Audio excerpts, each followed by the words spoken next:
Maruhan como como su típico perdedor de turbos. Apaixonado por ansiedad social y serio caso de tismo. Mas en cuanto a historia se desenvolve, ella se transforma o chat mais frio y sem amocos de todos os tempos. Mundo que todo mundo tem, único talento, sua menica absoluta quebra o sistema devorando monstros, para roubar y coletar suas habilidades infinitamente. Tem, superior chamado Kang, uma garota maldita que seus bracos voce definitivamente, now deveria estar pensando em lixar. Algum pode dizer que Maru tem isso fácil, mas na realidade, as chances são completamente coletadas contra ele. Apenas, ano, monstros vouchover, do CEU, invadindo o mundo chaos, ela terra de parar com isso. Mas antes que todo o inferno se deslize, vamos reivindicar, pouco. A historia como uma área restrita, campo no meio da floresta, cara está sentado no cal com sangue na camisa dele, frente a ele, monte de pessoas estão mortas. Desperado, ela diz que há algo dentro dessa madeira amarela, desenho de algo se aproxima, do cara, desenhando uma espada gigantesca, completamente lavada de vermelho, com poucas notas na ponta.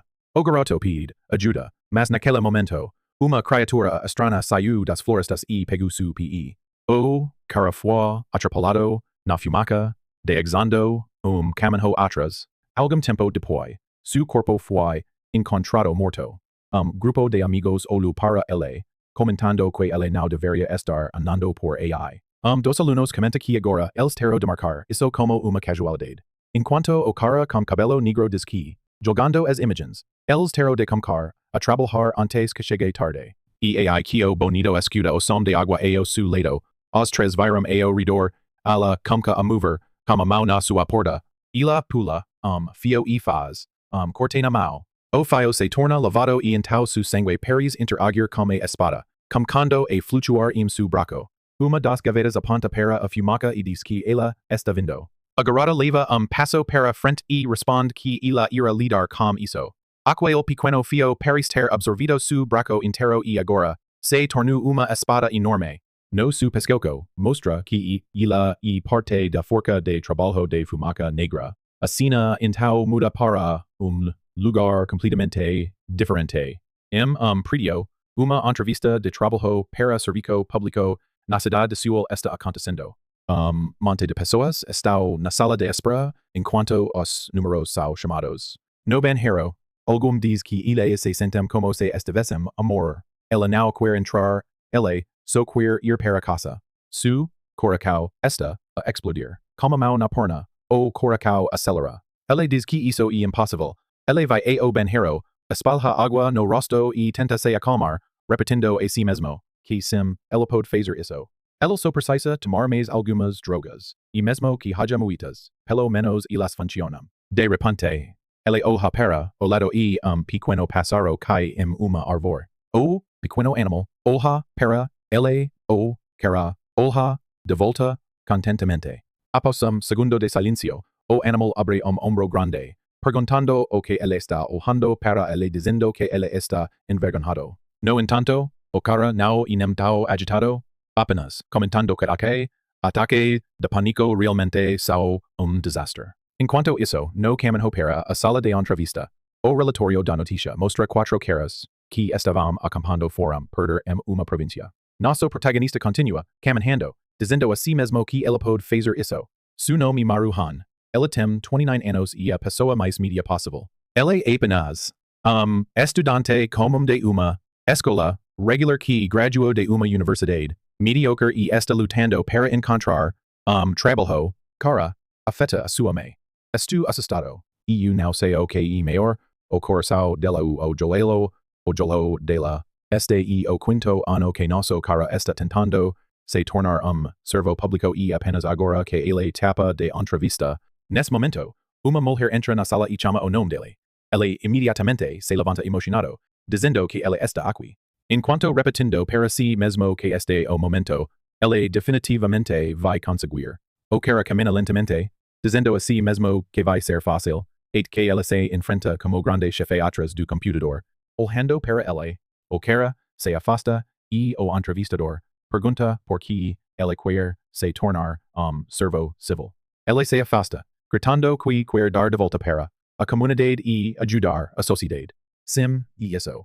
Mas sua cabeça, ele está pensando que o que ele realmente quer e estabilidade, salário firme, uma vida segura e não muitos aventureiros.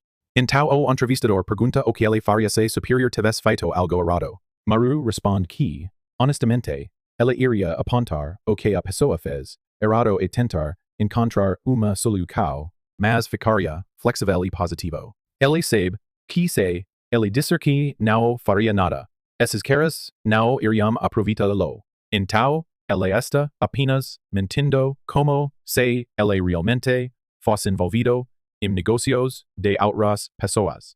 O cara então pergunta como ele lida com as pessoas. Com sorriso brilhante e confiante. Ele de terrovel nisso. Ele não consegue se comunicar bem. Se estressa facilmente e foi assaltado na escola por causa de seus ataques de pânico e tudo o resto. Isso o que ele di. Mas sua cabeça, ele ia dizer que ele é super amigável, tem bons amigos, e ainda mantém encantado com seus alunos. O entrevistador Paris, confuso e tolo, percebe que ele disse o que ele deveria pensar, e pensou o que ele deveria dizer. Que idiota. O cara so limpa a garganta e diz que eles vão continuar com a última pergunta. 8. Brilho de luz se reflete. Nas gavetas. Dela quando ela pergunta como. Maru lidou como momento mais difícil da sua vida. Per si, tolo completo. Maru diz que a vida foi bem fácil para ela não passou por muito. Mas o cara insiste, dizendo que apenas mencione qualquer problema que se lembre. Maru, todo entorpecido, diz que nada realmente se lembra, e execau do tempo que ele foi para as montanhas com seu pai. E aí, que ele se lembra da memória, dele perto da sombra amarela. Su coração comca, e acelerar ele se lembra da criatura, negra com olhos amarelos olhando para ele. Agora, sua respiração se torna suja. A criatura em frente dele tinha inúmeros olhos surgindo de sua cabeça, com monte de corpos sanguíneos, no qual enquanto Maru ainda era apenas uma criança. Agora, congelado na entrevista, sua visão comca, e se esvaziar, e a cadeira dispara trás, fez loquer no chão. Ela olha para o teclado, tudo girando, 8, que o entrevistador se aproxima, chama para o Sr. Han, batendo as pernas e perguntando se ele está bem. No entanto, no meio do ataque de pânico, o garoto tenta segurar sua fome. Demais. O entrevistador deve ter ficado completamente sujo. E assim, estamos de volta em sua casa, com ele espalhando na cama, lamentando que foi desastre. Ele está certo de que a entrevista e uma casa perdida. Agora, sem trabalho, sem uma namorada e sem amigos, como ela deveria viver uma vida normal? De repente, alguém bate na porta e ele não tem ideia de quem é. Ainda bagulho. Ela se aproxima da porta e abre, perguntando o que é. Cara a uma mulher gigantesca. Talvez não seja nem uma mulher. Não posso dizer com certeza. A torre infantil pergunta por que ele não respondeu mais cedo. Ele chama para sua mãe, mas então vê ela entrando na sala. 3 metros de altura, construída como uma personagem de Jojo. Mas, e claro, uma mãe e sempre uma mãe. Ela diz que truques, algo de comida para ela e estava prestes a ser. Ele o agradece, perguntando se a carne. Ela responde que não há apenas queijo e frutas. Ela o agradece de qualquer forma, com uma linha de bracos, que fazia os praticionistas doentes. Ela olha para trás e percebe que tudo que ele está comendo são frutas instantâneas, lavando sapatos e bebendo sodas. Enquanto isso, ela se senta lá, todo maluco, mas feliz, com seu almoço. Vendo o meso em torno dela, ela começa a se limpar, perguntando como ela pode viver com tanta fome. Ele diz que ia limpar depois, mas ela está mais interessada em como foi a entrevista, esse o último golpe. Agora, o pobre garoto se esvazia para o chão, completamente derrotado. Ele se afirma que não hajito de ele dizer que ele vomitou. No entrevistador, sua mãe cruza os bracos dele e bate-lhe o pescoço, dizendo que se ele não conseguir passar, não há sentido em se preocupar. Enquanto ela sofre, ela continua limpar. Tempo depois, ela lhe entrega pouco de dinheiro.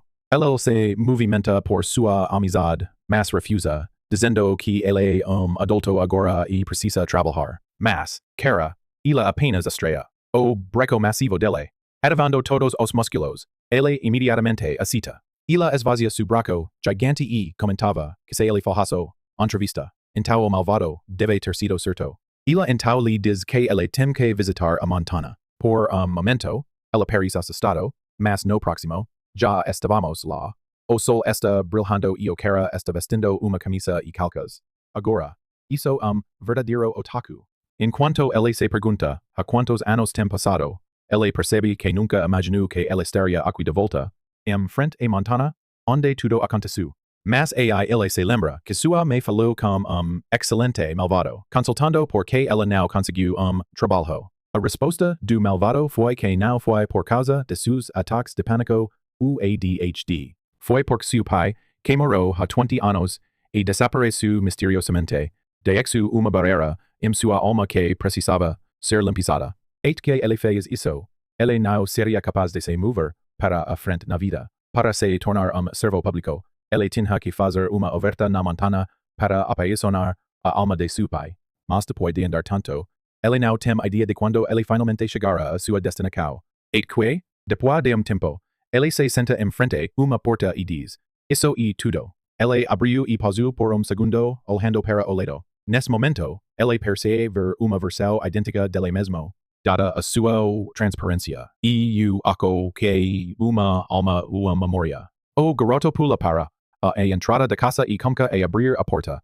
Dentro, homem está com o corpo virado. Maru abriu completamente a porta e apenas ficou olhando. Após momento, ele se aproximou, abriu a perna de seu pai e disse que estava com fome. Mas seu pai peri ter uma expressão estranha e de repente começou a gritar. O garoto se afastou e, com isso, a ilusão desapareceu. Depois, ele sente doente no pio e percebe que outro ataque de pânico está vindo. Ela tira respiro profundo e exala.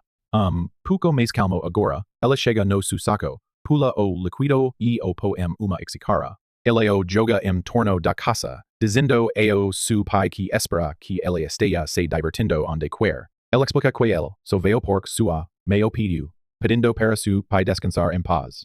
E por isso que ele está lá, para oferecer oracos aos espíritos da Montana. Ele contou que, após o seu pai passar, sua mãe trabalhou desesperadamente para que ele crescesse e encontrasse trabalho. Quando ele faz a oração e oferecimento, aquela madeira amarela começa a crescer. Maru pergunta se toda essa fumaça e porque há fogo na Montana. Ela começa a correr, lembrando-se que a segurança vem primeiro. Mas então ela ouve uma voz estranha e coando, repetindo, segurança primeiro. Ele pergunta se foi apenas eco e olha para trás. Dentro da fumaça amarela, uma figura apare. Senhora, você já viu isso? Então por que você ainda está aqui? Monstro de cabeça aberta, apare. Repetindo, segurança primeiro. Pobre Maru tem tantas alucinações que ele assume que é apenas outra. Ele limpa os olhos, esperando que ela desapareça. Mas o que for, ela continua se aproximando dele. Ela sabe que algo está errado e que é melhor ela começar a correr. Mas então algo se apaga pelo estômago. Já seu pé? Ela se pergunta se é assim que vai morrer. Passando toda a sua vida estudando, lutando para obter trabalho, e nunca mesmo conseguindo gostar de qualquer coisa. Por outro lado, pelo menos se ela morrer, ele não terá que se preocupar com trabalho ou impostos me. Ela grita, dizendo que sabe que ninguém vai se importar. Mas então ele se lembra da sua mãe gigachad. Ela sempre trabalhou duro o apoio, não importa o que acontecesse, estava feliz apenas por ver seu filho indo bem. O coração de gigachad, corretra fraves de seus ela começa a se levantar, mesmo com aquela coisa ainda empalada nele, dizendo que ele não morrerá aqui. Porém, a criatura pega cheiro e, parecendo estranho, começa a se mover direção dele. Repetindo as mesmas palavras sobre segurança primeiro, o monstro se move para tomar uma mordida e dentro de sua boca, olho e vice-versa. A criatura se apaga pelo estômago de moro, ela tenta empujar seu torso para evitar ser mordido. Porém, a boca do monstro é enorme e senta seus dentes seu pesco. O pobre garoto grita agonia, pensando si mesmo que se isso continuar, ela morrerá. E ai que ele se lembra do seu pai lhe dizendo para comer. Bem, se o monstro pode morder, então pode comer. Ele morde na cabeça da criatura, tirando pedaço. Caramba, esse garoto é brutal. O monstro nunca esperaba, que a mesa se verás. Así mi agora, está morendo de dor. Enquanto olho enorme dentro de sua boca, continua olhando para ele.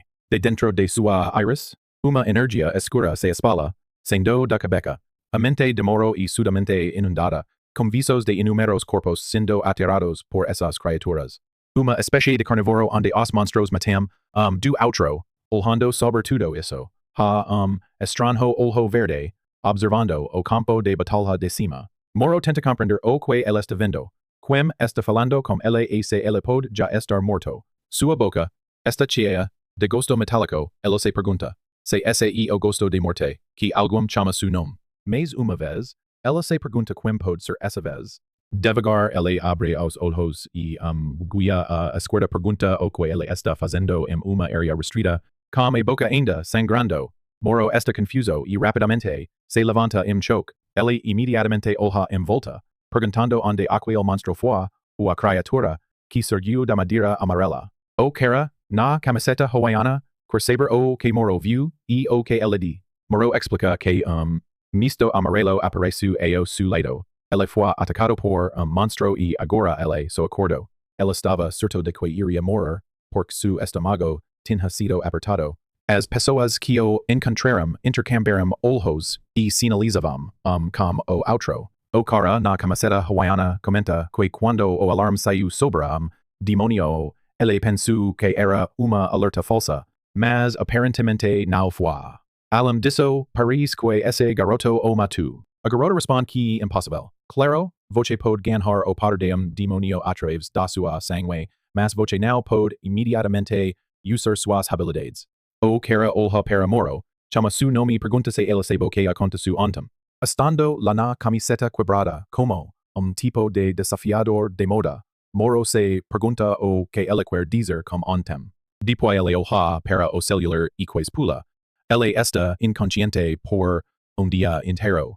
Enquanto isso, o cara comenta que se ele sobreviver por tanto tempo, ele definitivamente ganhou habilidades. A garota diz que é muito cedo para fazer qualquer acusação já que é. So acordo e ainda não entende a situação. O cara o reafirma, dizendo que não se preocupe, que todo mundo passa por isso, e coloca as mãos nas espadas de Moro, dizendo que ele chegou no momento perfeito, ele vai ter que participar. Moro não tem ideia do que o cara quer dizer, mas ele é pedido para mudar as roupas. Primeiro já que as atuales deles dão bagunça. Tempo mais tarde, eles voltam para o porto para e orientação para novos empregados no serviço especial. Agora Moro está sentado lá no su velo vestido, completamente perdido. Como ele de repente acaba uma orientação para oficiais de governo. Nayo a mencionar que a atmosfera e nada além de bem-vindo. Todo mundo paris estranho com expressos inesperadas. E quando algum de cor vermelha entra, ela coloca suas calcas e caramba outra mulher gigantesca. Serio? Todo mundo aqui está se divertindo? Ela se introduz como Yu Yang, enfrente a este lugar e se beleza como os novos empregados. Maru levanta, a Maui diz que talvez ele não deveria participar deste evento, mas ela apenas lhe diz para não se preocupar que ela apenas recebeu sua informação e ele foi admitido. Parabéns. Ele novo empregado. O pobre cara está lá, completamente assustado como que esta mulher doido está falando. Ela continua com su script, dizendo que todo mundo aqui deve já estar familiar com os especialistas de este lugar. Su trabalho e proteger as vidas. Primeiramente, eles não são permitidos, dizer a família, relativos ou qualquer próximo a eles que eles trabalham aqui. Se essa informação se espalhar, eles serão punidos por violar as leis de segurança nacional. Maru pensa para si mesmo que isso é julgamento extremamente serio. Yu Yang diz então que todos aqui devem ter recebido habilidades de demonios novamente este mês. Quando o sangue de demonio entra no su sangue, há uma pequena chance de ganhar uma habilidade. De resposta, Maru percebe que isso deve ter acontecido quando ela bateu no pescoço do monstro. Ela continua dizendo que seu demonios fortes, atualmente, so habitam as montanas. A Esmeralda e o primeiro sinal que o demonio está prestes a aparecer. Sua concentração varia de 1 a 10. Obviamente, mais Esmeralda, mais forte a criatura. Ela então chama para Cianwu que levanta a mão de lei. Ila diz que já que recebeu a habilidade de uma criatura nível 7 ila está ansiosa para ver su potencial. O Garatino responde confiamente, dizendo que fará o su melhor e que não precisa se preocupar. Então, o young muda e atencao para Maru. Ila menciona que rece uma habilidade de demonio nível 1 e pergunta o que ainda desorientado, ele admite que não tem idea do que a sua habilidade ainda. Imediatamente, algum bastardo estranho perto comca a rir. Esquera miras, petaco no pescoco.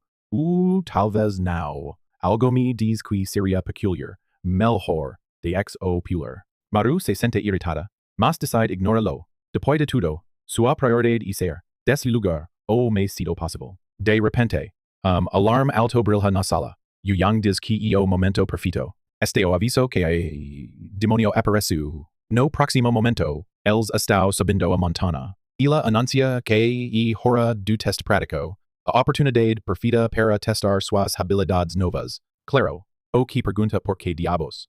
Ela está, aqui e nosso querido Maru. O que ele realmente quer ser daqui antes de as coisas ficarem perigosas. Mas, enquanto ele pensa novamente sobre a segurança, ele encontra a maldita madeira amarela. Sua expressão diz tudo. Ele está assustado. Depois, através da fome seca, ele vê a silhueta de uma mulher. E a garota armada de mamãe, ela se pergunta se ela está bem. Nesse momento, ela volta e Maru está assustada. Ela atrapalhou uma criatura de 3 metros de altura da montana. Maru chuta para o cão em choque enquanto todo mundo olha em odio. O yang diz a todos se prestar atenção porque teste prático com cão.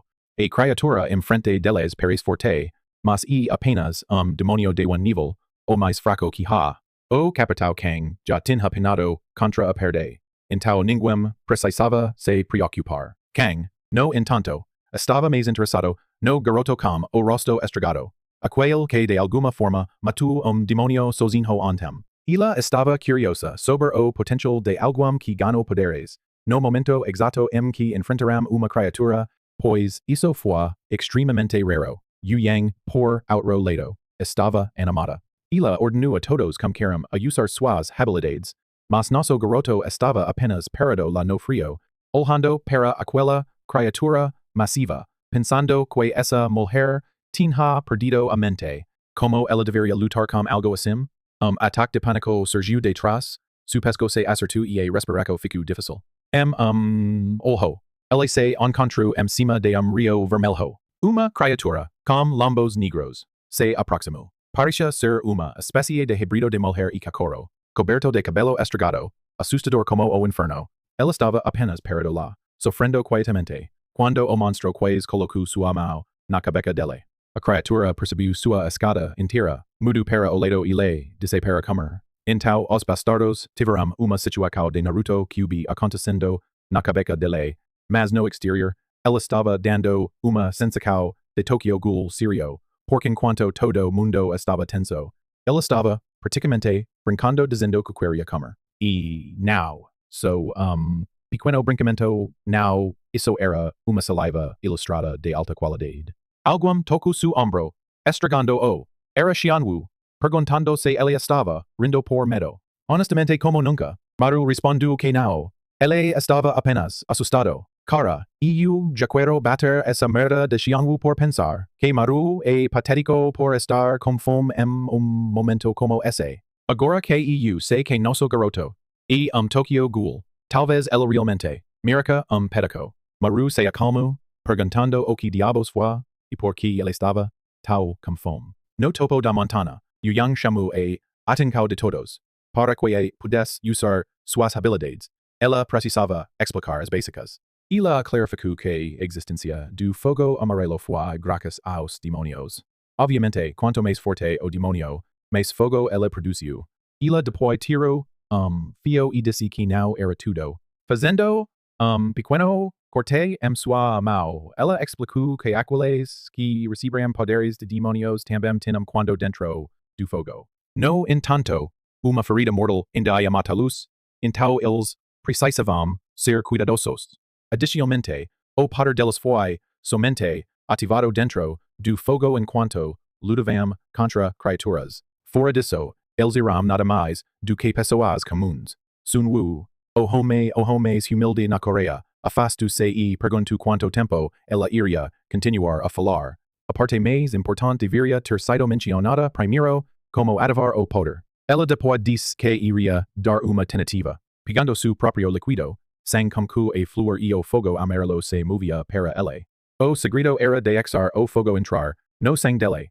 Ele colocou uma garrafa e declarou que era hora de começar. De repente, o fogo havia sido observado e a cabeça do monstro explodiu. Quem gritou para todos ficarem cuidados enquanto o fogo amarelo começava a envolver-los. Agora livre, o monstro começou a se mover, deixando ruído em sua direção antes de bater no chão. Os pobres novos que tinham começado esse trabalho já estavam assustados. Quem decidiu intervenir, mas Yu ordenou que ela fizesse. Quem insistiu que isso era muito para os inicios. Mas Yu ainda refusou dizendo que essa era a hora perfeita para praticar. Se eles não podiam lidar com uma criatura nível 1, eles morreriam de qualquer forma. O monstro de repente afundou o ar e fechou os olhos diretamente em Maru, que estava sentado lá, assustado. Ele imediatamente perguntou por que essa merda estava olhando para ele. Então, de repente, a mão do monstro abriu e fogo saiu voando direto em Maru. A merda foi rápida. Maru pegou o fogo no braço, colapsando no chão em agonia. Quem se sentiu culpado por ele. Ele se levantou, o braço afundando, mas o monstro já estava se fechando, pronto para o derrubar. O monstro chegou direto ao lado dela, se aproximando. Os dois olhavam enquanto ela se aproximava. Mas de repente, algo explodiu do chão. Centipede monstruoso se envolveu em torno da criatura. Ela estava chocando o monstro, abrindo o tornou-se que essa era a habilidade de Sun Wu, o centipede do demônio. Para alguém que gosta de ser bonzinho, su poder era horrível, como o inferno. Então, o estudante feminino atacou de trás, cortando a cabeça do monstro. Sua habilidade era do demônio rojo, o que for. O que você não sabia é que o monstro apenas perdeu metade do cerebro e agora estava gritando para o su, espalhando mais sombra. A garota gritou, dizendo que pelo menos eles tinham ganhado. Mas então, a sombra amarela se esvaiu de volta para a cabeça do monstro, restaurando-o completamente. Agora, o idiota percebeu que a regeneração da criatura também era incrivelmente poderosa. O monstro pegou o centipede e o abriu. Do braço de Sun Wu. Como ele estava conectado ao braço dele, esta coisinha era perigosa, abrindo sua boca massiva para se preparar para pegar petaco, quando, de repente, algo caiu dentro de uma garrafa. A cabeça do monstro se esvaiu violentamente e deixou Sun Wu. Agora, isso fez sentido. Sun Wu não era apenas, cara brilhante. O idiota era estiloso. Ela tinha a habilidade do demônio do templo. Aparentemente, quando ele quebrou os próprios ossos, ele poderia quebrar os monstros também. A criatura se esvaiu em ele. Mas Sun Wu tirou a garrafa dele quebrou a garrafa dele, dizendo o para morrer. Com isso, a cabeça do monstro se esvaiu e explodiu. Su corpo colapsou no chão, deixando sua cabeça sus pés como uma bola de futebol. Sun Wu explicou que, uma vez que a cabeça do demônio foi quebrada, ele não poderia mais imitar ou absorver a sombra. Então, isso foi tudo. O resto dos treinadores foram assustados. Ele comentou que era uma boa oportunidade para testar algo novo. Mas então quem apareceu atrás dele e perguntou se ele intencionalmente quebrou sua garrafa para despertar o demônio. A garrafa tinha potencial de vilão. Ele simplesmente o negou. Não, claro que não. Onde estava a prova? Mas ela pegou su braço e disse que eles poderiam descobrir rapidamente, através de quebrar sus dedos, para ver se sua arma quebrou novamente. Com isso, Yu Yang abriu as meios, cortando e aplaudindo Sun Wu por fazer bem no su primeiro tentativo. No entanto, alguém estava perdido. Nosso garoto tinha cedo dali. Ele não queria parte nisso, trabalhar trabalho como esse. De jeito nenhum. Ela queria uma vida normal, não uma onde ela tinha que lutar contra demônios com poderes malditos. Mas alguém precisava lhe dizer que ele era o protagonista desta história. Então ele não estaria. O truque era enorme, pelo menos 15 metros de altura e Maru imediatamente se afastou de uma árvore. Porque de novo? De todas as pessoas. Porque ele, o único mais desesperado para escapar, tive que fugir algo como esse. Ele pegou outro rápido para verse. Desapareceu, mas, não. O monstro estava bem atrás dele. Apenas então, o tiktoker com cabelo chamo a kang chana. Sim, esse é o nome dela, pessoal. Ela perguntou o que estava acontecendo, e ele disse que recebeu uma alerta da quarta-feira. Demonio, nível 3 havia sido detectado na área. O yang achu, estranho, demonios now geralmente aparecem após o outro assim. Quem queria saber onde bem, ele já podia adivinhar. Não podia. Nosso garoto estava correndo pela vida, através da área restrita, caminhando pelo cal, gritando por ajuda, eis que ele caiu sobre uma pedra e o rosto se plantou. Ele chegou e encontrou aquela mesma casa, a casa de seu pai. Pelo menos ele conhecia esse lugar e onde esconder. Ele puliu para uma casa com uma porta de ferro e desceu atrás dela, se perguntando o que diabos aquela coisa era. Ele olhou, através de espaço e se reafirmou, que não havia, dito para o monstro, seguilo tão longe. Claro, estava lá, porque diabos essa coisa estava tão obsessionada com ele. Não a mencionar que ele não tinha ideia do que aquelas coisas flutuando pela cabeça. Apenas então ele o viu. O som da porta se abrindo. Velho homem entrou, chamando algum e perguntando por que havia tanta mistura amarela no ar. Os cataratas dos velhos homens estavam ruins. Ele não conseguia ver o monstro de 15 metros estando direto em frente a ele. Enquanto isso, a criatura estava gritando, pronta para o desfazer. Maru sabia que ele tinha que fazer algo para salvar esse velho homem antes de ser morto. O problema. Ele não estava forte o suficiente, como ele era suposto pular isso. E aí que ele se lembrou do que o Young explicou. Aqueles que receberão habilidades de demônio poderiam regenerar ferimentos dentro da mistura. No entanto, uma ferida fatal ainda seria suficiente para matá-lo. Suas mãos tremblarão. Ela sabia que poderia morrer. Talvez ela deveria apenas ficar escondido e segurar-se em vez de jogar a vida para algo estranho.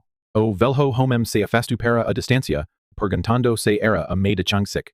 Mesmo o monstro parecia confuso, repetindo suas palavras. A velha mulher tomou passo para frente, abençoando o por mimicar então, ele se afastou. Agora foi perto. Sua visão pode ter sido ruim, mas essa aproximação, suas cataratas não eram mais problema. Ela poderia ver a criatura massiva estando direto em frente a ela. Aterrorizada, ela se afastou de volta, tentando compreender o que ela estava olhando. No entanto, o monstro apenas continuou repetindo suas palavras. Ele levantou único dedo e as espadas se aproximaram. Então, ele atacou.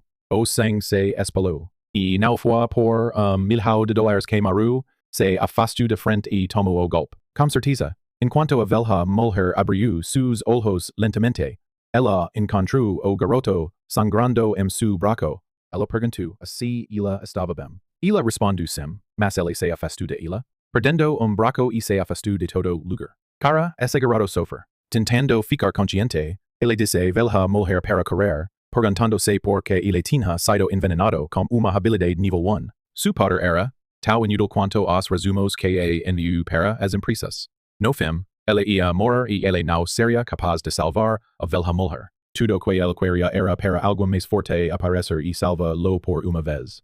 Enquanto ele ficava lá, esperando por ajuda, uma mistura amarela começou a separar-se em seu braço, vínculos começaram a superficiar em seu braço, e aqui veio a luta de arte cultural. Então, certo de repente, ele se afastou direito do monstro para pegá-lo. Enquanto isso, Kang estava correndo pela floresta. Ele gritou atrás dela e virou. Ela puxou o portal apenas para ver algo insano.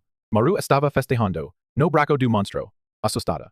Ela não conseguia compreender o que esse jovem estava fazendo. A criatura pegou Maru pela cabeça e o bateu contra a parede. Ela estava quase consciente, mas parecia que ele havia suado o pedaço que ele pegou. O monstro, por outro lado, estava furioso. O pequeno bastardo tinha tomado pedaço dele. Enquanto o monstro tentou fugir, Kang notou algo. A parte que Maru tinha pegado não estava regenerando. Ela não entendia por quê, mas não era a hora de se preocupar com isso. Ela pegou o monstro, caminhando alto e pegando de seus cristais. Com isso, ela ativou sua habilidade de demônio de ferro, transformando o cristal em uma espada. O monstro gritou, adorando espigas em ela. Ela virou apenas na hora e os refletiu, como a espada. A criatura foi, forcada, a se defender contra seu próprio ataque. Mas agora, ela estava bem, enfrente, morta, linda, com, salto, vertical preciso, a criatura foi devida duas, e com isso, ela se quebrou pedicos. A batalha foi finalmente terminada. O sang chegou cima de cena, estragando a área vermelho. Ela se aproximou de velha mulher e perguntou se ela estava bem. A mulher perisha desesperada. Momentos depois, ela de repente acordou, confusa. Kang, agora completamente limpo. Provavelmente, porque o sang havia se transformado em madeira, casualmente e reassurou, dizendo que monstro selvagem havia passado por. Isso era tudo. A velha mulher murmurou que monstros geralmente passam por aqui. Kang assinu a para não se preocupar. Ela iria lidar como problema. A mulher agradeceu, apelou trabalho duro e voltou para casa. A expressão de Kang mudou imediatamente.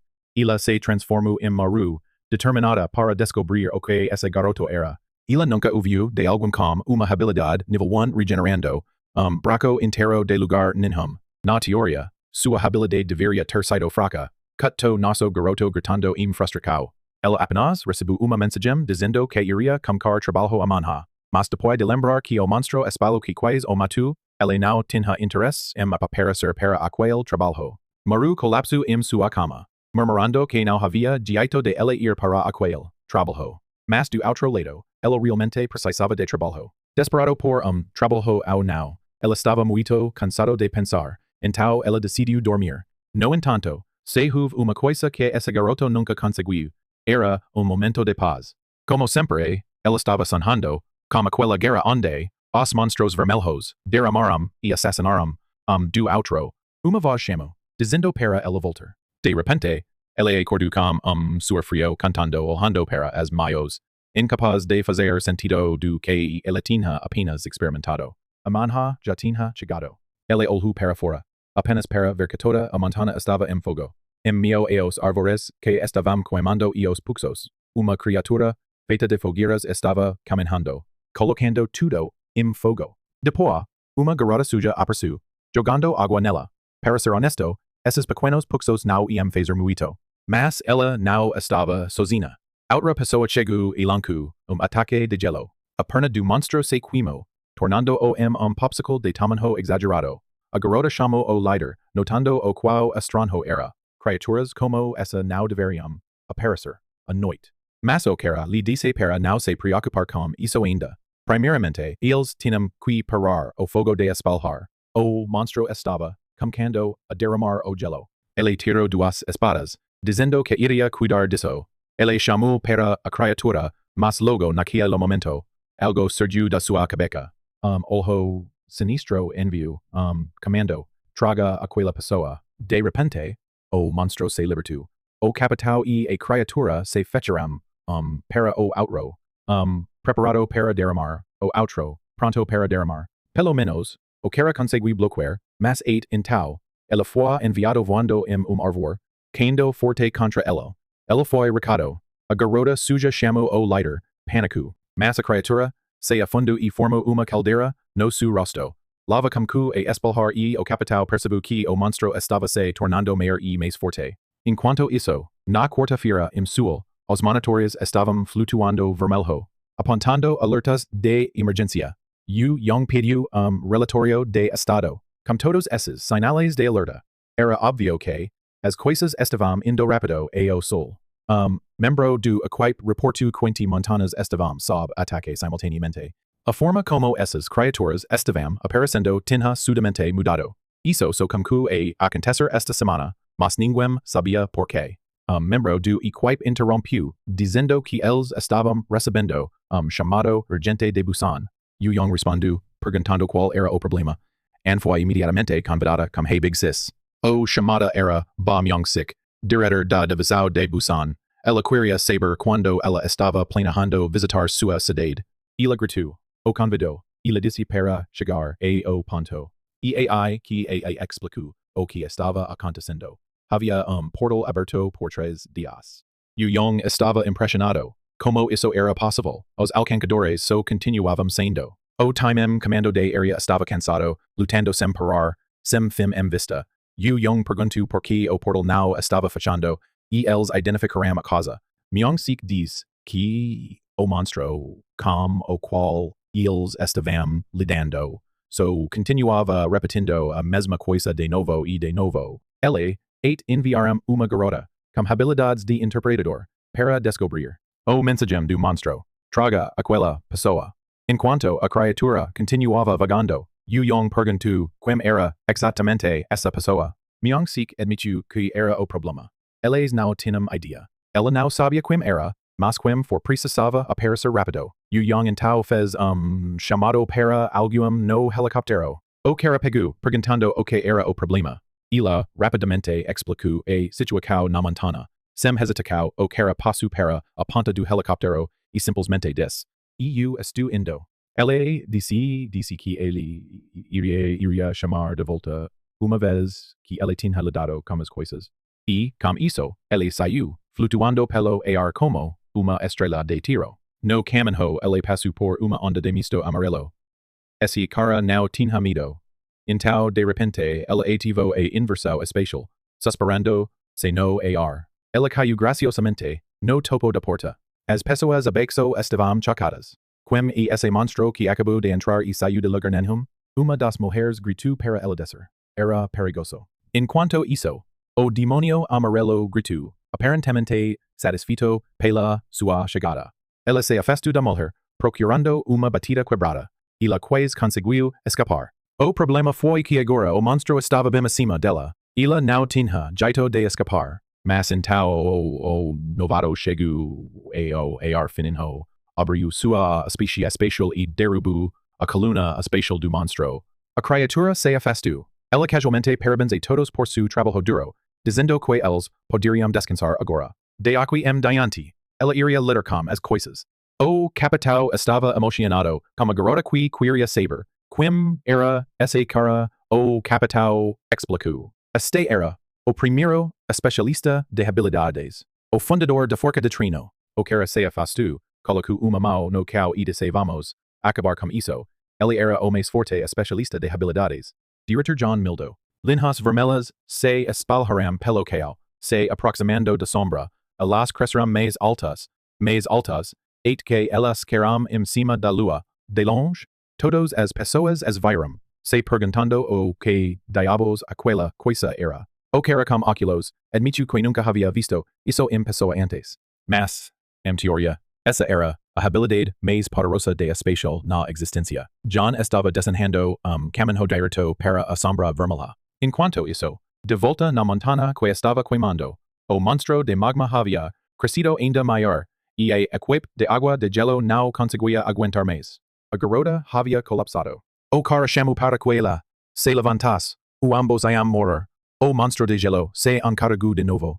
O usador de gelo desesperadamente levantou uma barreira, mas o monstro atirou nele. O enviando vor.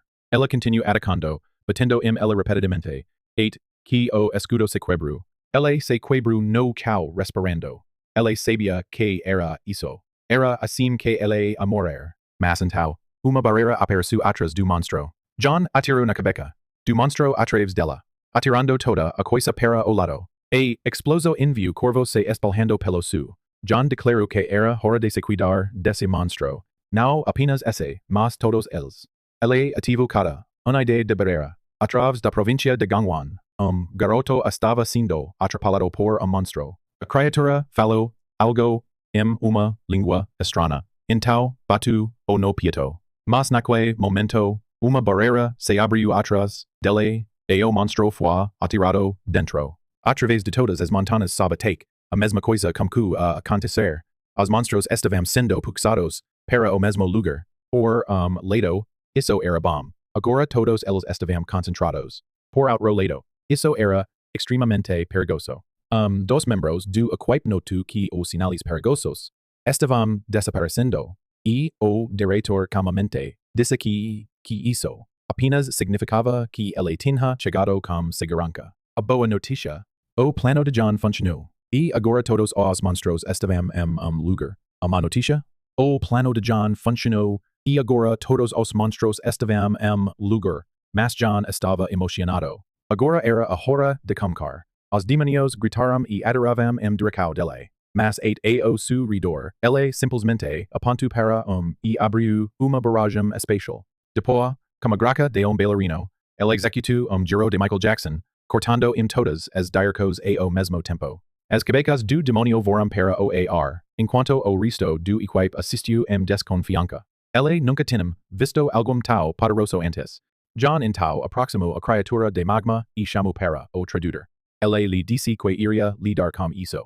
Depois, ele perguntou ao monstro porque todos eles estavam tão agitados esta semana. O tradutor releu a resposta. Leave aquela pessoa. John corou. Ele perguntou quem e essa pessoa. O monstro simplesmente repetiu a pergunta. O tradutor reportou que a criatura estava apenas copiando o que John havia dito. Sem hesitação, John bateu o monstro no cal. Se isso é o caso, ela disse. Então vamos continuar mata luz at que eles parem de vir. Agora, sujo de sangue, ele virou sua atenção para a porta. Mas uma vez ela colocou sua mão no cal abriu uma barreira especial abaixo dela. A área inteira foi absorvida. Honestamente, essa foi uma maneira eficaz de lidar com as coisas. Dos membros da esquadra no fundo corou de alívio, dizendo que ela se sentiu mais segura sabendo que eles tinham algum como John para se depender. Único momento, ela desativou seu poder e a porta foi aberta. No dia seguinte, de volta na quarta-feira, Yu Young entrou no escritório e imediatamente perguntou a John o que ela tinha feito como portal. Ela explicou casualmente que estava dentro do seu escuro preto e que ele estava cansado do esforço. Mas a mulher inofensiva apenas disse, ela que ele deveria lidar com tudo como sempre fez. John corou, dizendo que ele tinha limites. Não era como ele poderia gerar toda a organização sozinho. Ele virou a televisão dizendo que entendo, mas ele já tinha recolhido a informação que ela pediu. A tela mostrou fotos de todos os novos recrutamentos. Yu Young queria saber por que ela estava tão interessado em eles. Ele explicou que estava tentando entender o que os demonios queriam. Não apenas isso. Ele queria descobrir por que os demonios o queriam. Meio a monte infinito de corpos monstruosos. Havia uma única corpo de uma mulher gigante.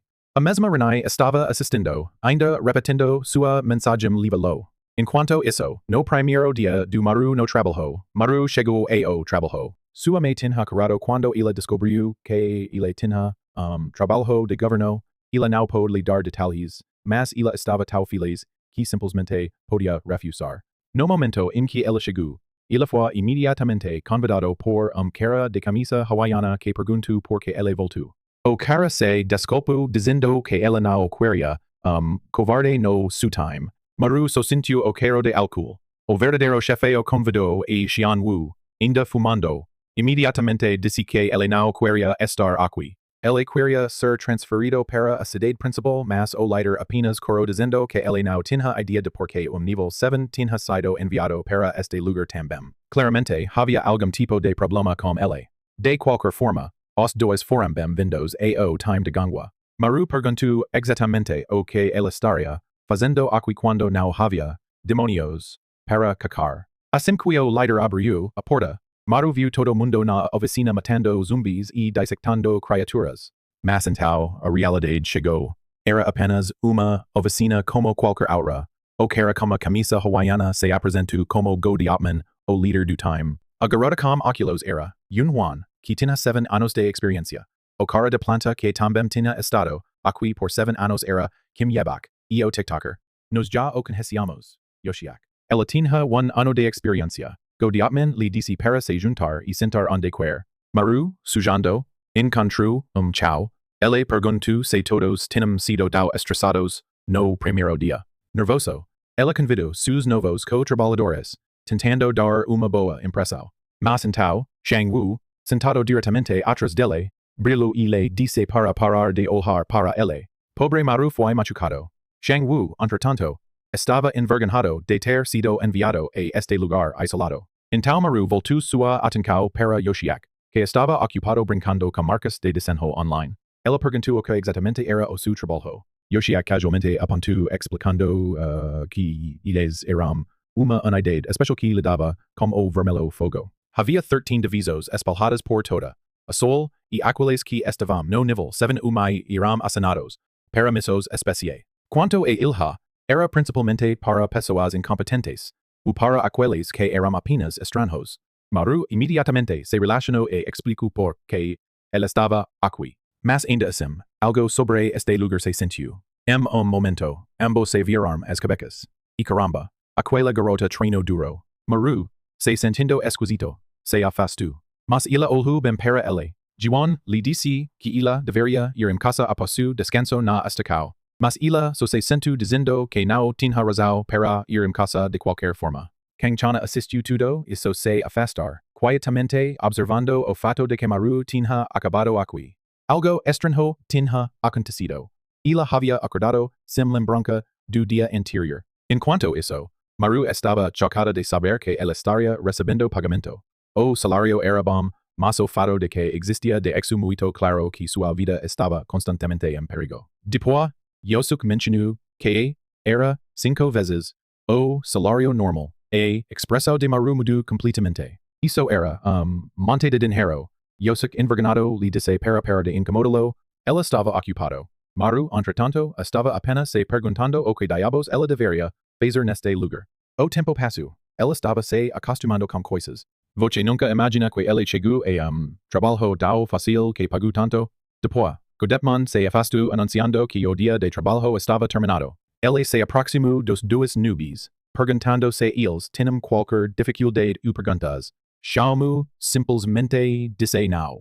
Maru, entretanto, tinha uma pergunta. Ela queria saber de onde os diabos realmente vieram e por que eles existiam. Godepman apenas se afastou. Ninguém sabia.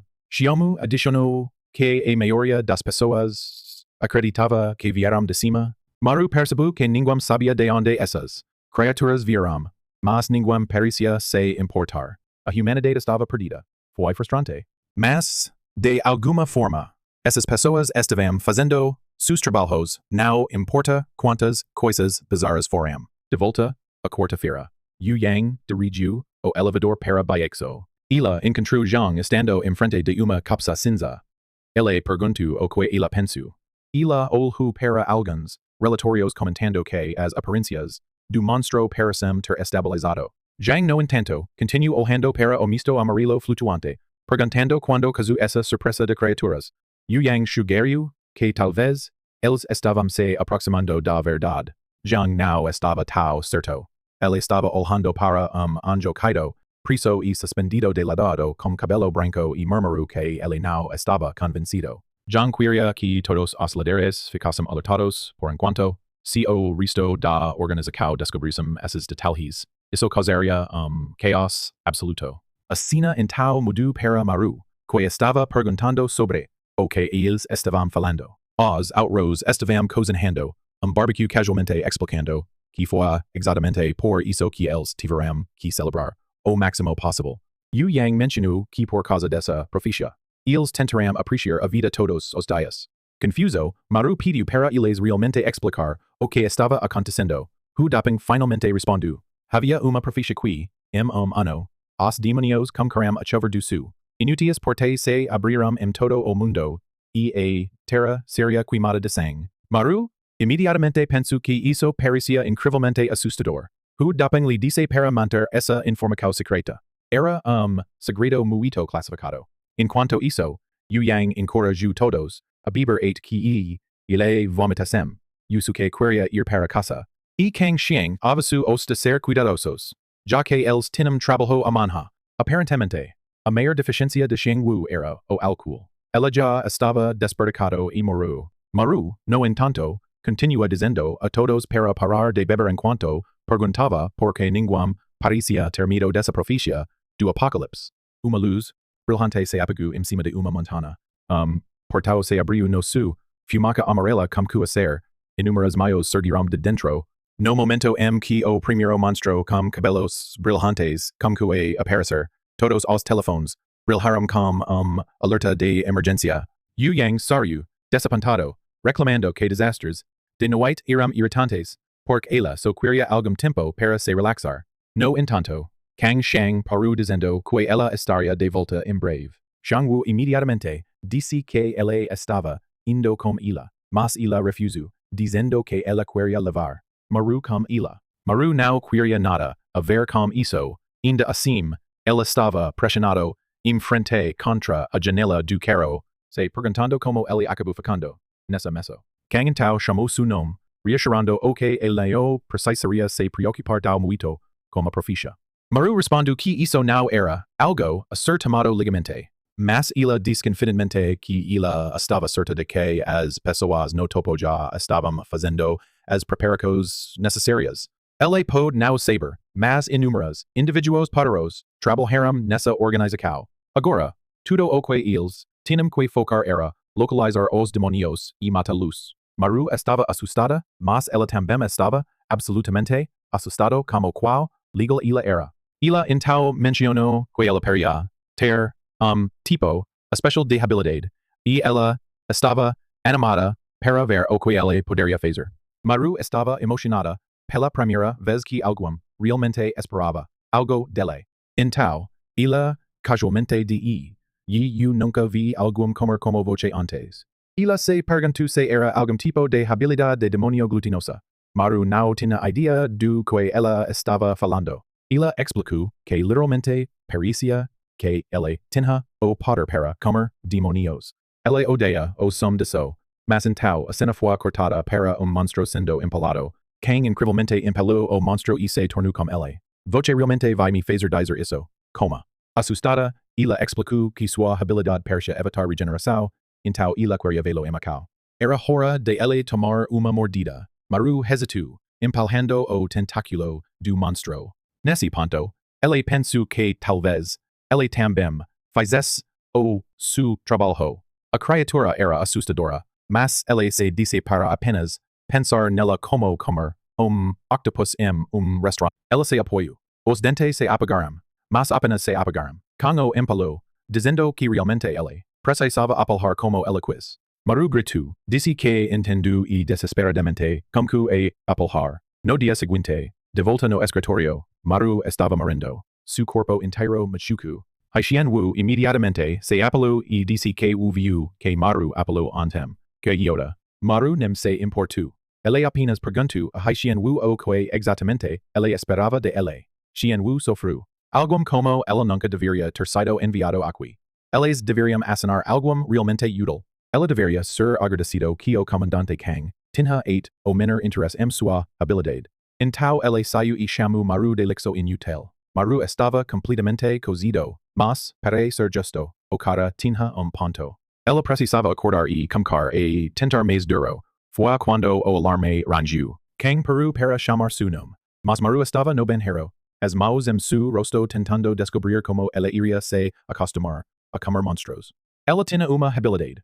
O que era bom. Mas sua habilidade era comer monstros. O que não era bom. Quando ela caminhou pelo corredor, ela de repente entrou no Kang. Tinha quase ataque de coração. Sua alma praticamente de su corpo. Ela levantou braço e perguntou se ela havia estado escondido no banheiro. Maru admitiu que sim. Ele ouviu o alarme. Mas ele cometeu uma poesia após pegar aquela criatura. Kang gritou, abexando sua cabeça. Então você realmente não está sujo a esse trabalho. Ela disse. Ela explicou que ele não tinha que trabalhar para o governo. So porque ela tinha poder especial. Havia outra opção. Ele podia apenas assinar.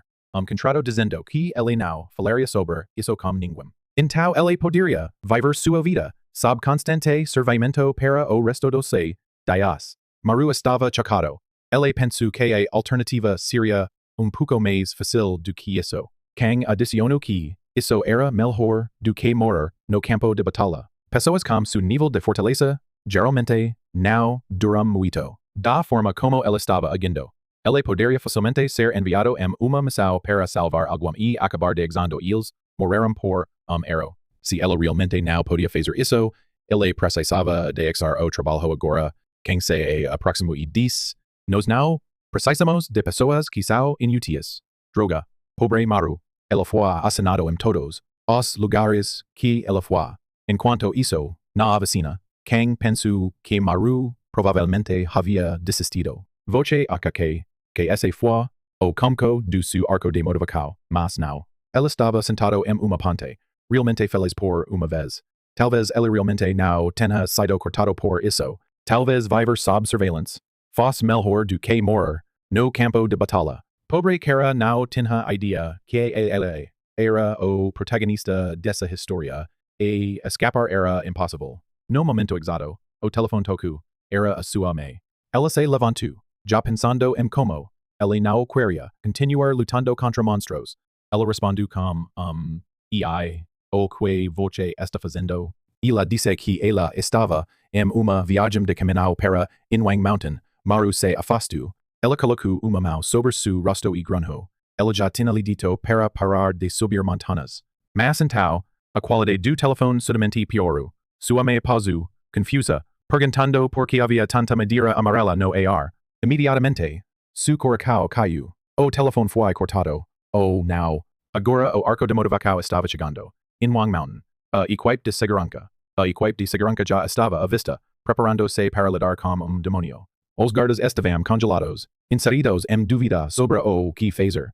Deles olhou para cima e viu uma criatura em uma árvore caindo em buraco humano. Crystal se afastou de sua cabeça, ela sorriu com eles. Enquanto isso, Maru estava correndo em direção à montanha. Segundos depois, todos os guardas já estavam mortos. O demônio nível 5 estava desfazendo os novos recrutamentos e ninguém estava para lo. Mas, então, uma mulher de pesquisa, o líder regional, chegou. Ela ativou sua habilidade de duplicação e desejos.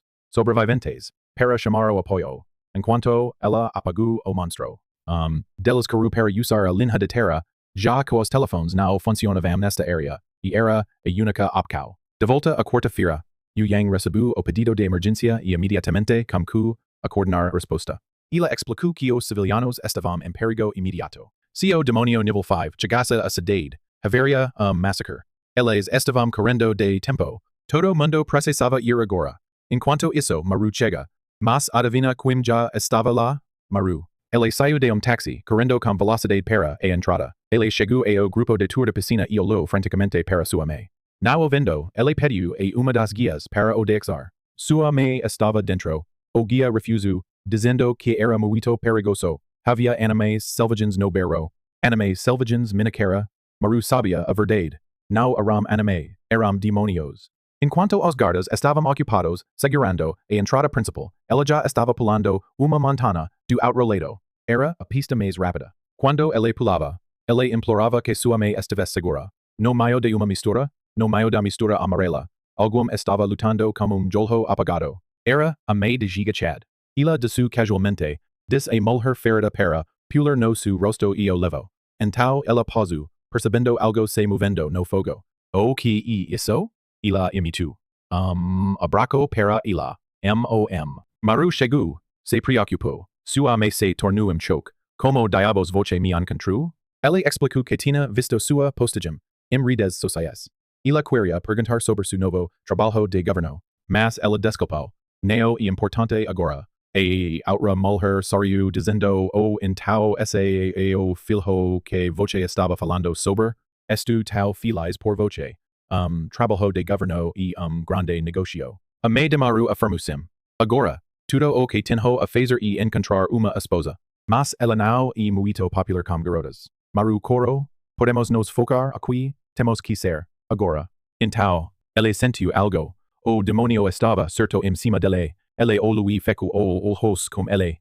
De repente, seu ataque de pânico aconteceu. Seu respiro se afastou. Ele não podia se mover. Toda vez que ele viu, demônio, isso aconteceu. Como diabos ele estava suposto proteger sua mãe assim? O ataque. De baixo, a mulher ferida percebeu que algo estava errado. Aquele garoto parece estranho. A mãe de Maru de repente gritou seu nome. O demônio se tornou e ela atirou em ela. Ela chegou para o filho. Assim como o demônio se afastou de pegá-la. Maru andou em frente, mas se afastou, caindo na escada como idiota. Dime. O demônio estava prestes a acelerar em sua mãe. Maru gritou. Mas então, ataque de surpresa. O demônio colapsou seu pesco ardendo. Maru, confuso, olhou para a criatura. De onde viram esses dedos no seu pescoço? Sua mãe se assustou. O que diabos foi isso? Então ela notou algo na cabeça do filho. Maru olhou e percebeu que os dedos eram seus. Merda. Ela absorveu o poder de demônio que ela tinha comido. Ela de repente se lembrou. Uma das criaturas que ele lutou tinha essa habilidade exata. Entao ele sentiu algo estranho no su pescoco, e outra espada se formou. Caramba! Ele pode controller isso. Isso significa que su poder não era apenas parar a regeneração. Ele pode roubar habilidades. Ele se afastu. Tudo bem, vamos ver o que esse poder pode fazer. O demônio já estava descendo, quando foi mais fraco do que ele esperava. Isso foi estranho, porque todo mundo na montana estava lutando contra algo essa semana. Enquanto isso, outra parte da montana, soldado machucado estava preso contra a ponte. Dois agentes de corda feira aproximaram. No. Boche está bem, tremendo. O homem olu, o demônio. Foi assustador. Ele destruiu o meu time. Dos agentes abriu su pito, com dúvida. E difícil acreditar que o líder dessa região usador nível 7. Outro agente, com cabelo sujo, perguntou. Qual habilidade o demônio nível 5 tinha? O soldado respondeu. Ele tinha a habilidade do espelho. O problema real do Maru. Nesse momento, algo brilhou no pesco do demônio. Os olhos do Maru se ampliaram. O ataque que ele apenas usu foi copiado. Antes de poder reagir, o demônio atacou. Sus cristes o imperaram todo o corpo dele. Mas o Maru não estava em pânico. Ele estava apenas chocado. Aquele bastardo me copiou. O demônio avançou lentamente. Sua frente brilhando como espelho. O Maru imediatamente percebeu. Essa era uma habilidade basada em reflexos. O monstro mimicou sus movimentos. Se ele atacas, ele iria adorar de volta, e depois atrás dele, sua mãe corredor. Ele virou. Sua perna estava sangrando. Ela estava preocupada com sus machucos. Mas ele só se importava com sua habilidade de curar. Ele levantou sua camisa para mostrar suas feridas. Não se preocupe. Estou bem. Sus bracos foram esticados. O DNA de Jivakad foi ativado. Agora ele sabia. Se ele quise proteger sua mãe, ele tinha que matar essa coisa. Ele virou para ela. Esconde-se, e eu cuidarei disso. Sua mãe parecia assustada, mas ela virou e falou firme. Ela era servo público que protegia civilianos. Ele cuidaria disso segundo e voltaria seguida. Ele se lancou no monstro, pegou pelas pernas e o tirou da montana, levando o para baixo com ele. Sua mãe gritou enquanto os colhos se espalharam no su. Maru conseguiu chegar cima enquanto a criatura caiu baixo. Ele se levantou. O corpo do, regenerando-se pouco a pouco. Para o momento, sua prioridade era manter o demônio o mais longe da sua mãe possível. Se ela comprasse o tempo suficiente, o time de montanas chegaria para lidar com a situação e tudo ficaria bem. Mas os dois agentes, que acabaram de chegar de quarta-feira, corram para algo muito pior. Nao era apenas uma criatura de nível 5. Havia muitos invadindo. Uma floresta de monstros estava alhando enquanto dos agentes olhava em volta tentando entender por que todos eles parecem tão semelhantes. O agente branco disse que o líder da montana tinha uma habilidade de duplicação, o que significa que ela tinha sido copiada. Ele sabia que ele tinha que destruir o corpo original. O problema era descobrir qual era. O outro agente, completamente desesperado, apenas gritou e disse que não importava. Ele só precisava matar todos. Ele se levantou e bateu no chão, criando uma onda de choque en viu as criaturas voando. O agente branco gritou, pensando que su parceiro estava seguro de uma coisa. Passado como as clones estavam lutando. O original não estava aqui. Obviamente, era o que absorvia a cinza amarela bem abaixo de Maru. Maru percebeu que essa merda estava regenerando tão rápido quanto ele. O problema era que ele estava começando a se cansar de ter que curar constantemente. Então uma voz falou, o que está errado Maru? Su estômago caiu. O demônio tinha copiado a voz de sua mãe. Maru bateu. Não faca isso. Ela gritou e adorou no chão. Mas su objetivo era terrível. Ela disse que controlar a habilidade de algum mãe não era tão fácil quanto parecia. Enquanto isso, a criatura calmamente formou cristal e o lançou direto em su espelho. Isso apenas o engano ainda mais. Dessa vez, ela liberou uma barragem inteira de fogos. Golpe direto para o espelho do demônio. Maru gritou, mas então, a criatura gritou, abriu su corpo e instantaneamente regenerou. O coração de Maru caiu. Elas tinham a mesma habilidade de ataque, mas a velocidade de recuperação do demônio era ainda pior do que a dele. Isso significa que era mais fraco do que ele. se lembro de algo importante. Obviamente, era uma conversa com quem chana. Ela o havia cantado antes. Tenho a sensação de que você nunca ouviu o que eu disse. Lá no cal, doente, Maru disse que talvez ele não fosse feito para isso. Mas ela tinha abrigado sua mão, ajudado oid. Você está apenas assustado de se machucar. Ela tinha que entender que as feridas se curaram dentro do fogo amarelo. Então não importou. A dor era real? Sim. Mas isso era só parte disso. Além disso, ela tinha que comer esses demonios para se recuperar. Ela havia esmagado sua mão enquanto ela falava. Ela tinha perguntado se havia jeito melhor de lutar. Quem penso por momento antes de responder. Para matar monstro como esse, você tem que cortar sua cabeça e para lo de absorver o fogo amarelo. Como ela não tinha uma habilidade ofensiva, ela só podia atuar como apoio. Mas do outro lado, ela tinha a melhor habilidade de regeneração. Isso significa que você não deveria ter medo de lutar contra monstros de cabeça. No presente, Maru gritou. Se a sua habilidade fosse melhor, então ela não iria ficar assustado mais. Além disso, graças a glutena, ela tinha mais do que suficiente força para matar essa coisa. O problema? Ela ainda não conseguia acertar corretamente. Acertar golpe preciso no pescoço seria difícil. Enquanto isso, o monstro continua machucá-lo com a voz de sua mãe. O que ha de errado, Maru? Nesse momento, Maru fez uma decisão. Se ela não conseguia acertar, então havia apenas uma solução. Ela jogou outro cristal no demônio. Ela fugiu. Mas quando ele olhou de novo, Maru já estava no ar, carregando para ele. A criatura não tinha tempo de reagir. Ela alcançou o fogo amarelo, tentando bloqueá-lo. Mas, ela bateu na espada dele, impedindo o ataque. Então, ela pegou pela garganta.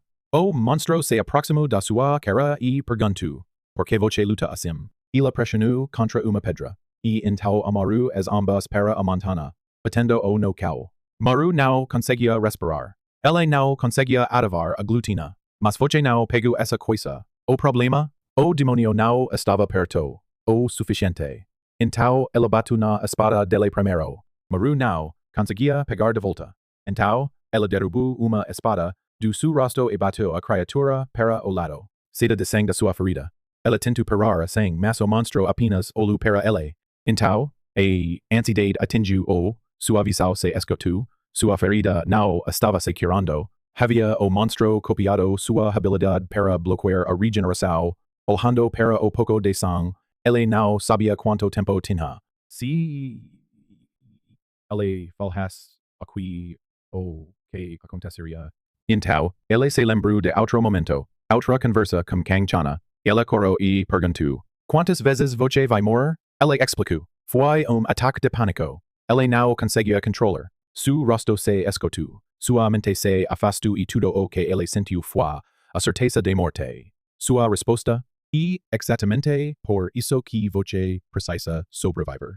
Neste nível, a próxima vez que você pensar que vai morrer, você realmente vai morrer. Você é a última linha de defesa para os civilianos. Se você é fraco, eles moram. A Medichad estava andando por AI chamando por ele. Maru estava de alguma forma ainda vivo, agachando su pesadelo. Mas su rosto parecia terrível. Ela pegou cristal. O monstro o copiou. Maru se lembrou das palavras de Khan. Mesmo se ele faz isso, ele tinha que derrubar esse monstro com ele. Ele derrubou com a língua furiosa. Então, ele gritou e correu para o demônio. O monstro se afastou, jogando-se e batendo-se as pernas. Mas Maru tinha jogado sua espada para cima. A criatura perguntou: o que você está tentando fazer? Maru pegou e gritou: todos os cristais que ele tinha jogado agora voram direcão a ambos. O monstro se afastou e foi atacado por todos.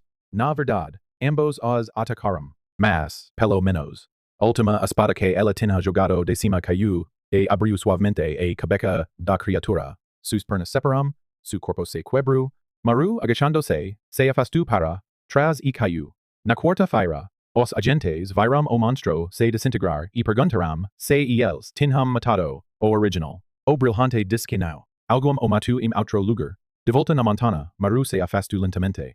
Mas dessa vez, então ela se levantou, tentando encontrar sua mãe. Mas a voz do seu pai se afastou atrás dele. Come. Seu pai apontou para os restos do monstro. Vá de volta e come. Maru finalmente percebeu. Aquele velho louco o conhecia a todo o tempo. O monstro tinha uma habilidade rara e poderosa. Si ele o como ele poderia ganhar outro poder. E ele se lembrava da profecia de Godokman. Ano, criaturas chegariam do sul. Motivado pelo desejo de se tornar forte o suficiente para proteger sua mãe, ele se aproximou do demonio e pegou sua mão. Com isso, ela com su jantar diario. Now completamente confiante e olhando firme. Ela declarou que daqui dia, ela iria comer qualquer demonio forte que encontras. O garoto ate esmagu, as línguas dele. Algum tempo depois, sua mãe acordou no hospital, perguntando se ela realmente havia morrido na montana. Mas ela não parecia muito preocupada, apenas dizendo que ela realmente não lembrava muito. Maru estava aliviada. Ela não lembrava. Na teoria, ela deveria ter, considerando que o monstro tinha estado direto em frente dela. Ainda assim, ela mostrou-lhe relatório de notícia sobre tudo que aconteceu na montana e lhe disse para ficar fora de situações perigosas de agora em diante. Sua mãe então mencionou que ela tinha ouvido rumores sobre alguém que parecia ser o pai dele sendo visto na montana, o que e por isso que ela tinha ido ver. Isso foi quando Maru começou a conectar os pontos. Su pai também desapareceu na montana. Talvez tivesse algo a ver com demonios. Uma memória apareceu. Ela estava na floresta, olhando para cima, rosto brilhante com terror, sangue saindo da boca, apenas se aproximando da vida. O braço de su pai estava sendo desfazido. Essa foi a primeira vez que ela tinha lembrado de algo assim. Depois, e ataque de pânico chegou. Mas Gigachadmon o atiru para a realidade, perguntando por que ela parecia tão brilhante. Sim, trabalhar para o governo era realmente cansativo. Ainda parecia pouco agitado. Ela disse para não se preocupar. Ela estava se acostumando com isso. De volta ao trabalho, alguém lhe chamou. Official Maruhan. Ele estava se escondendo, tentando manter perfil baixo. Mas agora, ele estava desesperadamente avançando, salvando todo mundo. Gigachadmon imediatamente perguntou o que aconteceu ontem e por que ele desapareceu sem dizer nada. Sayamu escondo. Não e óbvio? O covarde ficou assustado e fugiu. Em vez de explicar que ele tinha deixado para salvar sua, Maru apenas se desculpou. Enquanto isso, Kangchana, que de alguma forma, continuava ficando mais impressionante todos os dias, falou casualmente. Ela estava doente então e lhe dei ayuda. Maru brincou. Porque ela estava se escondendo para ele. Ela estava apenas olhando para ele, como se estivesse silenciosamente, lhe dizendo, não diga nada. Jiwan sorriu e disse que Kang deveria ter notificado eles sobre algo assim. Kang se desculpou. Jiwan, no entanto, não deixou isso passar. Voce pode apenas se desculpar depois de fazer erro como esse. Antes que o argumento pudesse escalar, o alarme se apagou. Kang imediatamente começou a mudar de roupa. Ela disse que estava saindo para derrotar demonio nível 2. Então, de repente, Maru gritou entusiasmadamente e o vau também. Toda a sala ficou silenciosa. Tempo depois, eles estavam caminhando pela montana. No caminho, Maru se desculpou por fazer ela tomar a culpa por su erro. Kang se desculpou. Ela disse que sabia que ela tinha sido, porque ela havia saído demais com ele, então tudo foi bem. Mas porque voce voltou? Maru já estava sujando e sem respiração e eles estavam apenas a metade da montana. Ainda assim, ela conseguiu responder. Ela estava aqui para lutar agora. No momento, as sombras amarelas começaram a se levantar. Uma criatura grande e grossa surgiu da distância. O cow se afastou. O monstro atirou direto em eles. Havia grande homem gris e obeso gritando que ele estava pronto para lutar. Kang China os avassou. Mesmo que SEJA, nível 2 não se prejudice. Depois de tudo, uma equipe inteira da montana tinha sido derrotada por demonio nível 5. Maru sabia exatamente qual era o que ela estava falando. O que tinha derrotado ontem. Depois Yosiak o TikToker comentou casualmente que esses caras foram sorteios da HQ por cuidar do monstro. A parte principal, só tinha usuários de nível 7 e mais, USEJA. Eles estavam em nível completamente diferente. Maru se afastou. Deve ele dizer isso? Deve ele dizer que foi ele que o matou? O problema era que ele tinha sido ontem. Ele teria que explicar muito, mas ele queria reconhecimento. Ele queria que eles sabessem que ele trabalhou duro também. Mas antes que ele pudesse dizer qualquer coisa, Kang perguntou: o que esse demonio está fazendo? A criatura tinha suas maos sob seus bracos. Estacando suas bracos. Alguim gritu para eles se aproximaram. Maru sudimente se aproximo e diz. Não há necessidade. Eu vou lidar com isso. Kang parecia genuinamente surpreso. Desde quando usuário de nível 1 que eles podem tomar nível 2, Maru apontou para si mesmo. Aquele usuário de nível 1 e el enfrento o demonio e depois apagou su cabelo. Hora de mostrar quanto ele viu desde que matou o monstro na montana. Ela mimicou os movimentos do monstro, esticando suas bracos. Eu não sou mais membro inútil desse time. Estencho horrível chegou a ar quando o monstro se afastou. Ela gritou e fugiu. Isso e suposto ser minha habilidade. Maru estava envergonhado pelo que ela tinha feito. Ainda assim, ele se apressou para uma luta de bracos. Eu não estou perdendo para traje como esse. Ela acertou os punhos no estômago dele, fazendo-o se afastar. Yosuke, entretanto, cobriu o rosto, dizendo que isso não era uma luta. Era uma guerra química. Kanchano estava doente, apenas estando. Como nível 7 poderia ser afetado tal mal, Maru continuou afastando os bracos, confinado em uma batalha de alta intensidade com o monstro. A criatura gritou, percebendo que sua própria habilidade estava trabalhando contra ele. Ela vomitou, colapsou e passou. Maru voltou para os outros sorrindo. Eu ganhei, certo? Ele não parecem impressionados. Depois eles se esvaziaram no rio. Kanchano, sentado perto, continuou assistindo a Maru. Então? Ela perguntou. Então? Você realmente pode absorver habilidades de demônio através da glutena? Maru gritou, explicando que o último demônio que ele Kamitu tinha a habilidade de refletir ataques. Yosuke o machucou. Então foi por isso que sua palestra dramática foi feita. Toda essa construção, para isso, Maru se sentiu pouco embarcada. Mas se afastou. Não importa, você fez bem, você está melhorando. Maru o abafou, você ainda é assustador por ter que comer essas coisas. Humilhante. Elas serão logo depois, dizendo que eles precisavam verificar mais demônios. Maru sentou lá, perguntando, por que eu tive que ficar preso como aquele monstro? Por que eu nunca posso parecer legal? Então algum apareceu atrás dele. Você é Maruhan? Maru se afastou, cobrindo su rosto. Quemi você? Era Zhang. Você só tinha uma pergunta. Você matou o demônio nível 5 na montana? Considerando que Maru era supostamente usador nível 1, isso foi extremamente estranho. Maru, se sentindo esquisito, respondeu sim. Zhang sorriu. Estu aqui para levá-lo para a HQ Sol. Maru se afastou. Espera, foi isso? Uma promoção? Zhang simplesmente perguntou. Você sabe o que é HQ, certo? Maru se afastou. E ao mesmo tempo que ele sabia, era onde ele trabalhava. Então por que ele estava sendo levado lá? Zhang ainda sorrindo como protagonista de K-drama, diz porque eu reconheço talento quando eu o vejo. Pedicao para que o artista passe menos tempo desenhando esse cara e esse tempo extra nos que realmente se importam. De volta a quarta-feira, Yu Yang estava questionando o diretor sobre por que ele havia atrasado a reunião. Ele explicou que novo recruta atrapalhou sua atenção. Ela imediatamente perguntou se ele estava falando sobre su filho, o garoto chamado Shan Wu. Então por isso que eu odiei a qualquer no momento em que o vi.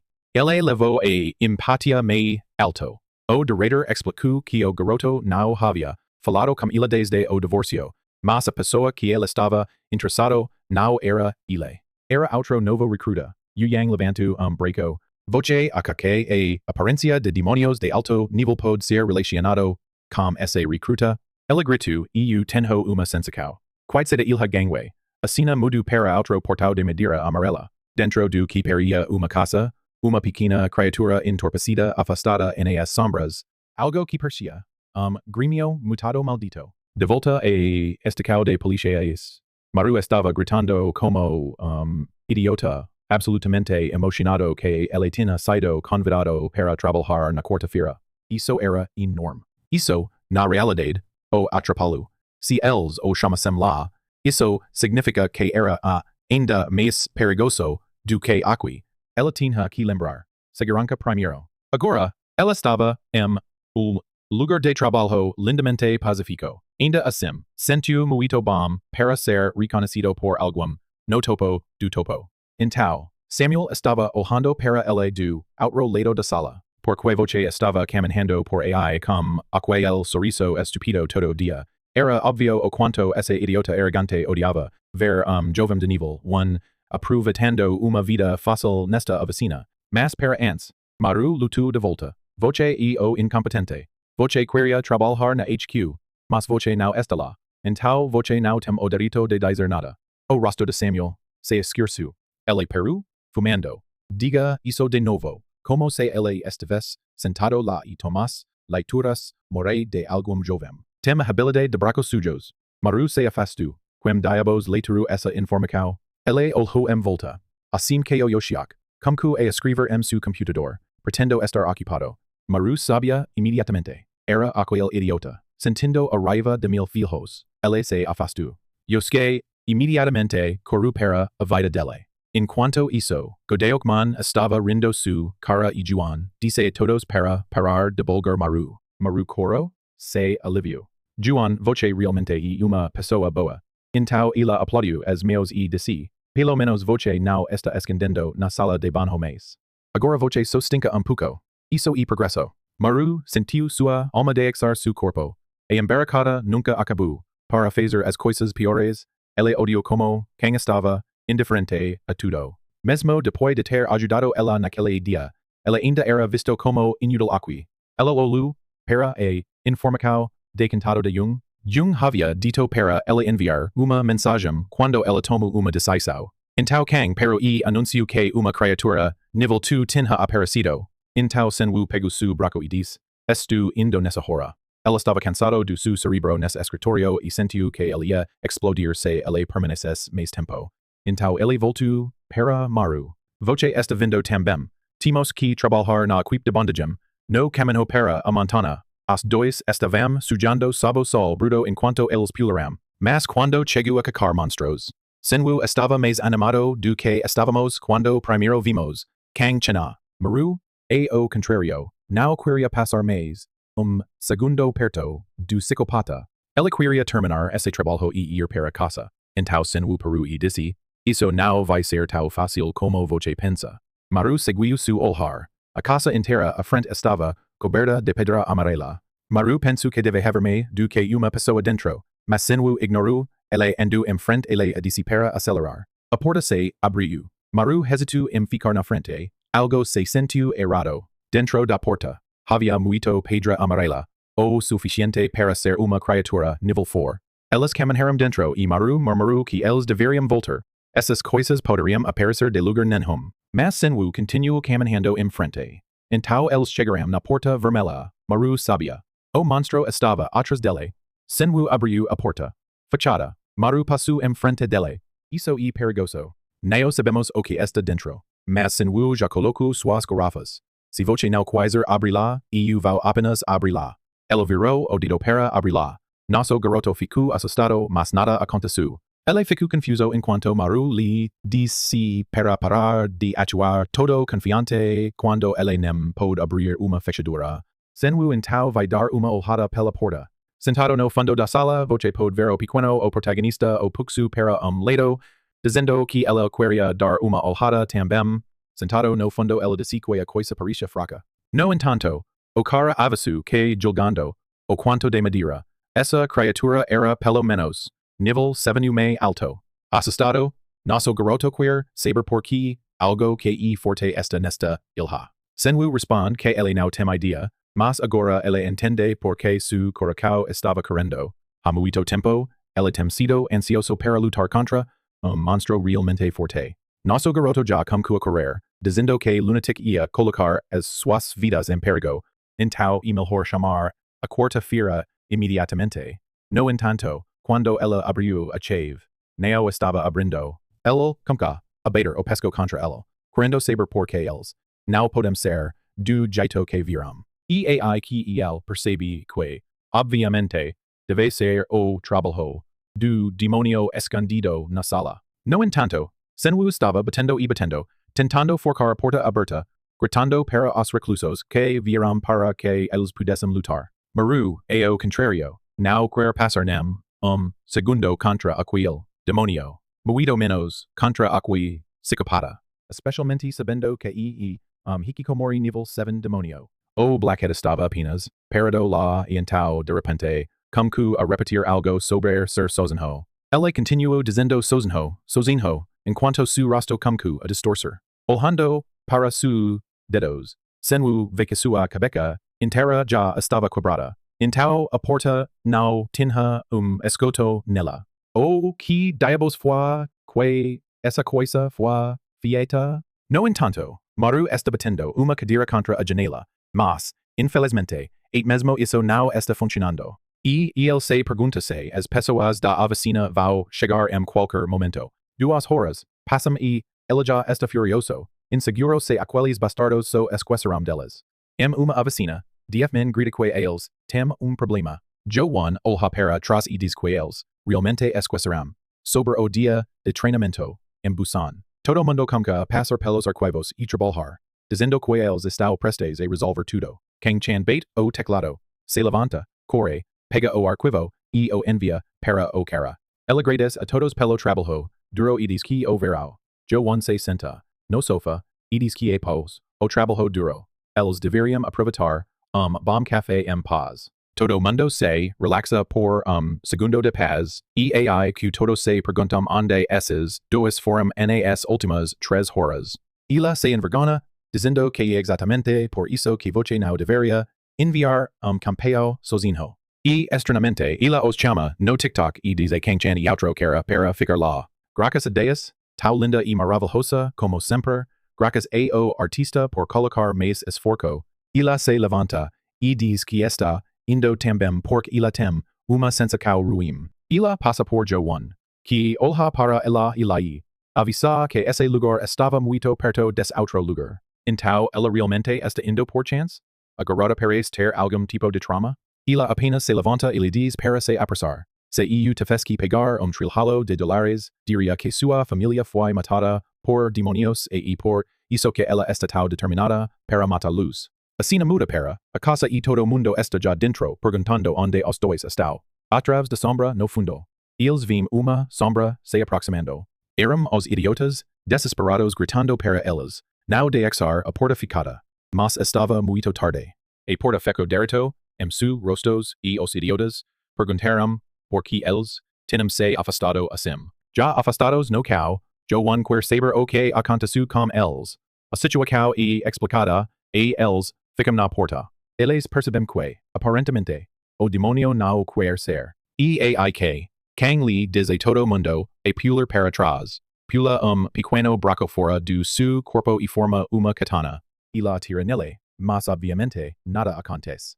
Yo siak e assustado que mesmo su ataque não deixou marco. Joan lhe diz para esperar. Ela pula sua camisa revelando pequeno orbe preto em su braço. Uma pequena espada aparece e adivina qual é o nome de sua habilidade. Espada do demônio. Ela diz para Minhee entrar. Mas a fechadura era muito pequena para a espada do demônio e, infelizmente, não funcionou. Marbu olha ela consolando. A espada e diz que ela pare. A mais estranha e agora. Sangwoo então diz a TikTok para fazer algo. Ao ins de apenas ficar lá. Mas ela responde que ela não tem habilidades. Marbu toma a oportunidade de machuca lo dizendo que ele parece completamente inútil na batalha. Porém, o garoto atira que nosso cara e o inútil. São todas essas habilidades que ele está absorvendo porque ele não usa o poder da espada para desbloquear tudo. Para o qual nosso protagonista explica que a criatura está muito longe e ela não pode ver claramente e seus poderes não chegam tão longe. Nesse momento, parece que todo mundo estava inútil. Sangwoo quer saber quem vai salvar, lá se não há ninguém, me na oficina, Jiwon diz que o líder não vai porque ele saiu para treinar e não voltará. 8. Amanhã. Então eu sei que lembra que eles ainda têm Kim perto.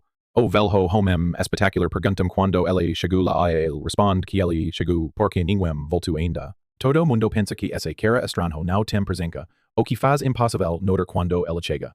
Ele pula para a fechadura para dar uma olhada e G1 pergunta se ele conseguiu lidar com isso. De repente, ele se senta no cão e começa a dormir. Marmio pensa que o esse cara é extremamente calmo ou tem alguma habilidade bizarra. G1 explica que ele não tem ideia da sua habilidade porque ela nunca viu ele USA lei. Os pobres são devastados. Todo mundo que veio para salva, los eight agora foi inútil.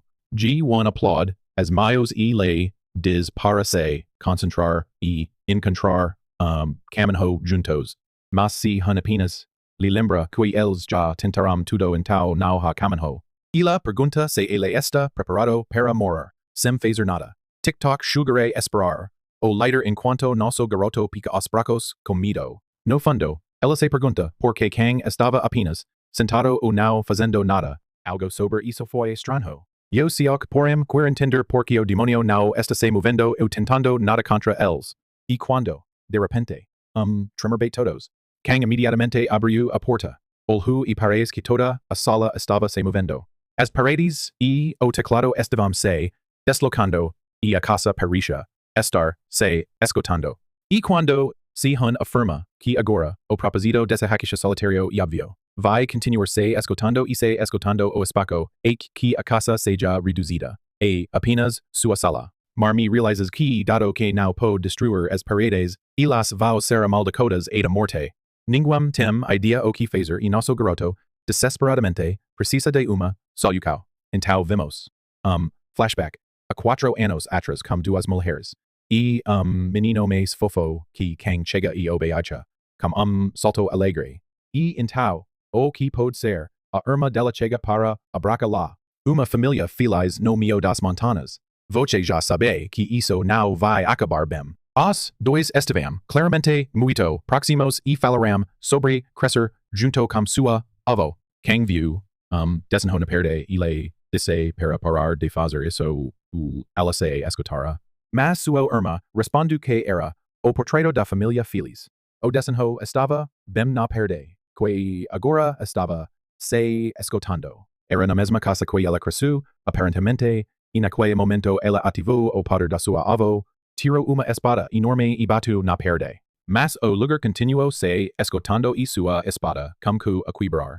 Ela percebeu que tinha que usar mais sangue, as coisas como caram a ficar sérias. Ela estava completamente cheia de bandidos. Su pescoço já estava tornando vermelho e G1 gritou para ela parar porque estava ficando perigoso. E ai que Maru entrou e gritou para quebrar a espada. Ela parecia devastada e correu enquanto assistia tudo desaparecer. Mas apenas na hora, Maru conseguiu tirar ela daquela sala. A garota porém parecia se escutar, e G1 tentou acordá-la. Nossos protagonistas já sabiam que ela havia passado de usar muito sangue. O que você não entendeu foi porque ela foi tão longe apenas por uma parede. E ai que sentiu, revelou que essa casa pertence a avó de Kang, e ela perdeu a avó dela ao irmão mais. Jovem enquanto morava aqui. Ela bastante sobreviveu sozinha, e ai que ela ganhou suas habilidades. Maru agora entendeu porque ela se comportou assim e parecia tão assustada. Eu só que diz que, pelo menos por agora, a casa parou de se escutar. Eles teriam que encontrar uma saída, em breve antes de saírem das salas. Vendo o pequeno pedaço Kang tirou da perde, G1 tira a frase que a água suja em pedra dura continua batendo et fúria. Algum tempo depois, os sons de ataques se escondem através da floresta. Foi Senmu que conseguiu carvar pequeno buraco com su fio e bilhão de tiros. Todos já tinham usado toda a sua energia e não podiam fazer mais nada.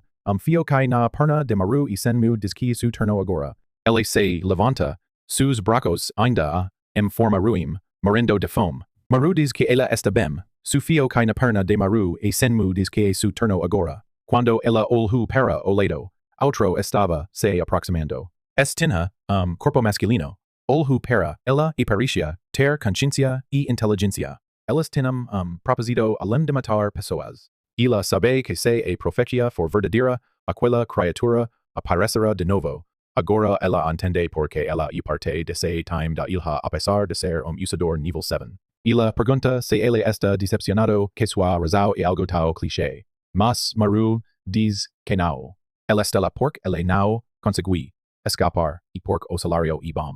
Ela continua batendo na parede, dizendo que se isso for o caso, em breve, ela estará em Seul, já que o salário aqui e ainda melhor. Ela pergunta como ela sabe, ela explica que ela viu Jong falando com ele aquele dia, apenas que ela está a explicar por que ela está certa que ele fará ótimo trabalho. Todo o lugar comca a se mover de novo, todo mundo grita para eles ir para o corredor, e escapar da área. Durante a seda, Maru esta curiosa, sobre o que ela estava a dizer. Na próxima manhã, a casa já está aberta por metade.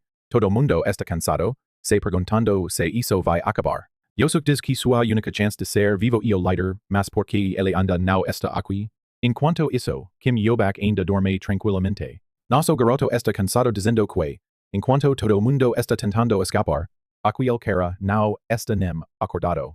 E ai que tudo, comca a se mover de novo e nosso garoto diz que eles precisam tirar Kim Yobak do corredor. Mas, o cara está sentado, coberto de funges, parecendo fantasma. Todo mundo pergunta o que está acontecendo como ela responde, que ela acha que agora é o momento perfeito. De repente, a porta abre e a criatura sai desesperada e coberta de fungos. Todo mundo se move com Kim Yobak, pedindo para saber o que ela fez. Ela explica que ela tem o demônio mas demora muito tempo para se espalhar. Todo mundo comca a aplaudir e prazer lo dizendo que fez trabalho incrível e que ela é incrível enquanto ela apenas paris embarcado. Mas Xiaomu e Kang os lembram de ficar focados porque ainda não ganharam. O demônio se sentou na frente deles correndo e que algo apareceu detrás. Monte de criaturas surgiram olhando para eles. Acontecia que o sozinho não era tão sozinho, afinal. Isso o que Maru pensou enquanto todos se aproximavam para atacar. Uma estranha cor de rias estava estendo detrás. Kang ordenou Yobak para esconder todo mundo. Ele então ativou sua habilidade de zero presença que era quase como invisibilidade. Kang continuou se movendo para frente cortando pelos demonios. O problema era que a escada era muito escura e sua espada continuava ficando presa nas paredes. Assim que isso aconteceu, as criaturas começaram a cair sua espada. Apenas quando ela pensou que estava prestes a ser atacada, nosso garoto foi direto para golpe no pesco. Enquanto ele estava sendo devorado, ele esticou sua mão para cima e clenchou a tela comcu a descer e TikToker gritou que todos eles estavam prontos para morrer. Mas nosso garoto disse que não. Ele revelou o poder da habilidade do espelho. Com isso ele tirou su bracos e comandou a tela para parar. Su amigo o abencocu mas os demonios ainda estavam atacando. Ate que de sus cabelos explodiu porque Samu tinha quebrado dedo. Ele disse ao garoto para ficar escondido atrás da barreira, já que ele era apenas nível 1. Maru estava prestes a avisar lo de ser cuidadoso mas estava muito tarde. Ele foi derrubado na espada, no pescoço. Monte de criaturas, o subiam. Então de repente algo branco e enorme vio batendo pelos monstros. Jaus pequeno espelho estava gigante. Ela tinha seis olhos focados, parecendo controlar o monstro. Enquanto isso Kang estava cortando as criaturas e Samu estava quebrando as por dentro da barreira. Samu e nosso garoto estavam olhando para do outro. Eles começaram a enganar do outro aplaudindo seus amigos dizendo que eles realmente trabalham duro fazendo se tolos em frente de todos. Enquanto isso, wow. Pergunta por quê as criaturas continuam infinitamente sendo dessa sala. Assim que nosso garoto ouviu que ele decide dizendo que vai, ele pergunta para eles clarear Kamenho e Kang e Samu obedecem. Ele conseguiu passar pelos monstros e cair para a sala. E escondido atrás de todos os espelhos o verdadeiro estava preso a. Ele percebe que esse bastardo estava apenas lutando usando clones. Toda vez que algo bateu na cabeça, novo era nascido. Então Marmo levanta os bracos e diz que se isso for o caso ele está levando a perda para baixo e a coisa pode ficar lá. Assim que ele fez. Isso ele tentou correr para a seda mas su poder estava funcionando muito mal e a perda estava descendo muito rápido. Ele viu seus amigos levantaram os bracos para ajudar e estava apenas levado a segurança e tempo. Agora fora todo mundo estava celebrando. As pessoas estavam aplaudindo su poder espelhado dizendo que era realmente incrível. Enquanto isso Kang olhou para o lado lembrando as lembranças que ela tinha com sua avó e irmã. Marmo notou isso e então decidiu o poder espelhado já que não era mais necessário. Agora que a criatura estava morta. Ele olhou para a criatura, no caiu e entrou para destruí-la enquanto todo mundo perguntou o que ele estava fazendo. Ella ya había apagado monstro antes el tina de ser rápido para se aprovechar du amarlo que ainda estaba, no ar. Como isso ela teve a habilidade da criatura, e como que a puxar as paradis. O problema foi que usando o poder ela consumiu armas, e logo ela não podia move las maie. Kang, então pegou su braco disse que estava, tudo bem o agradeceu. Pelo menos o que ela conseguiu restaurar era suficiente para o desenho reparecer. De volta no escritorio Dietman chega emocionado dizendo que algo bom está acontecendo. Hoje AI que ela percebe que não há ninguém no lugar. Ela passou por problema de conseguir o melhor pau de bução então onde estava todo mundo. Ela olha para a sala de descanso e se pergunta se aqueles brancos ainda estão desmaiados na manhã. AI ele recebe uma chamada de Zhang e pergunta o que está acontecendo. Zhang imediatamente revela que ele chamou Maru para a quarta-feira mas Maru refusou e ele quer saber pork. Dietman olha para o lado e vê as garotas dormindo para sendo bonitas e tranquilas. Enquanto isso nosso garoto está lá sujo e chio. Sua vida não estava perfeita. Ainda mas ele estava se ajustando para o time. A próxima cena corta e nosso garoto está sendo totalmente quebrado em metade. Algum grita para ele correr mas agora estamos voltando 7 horas antes. Agora é o que eu chamo de spoiler, pessoal. Nosso garoto estava morrendo de sono reclamando que quando ele estava procurando emprego ele nunca imaginou que fazer dinheiro seria tão difícil. Ele ainda estava cansado da batalha contra o demônio. Então ele ouviu carro passar e claro, era Porsche. Obviamente, era o idiota rico milionário e nosso garoto sem vergonha de todos os tempos vai para. Ela pedindo por uma viagem mas apenas acelera sem uma palavra. TikToker apertis de nada comentando sobre o qual. Geloso ela é como aquel idiota. Que tem carro importado. Mas era meio estranho para servo público dirigir algo assim para trabalhar. Maru concorda dizendo que, no final, o cara e apenas estranho. Então Josiak diz que não importa o qual bonito, rico alto o cara e, nada disso importa porque ele tem uma personalidade sujo e provavelmente não tem amigos. Os dois, rim mas Maru comka. A pensar ela não, tem nenhum, disso ela não, tem nenhum, amigo também. Então ela está, perdendo de todos, os modos. Próxima cena eles chegam na oficina, olham assustados. Diefman abre os bracos chamando nosso garoto, usador de habilidade, 7 ela está confuso imperando, o chefe tentando descobrir, sobre o que eles estão falando. EAI que Juan explica que se ele cometu uma criatura de nível 7 e rubu suas habilidades então agora ela é nível 7. Enquanto isso algum bait ou no pesco dizendo que eles sempre pensavam que o garoto era apenas peso morto mas agora ele finalmente útil para algo. Nosso garoto brinca, percebendo que ser reconhecido pelo time se sente realmente legal. Então Yasa comenta que su talento é realmente incrível. Essa é a primeira vez que ele vê algum que só vai ficar ficando mais forte. De repente, se Yanwu bait na mesa. Ela diz que o dia de trabalho já como então eles precisam parar de conversar. Nosso pobre garoto percebe que esse bastardo odeia por nenhuma razão. So porque ele foi humilhado antes por ser nível 1, agora ela tem que sofrer por isso. AI acerta. Gorgeous bait. Oh, no. Pescoco e pergunta. Se eles podem conversar pouco. Agora fora sentado, em uma mesa ele pergunta o que aconteceu. Ela diz que ela só queria agradecer por o que aconteceu na casa de sua avó ontem. Ela estraga-lhe a cabeça dizendo que eles são time então foi so natural. Mas de repente, ela vira e diz que depois desse acidente, ela está segura de como ela se sente sobre ele. Nosso garoto se machuca perguntando que vem a seguir. EAI ela diz que ela está segura de que ele não é usador de habilidade nível 1. Que tragédia. Eu pense que ia ser algo bom. Ela pergunta para explicar. Ela diz que não hajito de ele ter se recuperado tal bem como por nível 1. Ela se lembra da criatura, Chubia, que ele primeiro pegou e certo que foi nível 1. Mas então Kang pergunta-se, por qualquer chance, ela viu outro demônio antes de começar a trabalhar aqui. Ela pensa por momento dizendo que não hajito de ele esquecer algo tão importante. AAI, que ele percibe e fumaca atrás dela. Imediatamente, ataque de pânico acante e uma chapa negra apari. Gato, humano, olha, para ela corando e su coracao comca abater. Ele joga sua cana e ela pergunta o que está errado.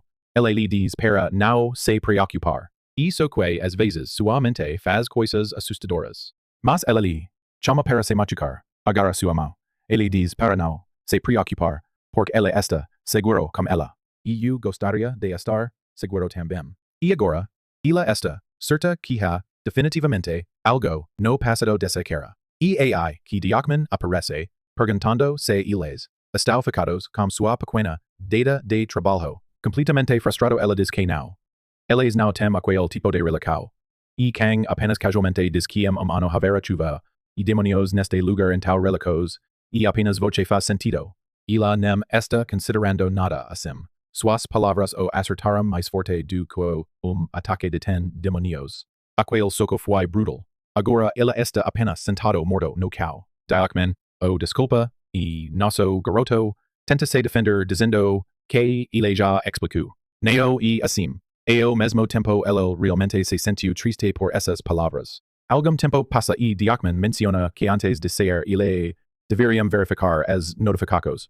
Enquanto isso Kang e nosso garoto está subindo as montanas. Desde aquela conversa no qual ele se sentiu estranho por estar ao seu redor. Kang alcança o metro e começa a tomar notas sobre Esmeralda. Maru do outro lado está convencido que realmente não tem tempo para relacos, pois tudo vai acabar em ano. Ambos deles estão perdidos, pensando que precisam encontrar jeito de matar esses demonios. Quando de repente o celular começa a sonar, e uma chamada de distress da zona 3 e Yosef está o que fala. Ele diz que o líder Diacman já foi derrotado e que a criatura está em seu caminho. Ele lhe avisa de ter cuidado com suas palavras, e de repente, a chamada parece ser cancelada. Kang diz que isso é preocupante. Diacman e usador de habilidade nível 10 e foi derrotado. Maru está chocada. Aquele cara louco e usador nível 10. E Esmeralda começa a aparecer e ela lhe avisa de ter cuidado. O demônio que estava vindo era completamente diferente do que eles tinham enfrentado antes. Sua silhueta apare, os dois se abracam, então uma criatura, fina e kimono, aparece em frente a eles. O demônio brilha, único olho que pega os dois fora de guarda. Ele os beia dizendo que prazer conhecer humanos e pergunta se eles podem ter pequeno conversa. Ela diz que está interessado em falar como que liga as coisas aqui. Maru está chocada. Não só pode essa coisa falar, mas também se comunica exatamente como uma pessoa? Kang lhe diz para ficar alerta, mas o demônio lhe pergunta de não ser hostil. Ela afirma que não quer lutar. Ele só está aqui para ter uma conversa. Maru não entende qual tipo de conversa isso significa, mas ele lembra que Yosef lhe avisou para não falar como criatura. Sim, nosso protagonista ignora essa alerta e pensa que isso pode ser uma boa oportunidade para coletar informação. Então ele pergunta de onde a criatura vem. Ele responde que ela vem do Naraka. Maru não tem ideia de onde isso é. Então o demônio explica que é parte mais profunda do inferno. Aqueles que cometeram pecados morte em sua existência são prisioneiros nesse lugar, presos, em escuridão infinito e forcados a lutar para sempre. Maru começa a unir as coisas e pergunta se isso significa. Sim, todo demônio que existe aqui foi uma vez humano. Nosso garoto de repente se lembra de comer as criaturas. O que significa que ele tem comido pessoas. Ela começa a vomitar imediatamente. O demônio então diz que é sua vez de perguntar uma questão. Maru suspira por segundo, mas con pega su braco e le dispara parar de falar. Mesmo se o demônio pari amigável na superfície, ela tem certeza que este é o que derrubo su líder. Ela já preparou espelho gigante, mas o demônio lhe diz para que ela não gosta de ela não hesita e des em frente pronta para atacar. Ela sorrida e lhe informa que mata-lo agora. Não levará su irmão de volta. Intao ela, le diz que foi sua culpa por ser tal fraca, e deixar su irmão morir. E ai que a memória flutua de volta. O momento em que su irmão passou em frente para protegê-la. Dan elate, pericia muito como nosso garoto. Com su pescoço prado, ela lhe diz para correr e colapsar em seus bracos. Ela soube desesperadamente e agora, de volta ao presente, ela não tem ideia de como esta criatura sabe disso. O demônio diz que como sua irmã mais velha, foi sua responsabilidade para protegê-lo. Mas ainda assim, o pequeno garoto acabou morrendo. Maru chama para Kang e se apressa para pegar-la seus bracos. Espera, de onde veio toda essa sangue? Ela nem notou nada acontecendo. Maru percebe que esta criatura provavelmente pode atacar pessoas psicologicamente. E agora, eles estão enganados, porque se algum tem estado de mente fraca, ele é nosso protagonista. O demônio então diz que eles podem continuar conversa e deixar esse humano tão patético de lado. Mas Maru diz que não e ordena ao monstro fechar sua boca. Então ele se lança contra o demônio, dizendo que não vai deixar ele falar sobre ele assim. Ele o bate na cabeça, batendo uma pedra. O demônio ainda fecha seus bracos quando Maru já está chegando para segundo golpe. Então o monstro de repente rindo, e diz então e assim que ela está atuando, mas não ele só foi rejeitado por ela. De nada, Maru se acalma, parando em seus caminhos, como se algo tivesse atrapalhado su coração. Ele grita. Isso não faz sentido. Ela nunca foi rejeitado antes. Aquele tipo de coisa não deveria afetar-lo. Então, porque ele de repente se sente cansado, ele não tem sentimentos românticos por ela. Ele só pensa que ela é uma senhora forte e legal. Enquanto isso, ela ainda está no carro, se desculpando. Por momento ela pausa, mas depois a dor em su peito se torna pior e ele chama pouco de sangue. O demônio pega uma pedra e diz que odeia as emocos porque as emocos são coisas para pobres pessoas. E quando ele era humano, ele nunca sentiu algo como isso. Ele se aproxima de Maru e pergunta por que ele não está respondendo. Gato cortou sua língua? Agora Maru finalmente entende por que mesmo. Usador de habilidade nível 10 não poderia derrotar essa coisa. O demônio joga a pedra. No areds que hora determinar isso já que o garoto quando a pedra chega para terminar. Maru pensa. Apesar de alguém com coração sem emocos aparecer, não há jeito de ele ser salvo. A pedra esta prestes a derrota lo quando de repente o corpo inteiro do demônio se torna violento. O bastardo sem emocos finalmente aparece pedindo para saber porque. Nível 1 está sentado, no cal. Nosso garoto grita dizendo que nunca foi tal feliz. Ver sociopata. Mas o cara já está irritado perguntando porque esse idiota está sorrindo, como ela assim de nada. Então chamo o demônio gritar. Ha, esse mesmo, na verdade. Pouco. A criatura ajusta a cabeça dizendo que seus cordas vocais bem difíceis de quebrar, especialmente considerando o que o baixo su nível e. Não estava atacando seus egos, e ambos deles estavam prontos para derrotar o inferno com essa boca grande. Eles ficariam face to face como monstro e nosso garoto avisu chamo de ter cuidado, pois aquele bastardo usava ataques psicológicos. Mas chamo apenas o disse para observar. Tinha mostrado como lidar com isso. Obviamente nosso garoto estava irritado e queria matar esse bastardo mas ele não tinha escola. Eles tinham que lidar com isso. Chamo abriu outro dedo e com isso pedaço do corpo do demônio quebru. O demônio imediatamente se aproveitou do inferno e o assustou. Se isso faz tudo que ela tinha, ela nunca ganharia e aprovocou de su pai, mas nada aconteceu. Chamo apenas, continuo quebrando os dedos e atacando o monstro. A criatura riscou dizendo que, aparentemente, essa cara era sem emocos igual a ele. Isso o que acontece quando você e o filho de uma mulher que tomou sua própria vida após ser abandonada por seu marido, droga. Agora vim, a história trágica de Chamo explicando por que o cara era tão desagradável. Obviamente Maru não tinha ideia disso. Ele pensou que o cara era apenas garoto rico desagradável. Mesmo alguém tão frio quanto ele não seria capaz de lidar com ataque psicológico como esse. Mas então Maru se afastou. Chamo estava rindo. O bastardo perguntou o que isso tinha a ver com nada. Não foi sua culpa. Foi suas mães por serem tão fracos. Então ele abriu o braço do demônio e disse que, nesse mundo, apenas os fortes sobrevivem. O monstro gratu e dck se iso fos o caso intao, Xiamu now, duraria, muito pork ele, era muito fraco do que han maru. Agora esse attack psychologico realmente funcionou.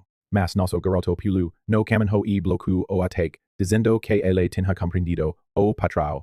O monstro desorienta as pessoas com ataques psicológicos, e então lança uma espada da boca dele. Então Kang se afastu e cortu, a língua da criatura, tornando a comdor. Ela perguntou se Maru estava bem e nosso garoto estava em amor pensando, como esperado, que ela era incrível. Estuvem lá com ele, caindo por ela, assim como esse idiota. Mas ela se afastou, dizendo a si mesmo para se focar na luta. Ela pegou Xiamu, e o afastou, tentando tirar lo dos seus dias. Mas caramba, isso afetou ela ser mais fraco, do que o Han Maru realmente conseguiu. Por outro lado, nosso garoto estava orgulhoso de que alguém como Xiamu estava orgulhoso dele. Mas então ele se afastou e disse, e ele para se afastar, não foi tal ruim ser pior do que ele. Ela pode ser super legal, mas por enquanto, Xiamu ainda era mais legal do que ele. De repente, Xiamu se afastou, dizendo, obviamente, depois de tudo, voce ainda, nível de lixo. Os três deles então se transformaram para enfrentar o chefe, sabendo que eles tinham que matá-lo antes do amanhã. Senão, eles estariam a desavanagem. Maru perguntou como eles estavam supostos a fazer isso, se ele se aproximasse demais. O monstro usaria a língua. Mas Kang disse que era o momento perfeito para agora, ela não podia falar. No entanto, Xiamu imediatamente objetou, dizendo que ela não estava condição de lutar. A doença na cabeça não estava curando. Nesse momento, Maru voltou para o lado, pensando que ele precisava encontrar jeito de lidar com esse monstro. Ele começou a mover os braços, chamando o monstro de idiota e dizendo que ele estava bem lá. A criatura voltou para ele. Essa era a abertura que ele estava esperando. Ele disse que Xiamu iria cuidar de Kang enquanto ele usava o novo poder que recebeu. Mas seu amigo estava confuso. Afinal, seu poder só funcionava em espaços fechados. Kang imediatamente gritou que Xiamu iria ajudar Maru antes de que ele se matasse fazendo algo estúpido. No entanto, nosso garoto estava correndo pela vida, como monstro atrás dele, sua língua flutuando em todos os lugares.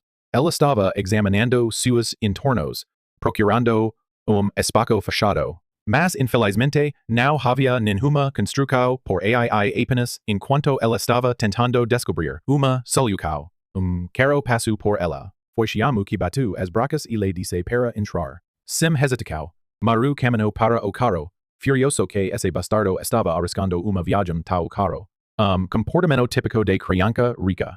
Nosso garoto estava geloso com esse bilionário. Ele caiu através do telhado, já abrindo a porta enquanto o monstro se fechou de trás. A criatura tentou ataque morto no carro enquanto Maru gritou que Xiamu poderia entrar. Mas isso era na verdade uma armadilha. O monstro se afastou e Xiamu o fechou por dentro. Ela disse que o plano de Maru estava funcionando. Maru estava a pular de novo pensando que tudo estava pronto. Mas, então, a cena do camco, e nosso garoto foi cortado em 36 pedacos. O monstro gritou enquanto saiu do carro, satisfeito que havia matado ela. Mas então, uma mão pegou seu pesco.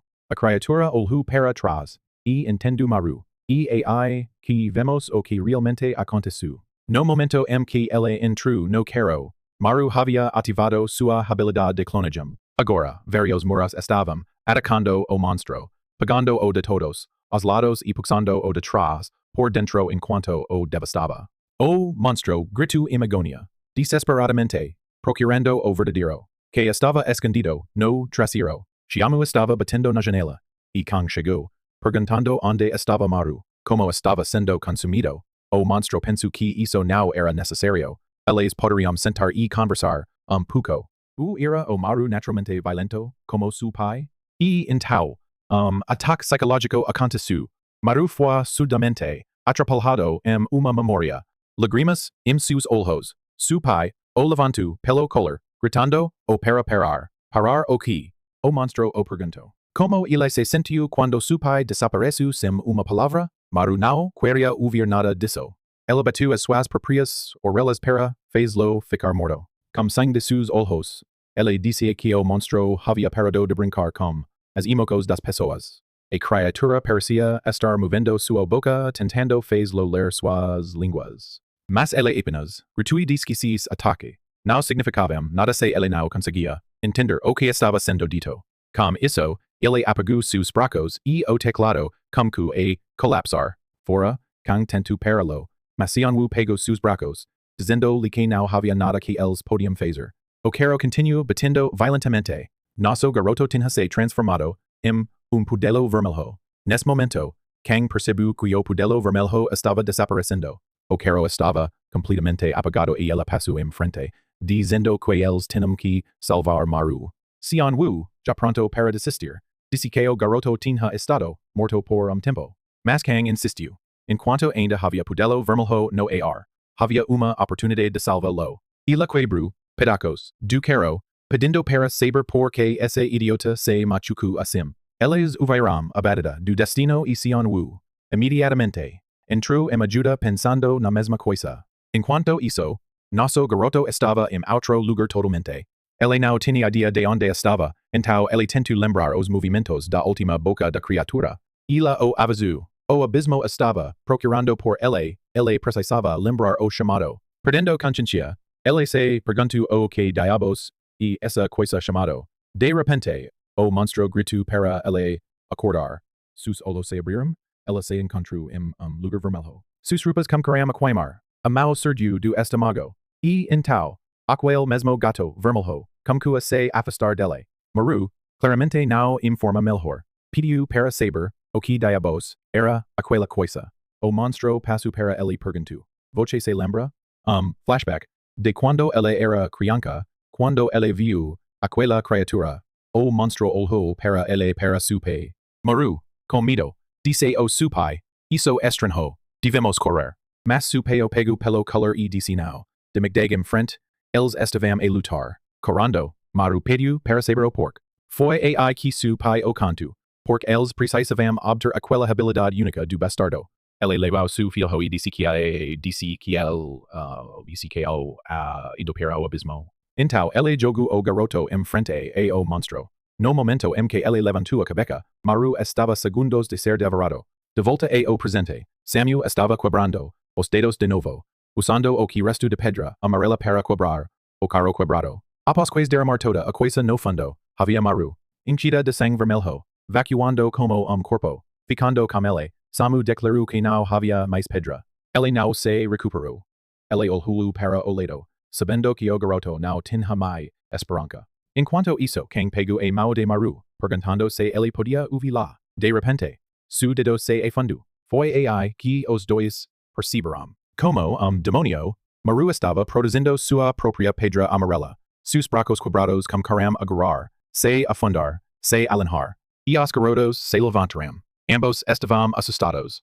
Ela se recuperou sozinho. Mas então, ela perdeu a consciência e se quebrou, face first no cal. Elas olhavam para o corpo. E Samuel imediatamente começou a adorar nele, pedindo para saber o que diabos ela era. Maru, ainda bem vivo, estava grunhindo, perguntando por que ela estava se afundando. Samuel pegou pelas colinas, gritando. Como ela estava produzindo sua própria pedra amarela. Na teoria, o único poder que ela tinha era gluttony. E ai que aconteceu com Maru. Gluttony não era o primeiro poder que ela tinha recebido. Era o poder des monstro. Quando ela era mais jovem, su pai ofereceu a tomar a habilidade da criatura. E ela ainda não sabia porquê. E aqui vem o panic attack. Ela colapsou no cal, enquanto Samuel perguntou o que estava errado. Kang, o único com alguma decência, pediu para Samuel dar descanso. Ele ainda estava se recuperando. Além disso, por enquanto, eles deveriam manter isso segredo entre apenas os três deles. Samuel rebutou, todo mundo precisava saber, incluindo a quarta-feira. Mas Kang rebutou, ainda assim. Samuel insistiu. O que se ele se tornasse demonio perigoso? Kang simplesmente respondeu, chamou olhou para trás, e então se machucou. Tudo bem. Ele não se importou com o que aconteceu com o garoto. Com isso, ele se despediu. E agora Kang percebeu que toda a responsabilidade havia caído em cima dela. No trem para casa. O trabalho era muito mais cansativo do que o garoto pensava. Ela estava tentando descobrir o que era esse poder glutônico e o que era aquele monstro. Certo então, o monstro apareceu na reflexão da janela olhando para Samuel. Maru pulou com medo. Yosuke, sentado ao lado de Samu, li, dice para parar de se parece estranho. Maru abriu a cabeça dele, dizendo que ele apenas viu algo estranho. Então ele perguntou se Yosuke queria ouvir sobre alguns dos seus problemas. Yosuke, com essa hesitao, disse nem pouco. Ela disse que seria melhor se eles só ficassem fora das vidas de cada. Maru sentou lá, desligando, percebendo, ninguém trabalho, se importaria, com ele. Enquanto isso, TikToker recebeu uma chamada de cara chamado Kim Wooju ele queria saber pork. Cenas mudaram, bar izakaya. Kim Wooju estava dizendo algum para deixar o cara em Mountain Group e pedir transferência. Cara chato hesitou, mas eventualmente diz ok. Mas então ele perguntou, quem era aquela pessoa sentada ao lado dele, era nosso garoto Hinmaru. Mesmo Yosuke queria saber, desde quando ele foi convidado. Mas o pobre cara disse que, vida dele também era realmente difícil, ele não queria estar sozinho. Ele se tornou Kim Wooju, e mencionou que foi a primeira vez que ele conheceu algum de outro, time perguntando por que ele queria deixar aquele lugar. Wooju explicou que foi por causa de todos os argumentos e problemas. La Yosuke disse que paria mais como, caso humido de bullying. Nosso garoto então queria saber se isso era aquele legendario bullying de oficina que ele tinha ouvido tanto sobre. TikToker concordou, dizendo que Wooju era apenas demais de uma pessoa. Ela deveria ter casado, problema e então foi exatamente como ela fez. Hinmaru admitiu que ela não sabia sobre isso desde que ele veio de outro grupo. E aí que Wooju revelou que Yosuke foi o que se derrubou e foi o mais bulliado. Agora nosso garoto estava se sentindo incômodo e se perguntando qual tipo de pessoas estavam nesse grupo. Yosuke explicou que as personalidades desses caras estavam mais próximas de humanos. E mesmo dentro dos servidores públicos responsáveis pela exterminação de demônios, havia pessoas mais perigosas do que os atuais alvos. Hinmaru se lembrava, quando Sun Woo disse que poderia acabar se tornando mais perigoso do que monstro e Kumku, e se perguntar se ele era uma dessas pessoas. No caminho de casa ele estava, conduzindo o garotinho, perguntando se eles ainda estavam longe. E aí que eles chegaram na loa dos pais de Wooju Raymond, e ele disse que ele estava procurando por Wooju. Mas, olha isso ele encontrou Yosuke também. Então, sem hesitação, ele o bateu. No pesco e bateu na cabeça, dizendo que se ele estava indo se transferir, ele deveria ter sido em paz. O maior erro dele era colocar fogo no lugar antes de escapar. Ele estava batendo o caralho do cara que o garotinho pegou o braço e le disse para cortar. Obviamente o cara voltou e perguntou quem ele era. Nosso garotinho com olhos brilhantes diz que trabalhou com Yosuke na oficina. O cara riu dizendo que parecia que ele estava da ilha de Ganwat onde so idiotas e estranhos acabaram. Então, sem avisar ele bateu, Maru no rosto. Nosso garotinho estava afastado, no cao enquanto o cara voltou para bater o caralho de Yosuke. Pobre Yosuke tinha tomado mais de uma batida dessas pessoas do que ele tinha desse demonio na casa. Maru se levantou esperando que ninguém notasse que su rosto estava sangrando mas havia pedra amarela na boca dele. Todo o lugar estava tornando amarelo e nosso garotinho. Enquanto isso, o outro cara continuou batendo no rosto de Yosuke culpando o por forca lo para meses de reabilitação. Caramba, pobre TikToker estava curando, sendo amaldiçoado, pobre coisa. E seus amigos incríveis atrás apenas estavam lá dizendo que ele nunca imaginavam que ele transferiria para a ilha de Ganwat. E aí que o monstro surgiu detrás deles. As portas abriram o cara se virou a pe enorme batudero no rosto dele. O bastardo bateu o cabelo contra a perde colapsou e todo mundo estava se perguntando quem diabos era. Era o Shan Wu. Ela simplesmente disse que ele também era membro da ilha de Ganwat.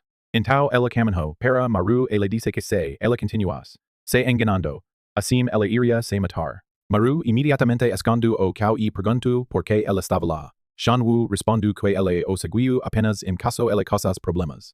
No trem, ele também notou que nosso querido Kang Chana havia sido secretamente seguido por Maru e agora, ele tinha apenas chegado na loja pedindo para saber o que diabos estava acontecendo aqui. Ele caminhou destruiu o TikToker e perguntou se ele estava bem. Ele lhe disse que eles tinham sorte. Ele estava levando ele fora daqui.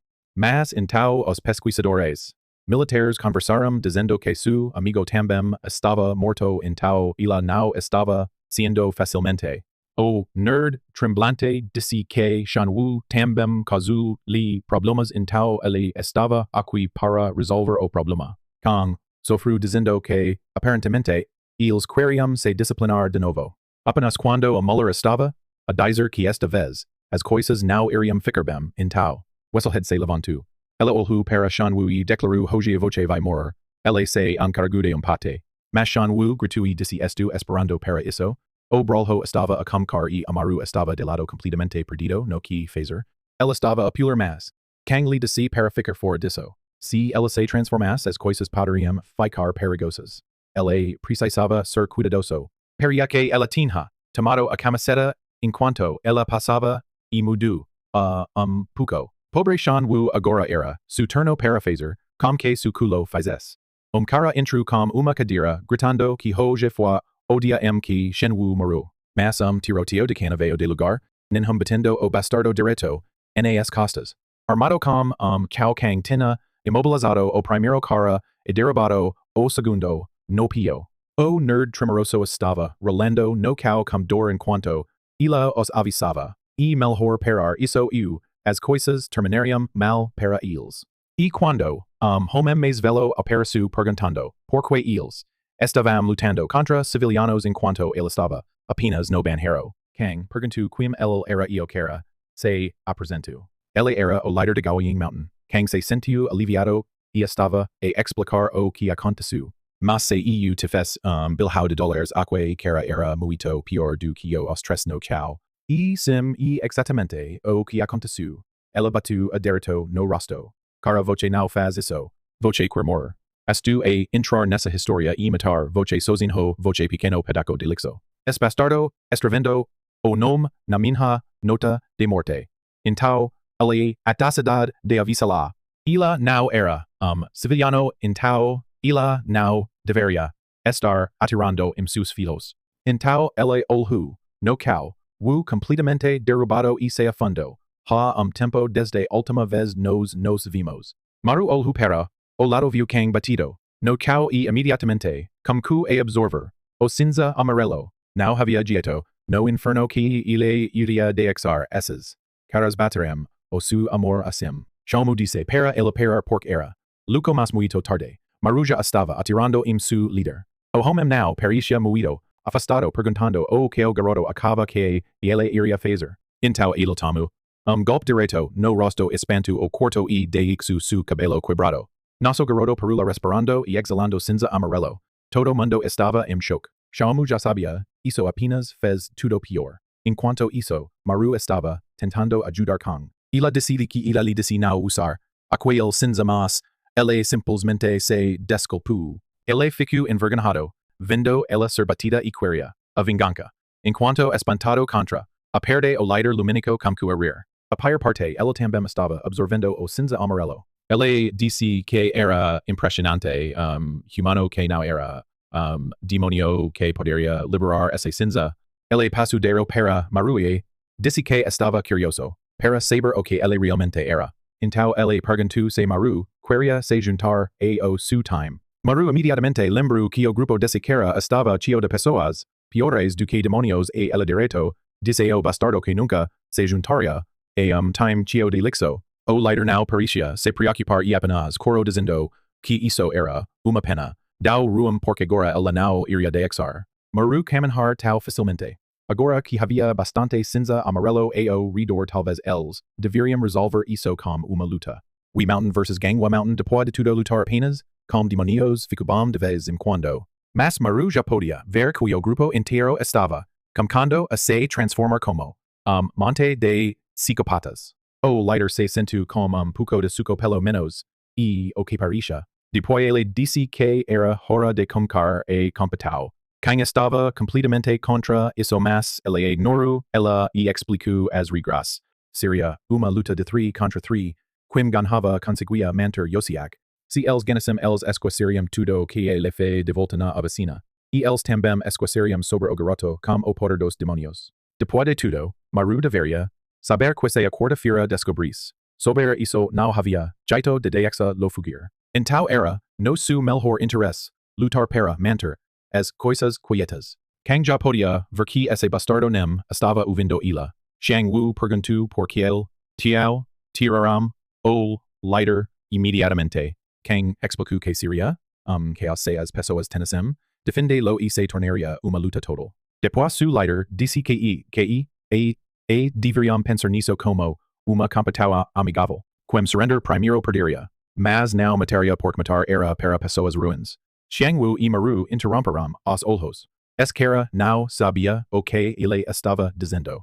Xiang Wu tirou su capa, escondeu seus óculos e disse que ele estava esperando para lutar contra humano com habilidades. Maru disse que ele era louco mas Kang concordou. Ele deveriam lutar. Por enquanto, eles só precisavam comprar o máximo de tempo possível. Ambos perguntaram por que mas ela simplesmente disse que eles entenderiam depois. Depois, ela perguntou quem iria primeiro. Xiang Wu passou em frente, dizendo que estava cansado de apenas assistir. O líder perguntou quem iria lutar do lado deles. E naquele momento o espelho tremendo tirou seus óculos. Ele olhou para Xiang Wu e viu o monstro, preso em seu olho. Depois, ele explicou que a habilidade de Xiang Wu o permitia, que ele quebra seu próprio corpo para atacar seu oponente. Os gigantes de 5 metros passaram em frente dizendo que ele iria lidar com isso. Ataque de prática, atiro monte de brancos estranhos como árvores em Xiang Wu e grito que ele queria quebrar-lo. Xiang Wu bastante reagiu. Ele simplesmente quebrou dedo. Quebrou o ataque do cara e perguntou. E isso que ele gritou como psicopata e adicionou. Claro que não. As partes do seu corpo que ele já tinha quebrado ainda estavam sob seu controle. Olho, seu oponente transformou o campo de batalha em uma caixa. Agora, Xiang Wu estava completamente imobilizado. E se ele não conseguisse quebrar seu corpo, como ele deveria lutar de volta, o oponente levantou dedo dizendo, agora voce morre.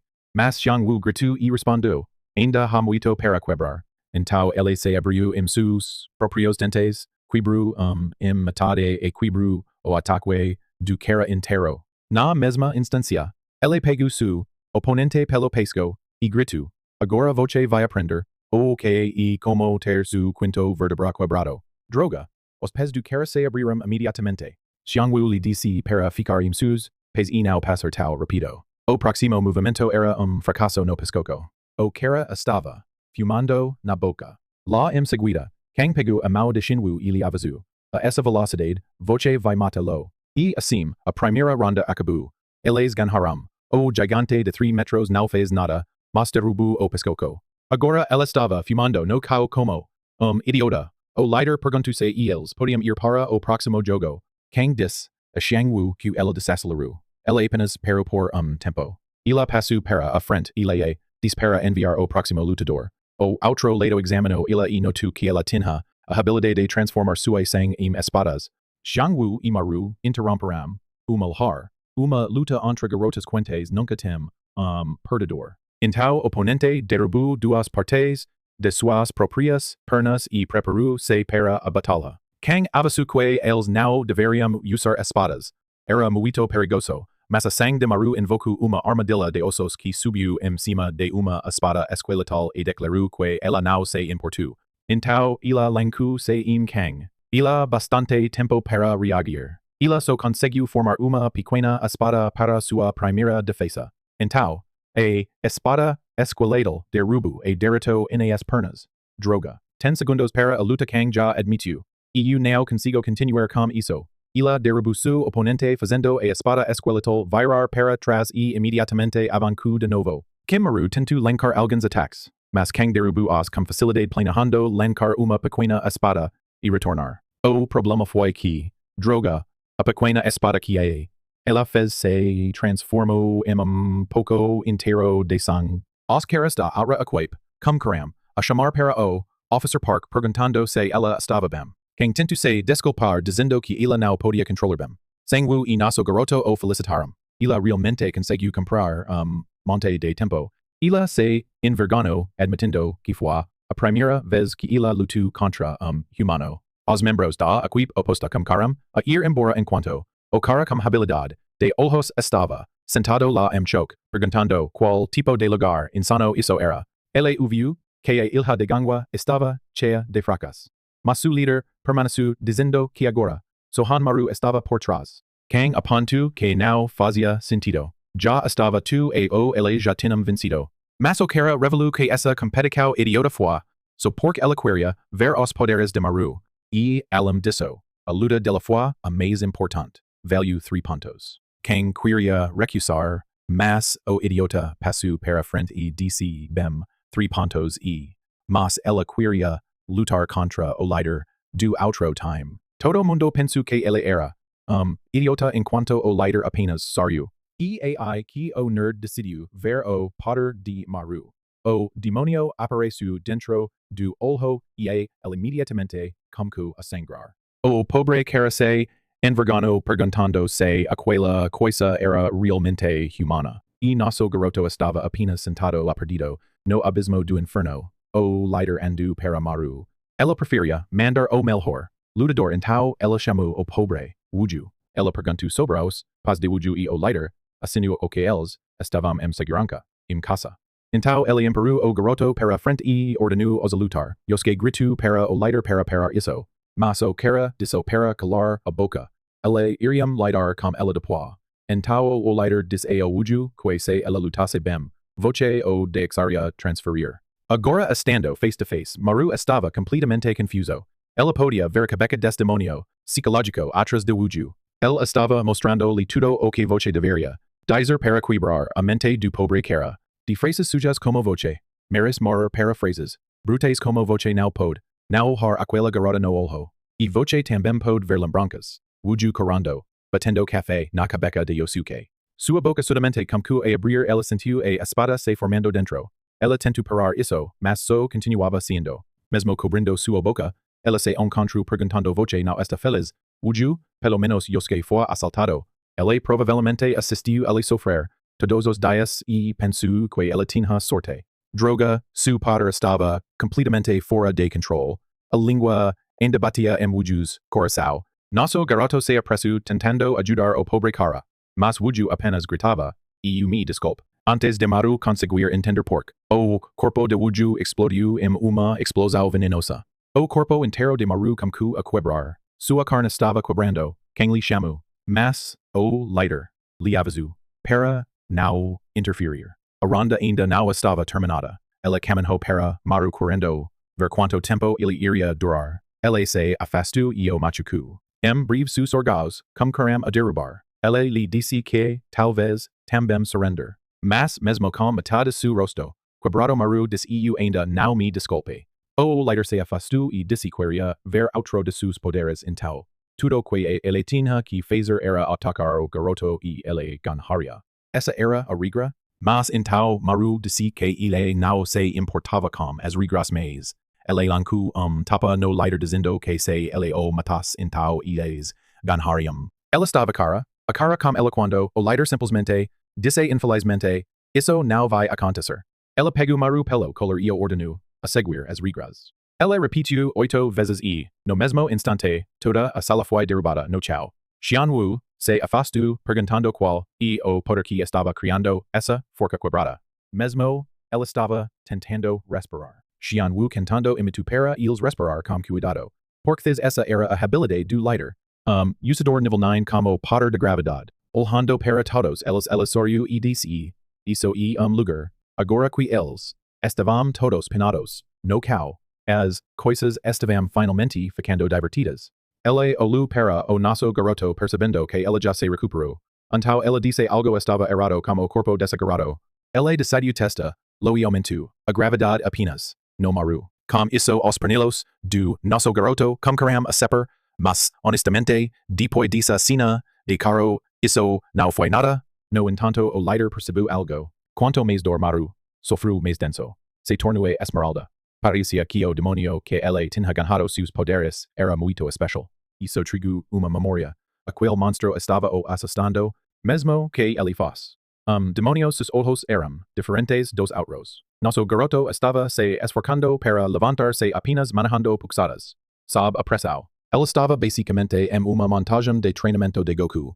Então ele decidiu usar o poder da língua para enganar essa cara, mas não havia palavras escritas no seu rosto. Parecia que não havia jeito de mentalmente quebrar esse ciclo. Nesse momento o líder tirou uma faca. Ele disse que ele odeia ser curioso. Isso e por isso que ele queria dissectar Maru. Talvez retirar suas almas. Ou talvez sua garganta. Mas a faca quebrou. Porque se amo quebrou dedo e ordenou Maru para ir atrás dele. Naquele momento quem tirou o braço do líder pulei. No are tirou o estilo afirmativo. E pulei direito para ele. Mas o líder ativou tonics gravidade. E instante todo mundo foi abatido, no cau corando de dor. O líder disse que, como gravidade aumentada tantas vezes ele iria ser do oxigênio e passar breve. Maru chamou para Kang, mas o cara apenas. Tirou a faca da mão dele e disse que agora ninguém iria entrar su caminho. Era hora de eles continuaram a jogar. Pobre Maru não pôde ver qualquer jeito disso. O poder des estranho parecia funcionar de uma forma, que quanto mais ela apertava, a garganta seu próprio, braço mais forte a gravidade ficou, essa cara definitivamente era lunático. Nesse momento alguém bateu na porta e ele disse que ele dia. Mas então o estranho, pudelo azul, começou a separar sob a porta, espalhando pelo céu. Se amo, sua mão pressada contra o céu perguntou, o que aquele estranho era. Kang apenas coroa disse que ele finalmente chegou. Quando ele luta, começou e ela deixou o Yosuke.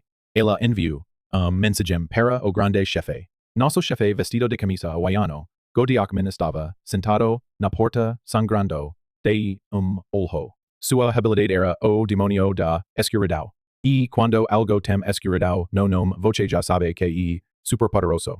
Nosso garoto estava caindo no polvo da escuridão enquanto o outro cara, completamente coberto, no líquido estacado foi subir de repente também. Maru rapidamente percebeu que ele parecia estar escuridão completa, mas algo estava errado.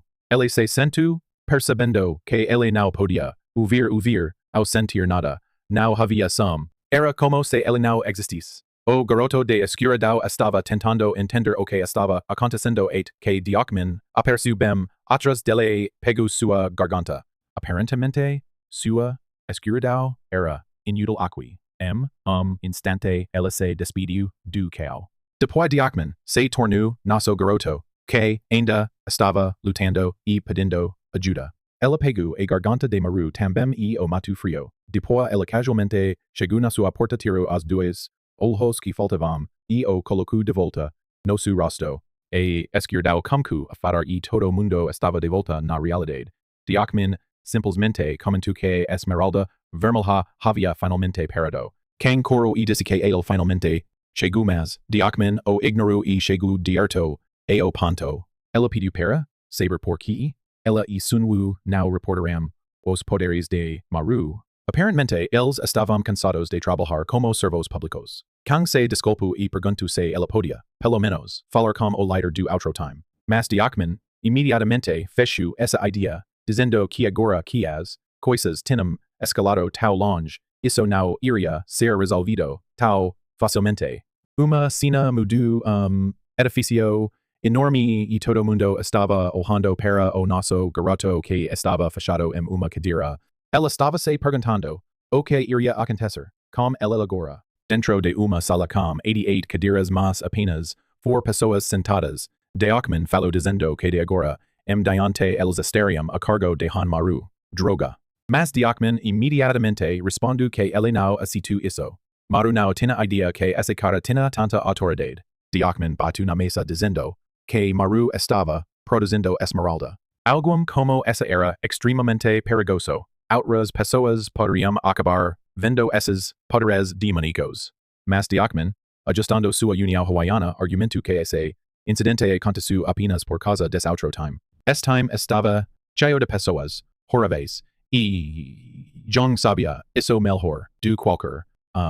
Jong deveria ser o que tomaria a responsabilidade para esse esquadrão de psicopatas. Yu Yang disse que Diokman estava levando as coisas muito longe mas Jong simplesmente lhe disse para ficar quieto. A verdade era que Jong não se importava com as personalidades das pessoas trabalhando sob ele. Ele não se importava se els, eram mountain, se su lighter, era, psicopata. Eles ainda iram necesarios, para lutar contra os demonios. Pelo menos, esses lunaticos iram melhoras do que o líder da ilha de Gangwa. Usador de habilidades nível 10 que nem gostava de lutar. Diokmin, assisto a crítica, e disse que Maru também não gostava de lutar o que foi.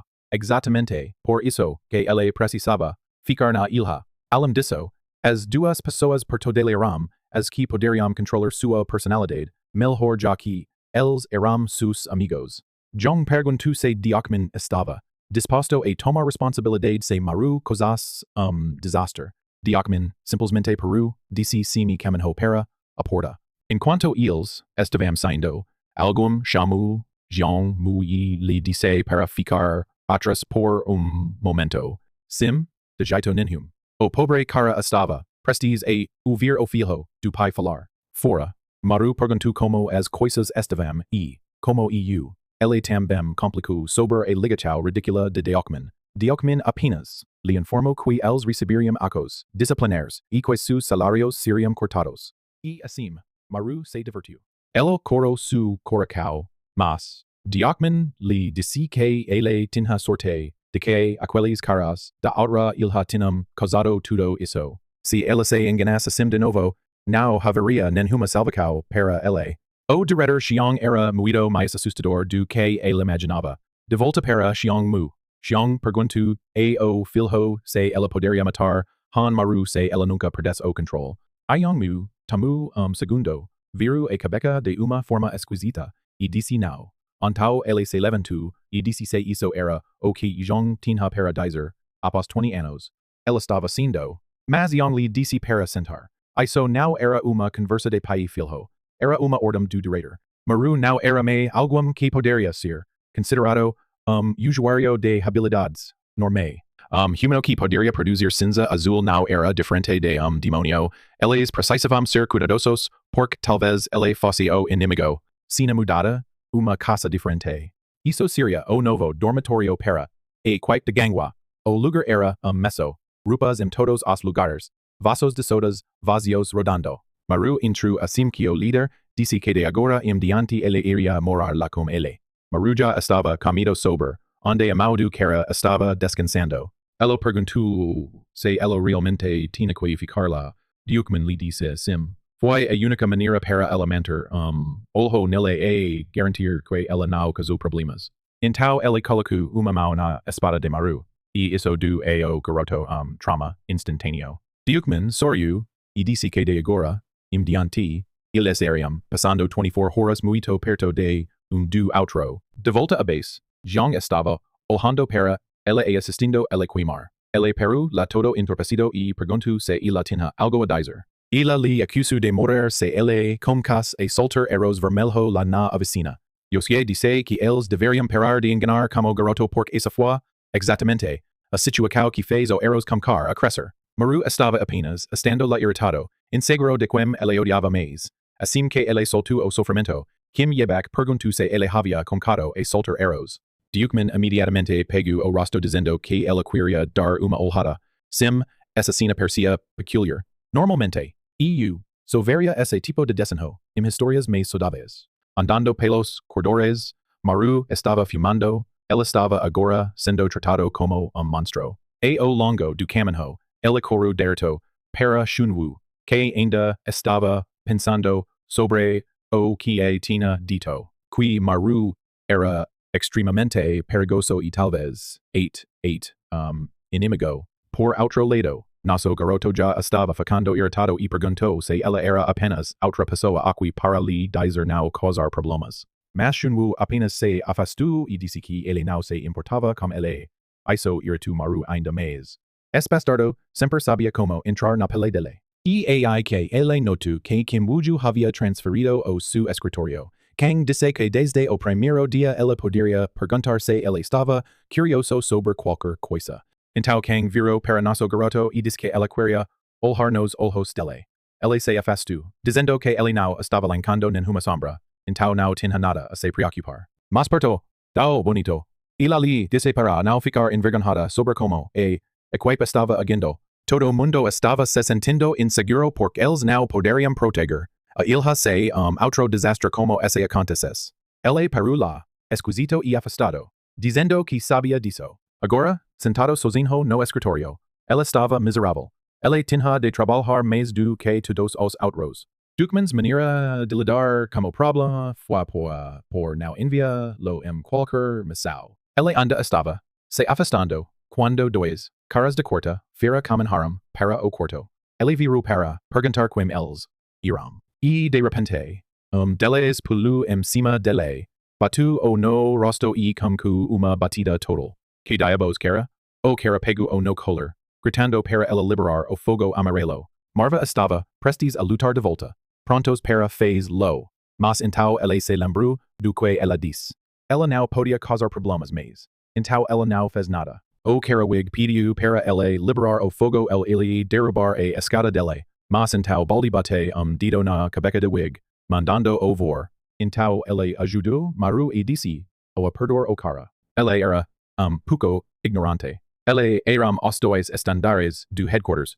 Maru imediatamente perguntou se eles estavam lá para testá-lo de novo. E vão continuar chamando os balde e wig porque muito melhor. Balde disse que wig era o seu maior fã. Ele chamou Maru King Maru. Maru, embarcado, perguntou o que diabos isso significava. Bovi já estava massajando os pés dele, dizendo que se ela pudesse ele era mais incrível do que ele é o diretor. Grande dedo direito su rosto. Certeza absoluta de que ele se tornaria o maior usador de habilidades de todos os tempos.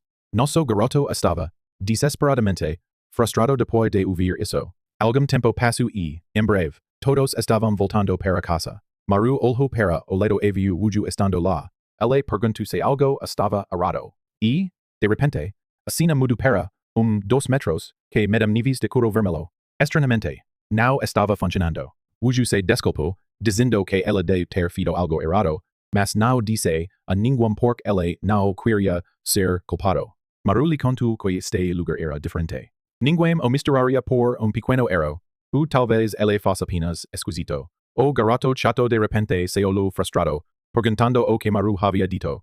Maru apenas o limpou, dizendo nada, mas ela definitivamente seria tratado bem aqui. E aí que ele notou o coro vermelho. Wuju imediatamente perguntou se ele estava lancando, mas obviamente ele não estava. Depois, olhando para o lado, havia garoto com estranhos orbes na cabeça. Wuju já estava em pânico, dizendo que eles precisavam avançar o metro, mas nosso garoto disse que com este quanto de curo, era provavelmente apenas monstro nível 1, seria fácil. Depois, ele se lembrou do que aqui Kara disse que ele se tornaria o melhor usador de habilidades. Ele imediatamente apontou para a criatura, gritando que ele era o rei e Maru, e, pouco direito su pesco, sem misericordia, a criatura colapsou instantaneamente. Nosso garoto foi brutal. Wuju aplaudiu, dizendo que ela realmente o matou Mas a vida nunca foi tão fácil, porque dentro do primeiro monstro, segundo como a surgir. Maru não entendia por que coisa não morreu, e agora, outro apareceu, e, dos orbes su pesco desapareceu, não só isso. Judicando o nível de curo, ele evoluiu para demônio nível 2. Tempo depois, Maru ficou cansado, completamente perdido, sobre porque cada vez que ele o matou, ele só ficou mais forte. Wuju comentou que os níveis de curo amarelos já tinham chegado a monstro nível 5. Ela imediatamente se despediu, dizendo que eles precisavam chamar o resto do time. Mas Maru disse a ele, olhe atrás de voce. O monstro já havia lancado em si mesmo. Ela estava prestes a quebrar su pesco, pelo menos. Wuju detonou sua habilidade de veneno, derramando o monstro para nada.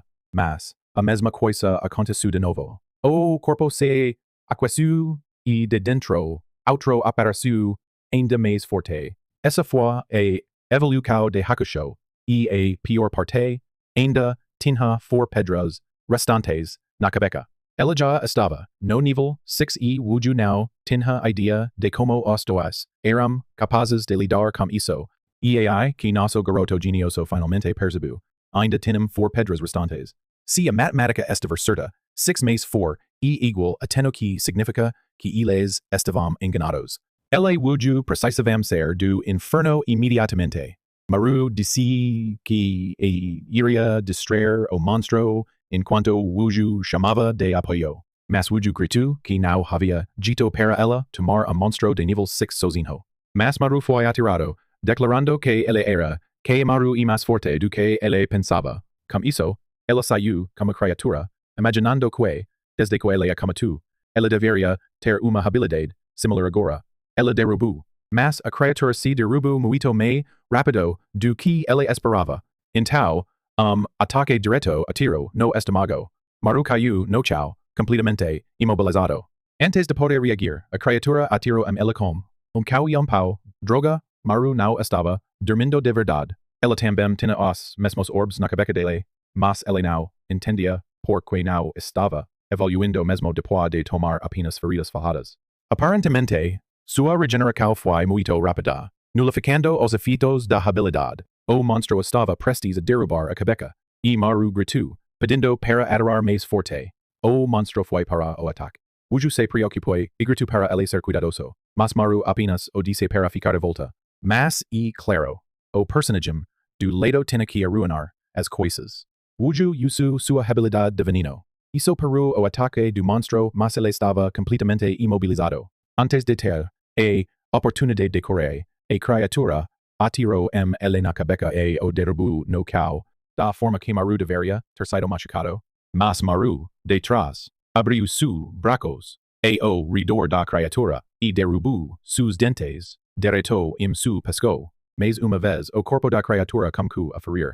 Maru rapidamente pegou o corpo de Wuju, perguntando se ele estava bem. Wuju perguntou por que o bastardo não curou. Maru lhe disse que foi porque isso era sua culpa. Então, obviamente, ele não podia simplesmente fugir.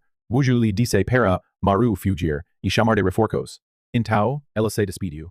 Maru já sabia que se ela deixasse Wuju com sua recuperação fraca, ela morreria.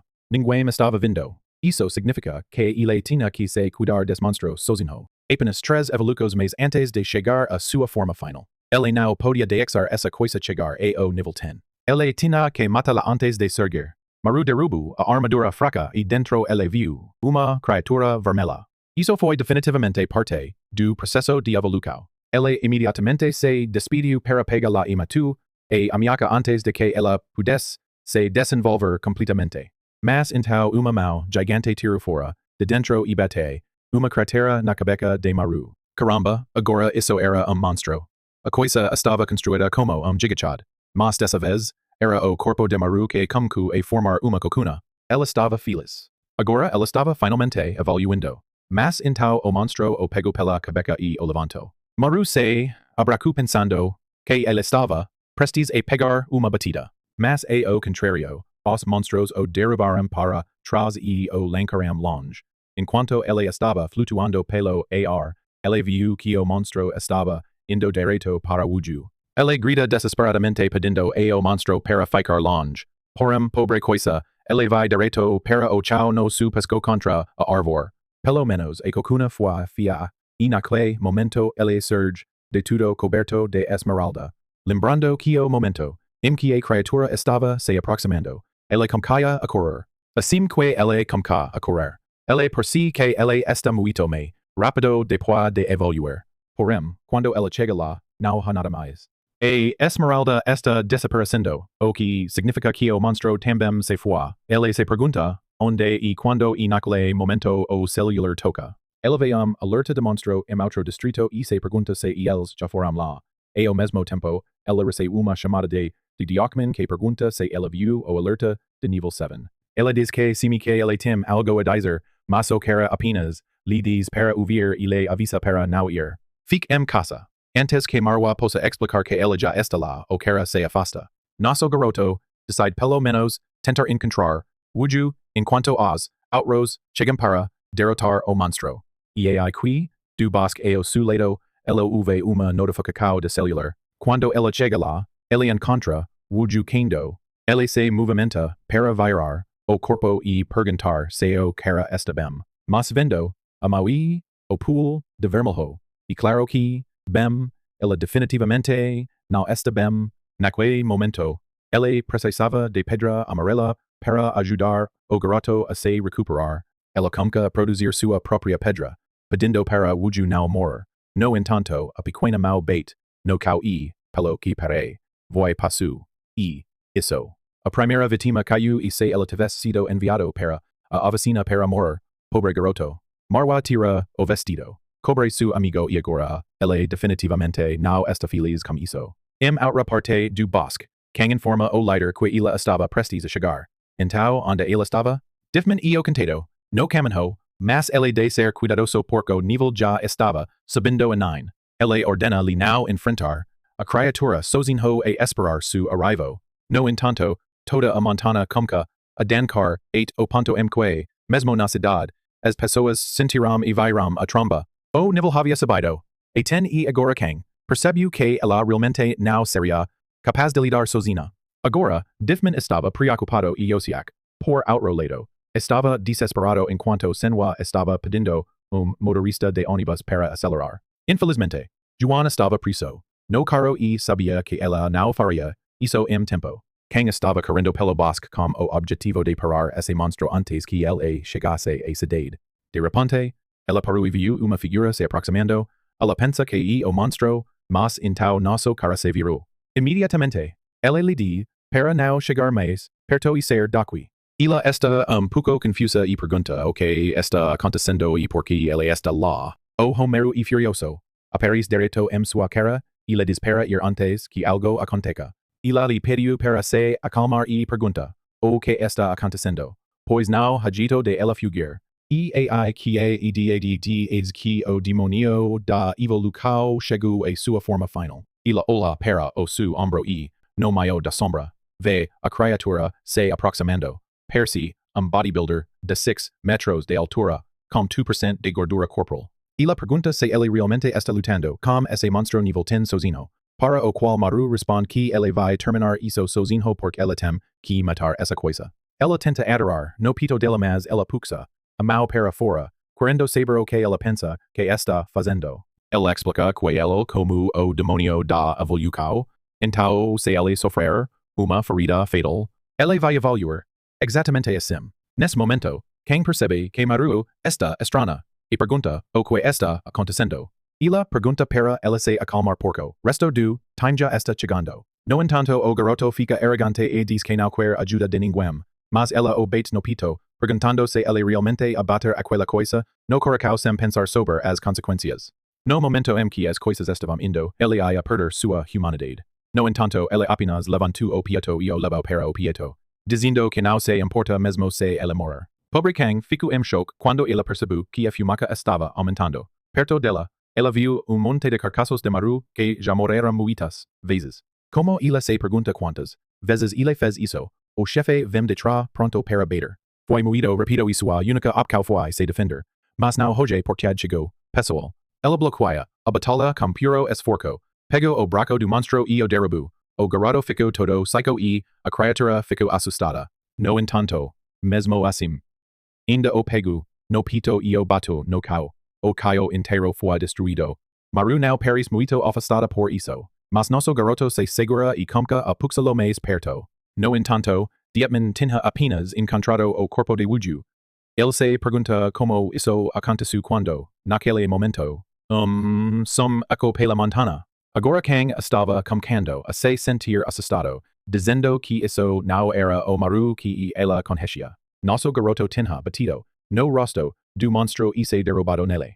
E foi aí que ela notou que pela primeira vez ele não tinha expressão no rosto, no meu ar, enquanto ele ia derrubar me uma vez. O monstro regenerou seu braço e o derrubou no estômago. O pobre garoto foi enviado voando, derrubando a metade da floresta e caindo em uma perde. Kang percebeu que ela teria que entrar e cortar a mão para ativar seu poder. Mas logo depois, Dietman pegou seu braço e lhe diz para ficar de pé porque ele não seria capaz de lidar com level 10. Eles não podiam afastar de perder outra pessoa. Ela não sabia que alguém já morreu e, naquele momento, Dietman queria saber por que o Maru estava lá. Ele claramente se lembrava de lhe dizer para ficar em casa e fazer nada. No entanto, na quarta-feira, viam grito que monstro level 10 apareceu na ilha de gangway. Algum atrás de uma cadeira. Disse que eles tinham apenas sido informados pelo líder de Dietman. Atrás da cadeira estava aquela incrível personagem de desenho, mas com cabelo branco. Ela era a líder da quarta-feira e disse que já havia enviado time. Se eles não pudessem lidar com isso, eles iam enviar uma mensagem para o diretor Zhang. Aquele diretor, que estava sentado lá com as pernas cruzadas, comentou que este foi o primeiro level 10 nos últimos 2 anos. Eu não lhe lembro que a última vez que algo assim aconteceu, todo o time da montana de Surak Moru, junto com vários civilianos. Ele disse para se acalmar, porque na montana, eles tinham Dietman. Além disso, eles tinham o estranho garoto, que naquele momento estava se levantando da misteria. Ele começou a andar de novo, enquanto o líder disse que estava perdendo a mente. Maru saiu correndo, mesmo que o líder o pediu para parar. Ele entrou para outro empate como chefe, que também preparou empate contra o braco e a mão inteira de Maru, junto com o braco. Foram quebrados. Cara, de novo o monstro o agarrou pela perna. De ex nosso garoto respirar. Dietman já estava se movendo para agarrar seus ojos, dizendo que ele não podia apenas ficar de pé. Mas Maru o agarrou pela perna, e tirou movimento completo Hunter X, Hunter MLA, foi o braco de Gansan 2.0 Macau. Kame espada na boca do monstro, ela usou regeneração acelerada, e sua mão repareceu no outro lado da cabeça da criatura. Mesmo Dietman estava chocado com a sabedoria do garoto, que de exu crater na escada do monstro. Assim que chegou no chão, Maru entrou para segundo almoço, quebrando pedaço. Quem acreditou que agora, nenhum monstro poderia regenerar. Então, isso acabou, mas nosso garoto ainda estava cima, jogando batidas na cabeça e quebrando pedacos. O líder apareceu, ordenando o para parar e can. Entrou com sua espada e cortou a cabeça. Finalmente, a cabeça do monstro rolou e Maru apenas estava lá, olhando para sua mão, tremblando. Depois quem, parecendo linda, entrou e abracou nosso giga chad, sem emocos, e isso agora o resto da equipe chegou, perguntando o que aconteceu. Jinwo queria saber-se o líder e quem tinha matado a criatura, mas Dietman simplesmente disse que Maru matou sozinho. Alguns não poderiam acreditar que ele tinha tomado nível 10 sozinho, e nosso garoto estava apenas estando lá seus bracos amados. Agora, metro a mais alto. Próxima cena, estamos no funeral triste wuju. Sus relativos estavam correndo, enquanto a equipe estava lá silencio. Hyosuk, que era o mais próximo a ele, nem poderia dizer uma palavra. Quem perguntou a Dietman se ele estava bem. Ele respondeu que ele nunca se acostumaria a isso. Ela depois queria saber como eles estavam indo lidar com esse incidente. Ele explicou que, como sempre, a comandante central diria que foi acidente de trabalho. Pelo menos ele não foi devorado. Então eles tinham corpo para o funeral. Uma coisa, porém, foi que a ilha de Gangwa não era mais considerada lugar seguro. Quem queria saber se Maru havia enviado uma mensagem, mas ele disse que não. Depois de enviar a carta de designação, ele desapareceu. Ela disse para dar-lhe pouco de tempo antes de chegar a quarta-feira, pois ela iria encontrá-lo e conversar. Mas o líder refusou, dizendo que ele tinha visto algum outro passar por isso antes. Quando ele estava estacionado na comandante central de Sol, todo o seu time foi morto naquela época por uma criatura de nível 10. Ele era o único sobrevivente e foi aí que ele aprendeu que quando você experimenta a morte de companheiro, você nunca mais é a mesma pessoa. Maru estava de volta na mesma sala onde tudo começou, sentado no chão, exhalando fogo amarelo. Do chão, crater abriu e uma mão sanguínea começou a surgir. Quando ele olhou para o lado, John estava aparecendo. Primeiramente, ele pensou que era uma das suas ilusões doido. O cara disse que veio falar como garoto e perguntou se ele estava surpreso. Nosso garoto, obviamente assustado, queria saber como o cara doido chegou lá. Para o qual John explicou que ele tinha apenas matado demonio e tinha que vir conversar como garoto, porque parecia que estava evitando todos desde a morte de Wuju. Maru estava com medo de ser considerado responsável, Mas John apenas disse que eu quero moru porque ele era fraco. A friosa assustou nosso garoto. Mas o diretor apenas disse que ele estava preocupado com o estado mental dos garotos. Porque este cara estava sentado no cão? Saia, John, esse cão e para quem e o protagonista. Mas então ele disse a Maru, ele não conseguiu ficar como su pai. Maru não tinha ideia que o cara sabia sobre su pai. E ai que John revelou que o pai de Maru eram os primeiros líderes do esquadrão. Quando os primeiros demônios começaram a aparecer, eles também eram os primeiros a ser enviados. E então voltamos para 1999. Maru já tinha 30 anos e estava atirando uma criatura que estava calmamente se escondendo das balas.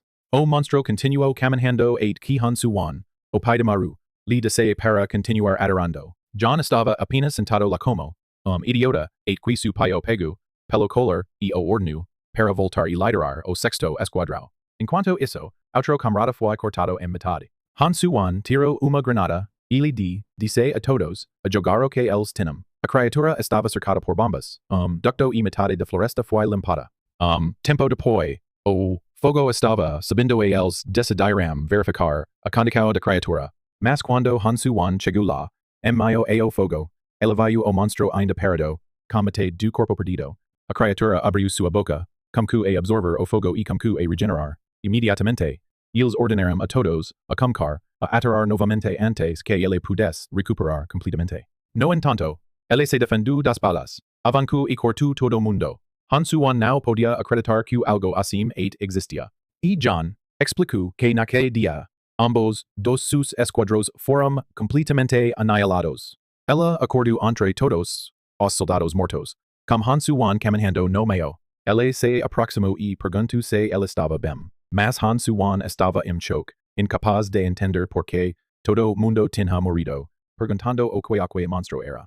E quando apareceu mais fogo, amarelo, e ele comentou que isso ainda não estava terminado.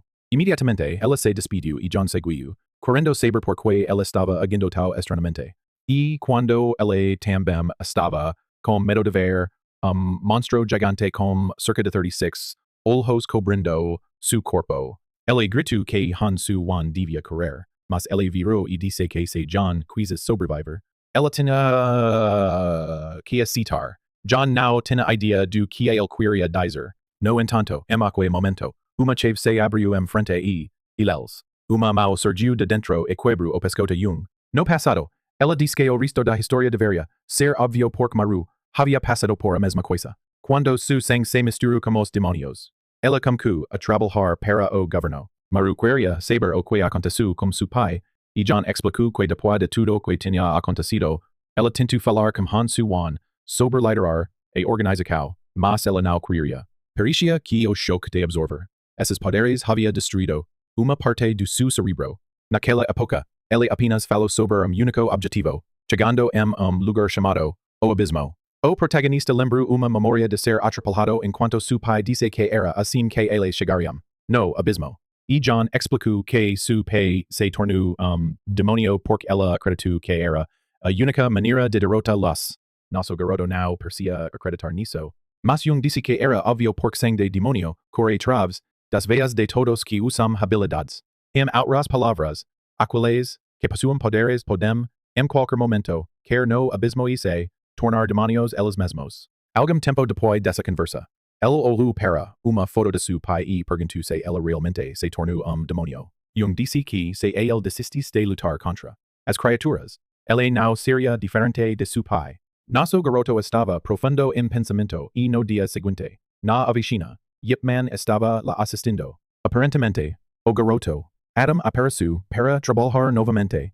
Era hora de começar uma investigação para encontrar lo quem pegou sua camisa e disse que estava indo para su lugar para falar com ele. Mas foi quando o garoto apareceu se desculpando por estar atrasado. Todo mundo na oficina ficou silencioso enquanto Maru pensou que ele ficaria lá para investigar e descobrir a verdade.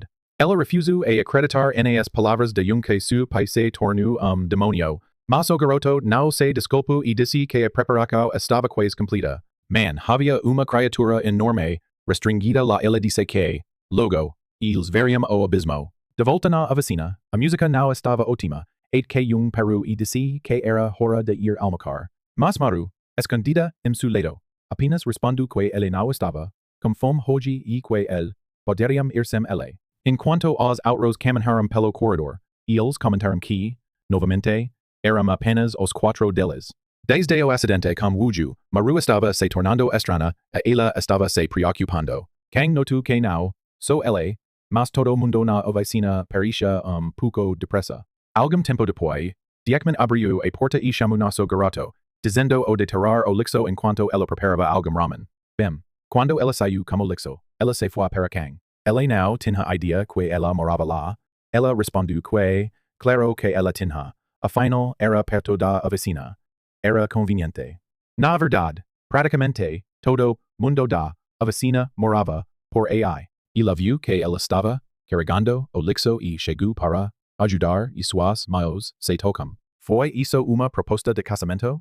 Depois, ela lhe disse que ele não podia se culpar pelo que aconteceu como Wuju já que todos na ilha compartilharam a mesma responsabilidade. Mas ele olhou para trás e disse que ele não encontrou conforto. Ele sabia que era culpa dele.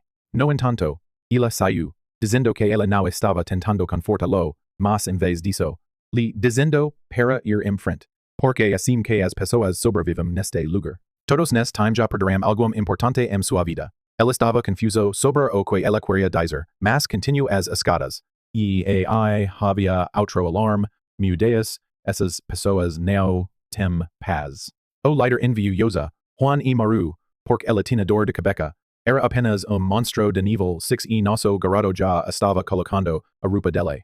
Mas então, Siomu Peru e disse que se Maru não quise ir, ele iria em seu lugar. Porque, aparentemente, Maru estava prestes a enganar de novo. O homem e nosso garoto não estavam em estado de mente ótimo.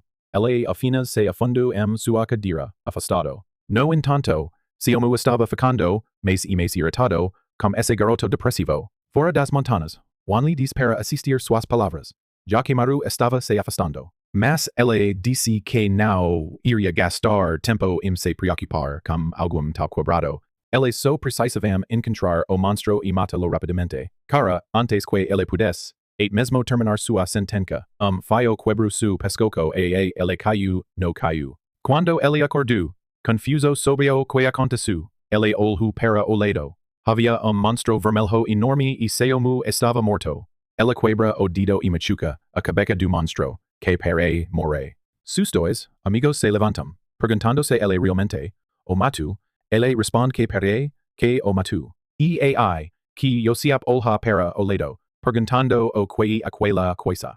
Havia gato grosso chamado Jang e parecia que ele reconheceu.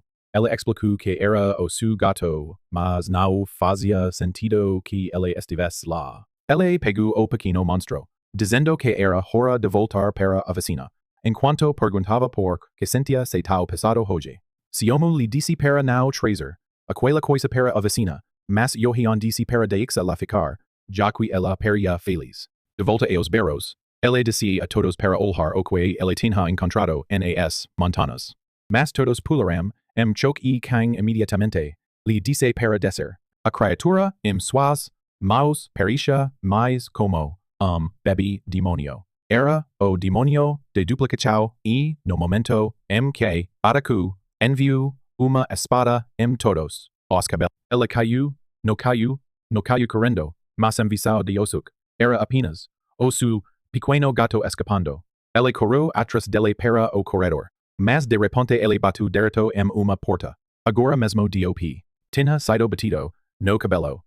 Pouco mais tarde, ele comentou que, aparentemente, algum tinha o nervo de trazer demônio de montanas para dentro. Todos viraram choque em Yosuk, que rapidamente disse que não era culpa dele. O gato parecia exatamente como o seu próprio. Além disso, Joheon e Siomu pararam. Disseram-lhe para procurando algum. A culpar e disseram que deveriam focar cacar a coisa para baixo, especialmente porque a mistura estava se espalhando. Eles chegaram na porta estranha e ela mencionou que pode ter sido uma ilusão. Então eles precisavam ser cuidados. E para entrar, todos estavam chocados com o quão enorme o espaço dentro era. Kang en tau disi, lipera, olhar enfrente. Havia, rakshasa, su kamenho. Atravs da mistura amarela, monstro gigante apersu, era o demonio de espadas. Embexo da criatura estava, garoto morto. Juhian estava asustado como vista y inmediatamente lembro o garoto abracando algum y chamando o de me. Nes momento, ila se lembro du momento que ele moru y se apresu. Kang o pego, dizendo li para ficar de pe pork era perigoso. Mas Joheon de que era exactamente onde o demonio matu su filho. Kang li diste repente que hizo era, apenas, uma ilusao. Eai que ila se lembru que a criatura había atacado a frente de todos y percebu que estaba invadindo suas lembranzas para criar esos ilusos. Maru en tau preguntuse o espíritu nao era apenas outra ilusao. Seomu disi que tal vez nao, ya que o demonio poderia duplicar criaturas que había encontrado antes. O protagonista nao estaba, certo se algo, assim era, et mesmo possible. Eai, que, ele, que, se lembru du que, seomu disi. De como o sangue du demonio flutuo dentro deles. Carregando informacao, o que foi por isso que eles tinham poderes. Isso fez ele se perguntar-se, isso era verdade, se isso significava que todo demonio que eles já enfrentaram poderia ser duplicado aqui? Kang confirmou isso, tanto o demonio de nível 10, que do eos dupmin sus poderes, quanto o demonio de gluten que geru, maru a sua própria. O problema foi se a criatura poderia duplicar tudo isso, como eles poderiam parar algo assim? Para maru, o maior problema foi o demonio de gluten. Foi ele que criou su trama. Ele se quebrou no caos, assustado que o monstro apareceria e matasse todo mundo. Mas dup min o reassuro, lhe dizendo não se preocupe, ninguém vai morrer. O grupo avançou para a criatura e Kang entrou para o ataque, dizendo que eles so precisavam proteger do outro. E ao mesmo tempo, seomu quebrou dedo enquanto Kang batia no pescoço do demonio. A criatura flutuou e os dois ficaram lá completo, sujo depois de pegar lá, mas apenas então, outra porta materializou. Segundo depois, eles se encontraram lugar diferente. Parecia ser parte do poder do duplicador.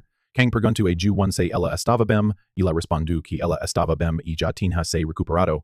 Maru estava pensando, Ju1 já tinha experimentado ver su filho morrer frente a ela. Seomu então disse que precisavam se apressar e encontrar a próxima porta para escapar des sunho. O cao estava cheio de corpos. Maru percebeu molde crescendo torno das paredes e imediatamente percebeu que eles estavam dentro das memórias de Kim Ye-bak.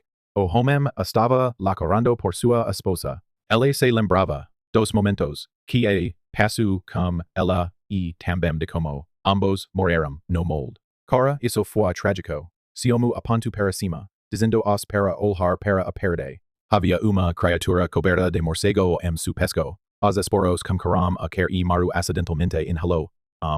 Imediatamente, ele vomitou e checou o resto do grupo. Infelizmente, todos já estavam mortos. Ela percebeu que ele seria o único que ainda estava devido a sua rápida regeneração. Ele começou a quebrar os esporos, dizendo-se que ele tinha que lidar com isso sozinho. Ela inalou e bateu direito no monstro, quebrando pedico. Honestamente, eu estava assustado que isso era uma ilusão e que ele tinha apenas batido companheiro em vez. Viu? Isso não era o caso. Todos começaram a acordar. E suk celebrou, dizendo que ele pensou que estava morto. Kang olhou para o lado onde Kim Ye-bak estava com sua esposa. Agora tudo fez sentido. Como ele tinha morrido. E a origem de seus poderes. Maru lembrou Kang dizendo que todos na vecina tinham perdido algo importante. Ele não era o único que tinha passado por dificuldades. Então ele não podia deixar lo se quebrar. Ele decidiu que era hora de se mover e passou por Hyun-woo, que imediatamente o importou de volta e caminhou em frente, dizendo-lhe para não entrar em su caminho. Hyun-woo já tinha aberto a porta, mas Maru o avisou de ser cuidadoso. Ninguém sabia como estaria do outro lado, mas Hyun-woo apenas se machucou, dizendo que ela não se importava. O que apareceu, ele apenas o matéria e continuava se movendo em frente. Então nos vimos alguém estando na frente da porta. Maru tentou descobrir quem era. Era Hyun-woo. Maru disse que, julgando-se por aqui, rosto malvado, tinha de ser a versão da memória dele. De dentro da porta, o demonio do templo surgiu. Hyun-woo não fugiu. Ela fue direito para o demonio e pediu por uma habilidade. Ela queria poder mais forte do que seus pais. Maru estava chocada para ver esse lunático falando diretamente para o demonio e pedindo por uma habilidade. Hyun-woo explicou que era a única forma que ela podia ir contra seu pai. A criatura apagou seu próprio dedo e quebrou seu pé enquanto se movia para derrubar. Hyun-woo declarou que ninguém nunca veria esse lado dele. Ela começou a quebrar seus próprios dedos para tentar derrubar o demonio. Ela disse para morrer, mas infelizmente, é o contrário dele. O demonio tinha 78 dedos para quebrar. Seu próprio braço se afastou naturalmente, e Hyun-woo sentiu cada pedaço dele caindo no caio. Maru percebeu que ele teria de lidar com isso com o demonio e o lado de Kang. Ju-1 e Diak Minja estavam preparados para liberar seus poderes. E quando inúmeros braços surgiram do corpo da criatura e todos, sabiam que estavam em sério problema. Cada dedo no corpo começou a quebrar e junto com eles, seus próprios braços. Caindo no caio em agonia, Maru percebeu que o demonio do templo era muito mais forte do que ela pensava. Como sempre, Maru foi o primeiro a se recuperar graças a sua regeneração rápida. O problema foi que ela não conseguia entender por que Hyun-woo não estava fazendo nada. Ela gritou para ele levantar e ela tinha a mesma habilidade como a criatura. Então ela deveria estar fazendo algo. O pobre cara estava caindo lá de cara no pavimento, perguntando como Maru tinha o nervo para dizer isso a ele. Ela queria ser mais forte do que seu pai. Por isso ela pediu uma habilidade extremamente alta.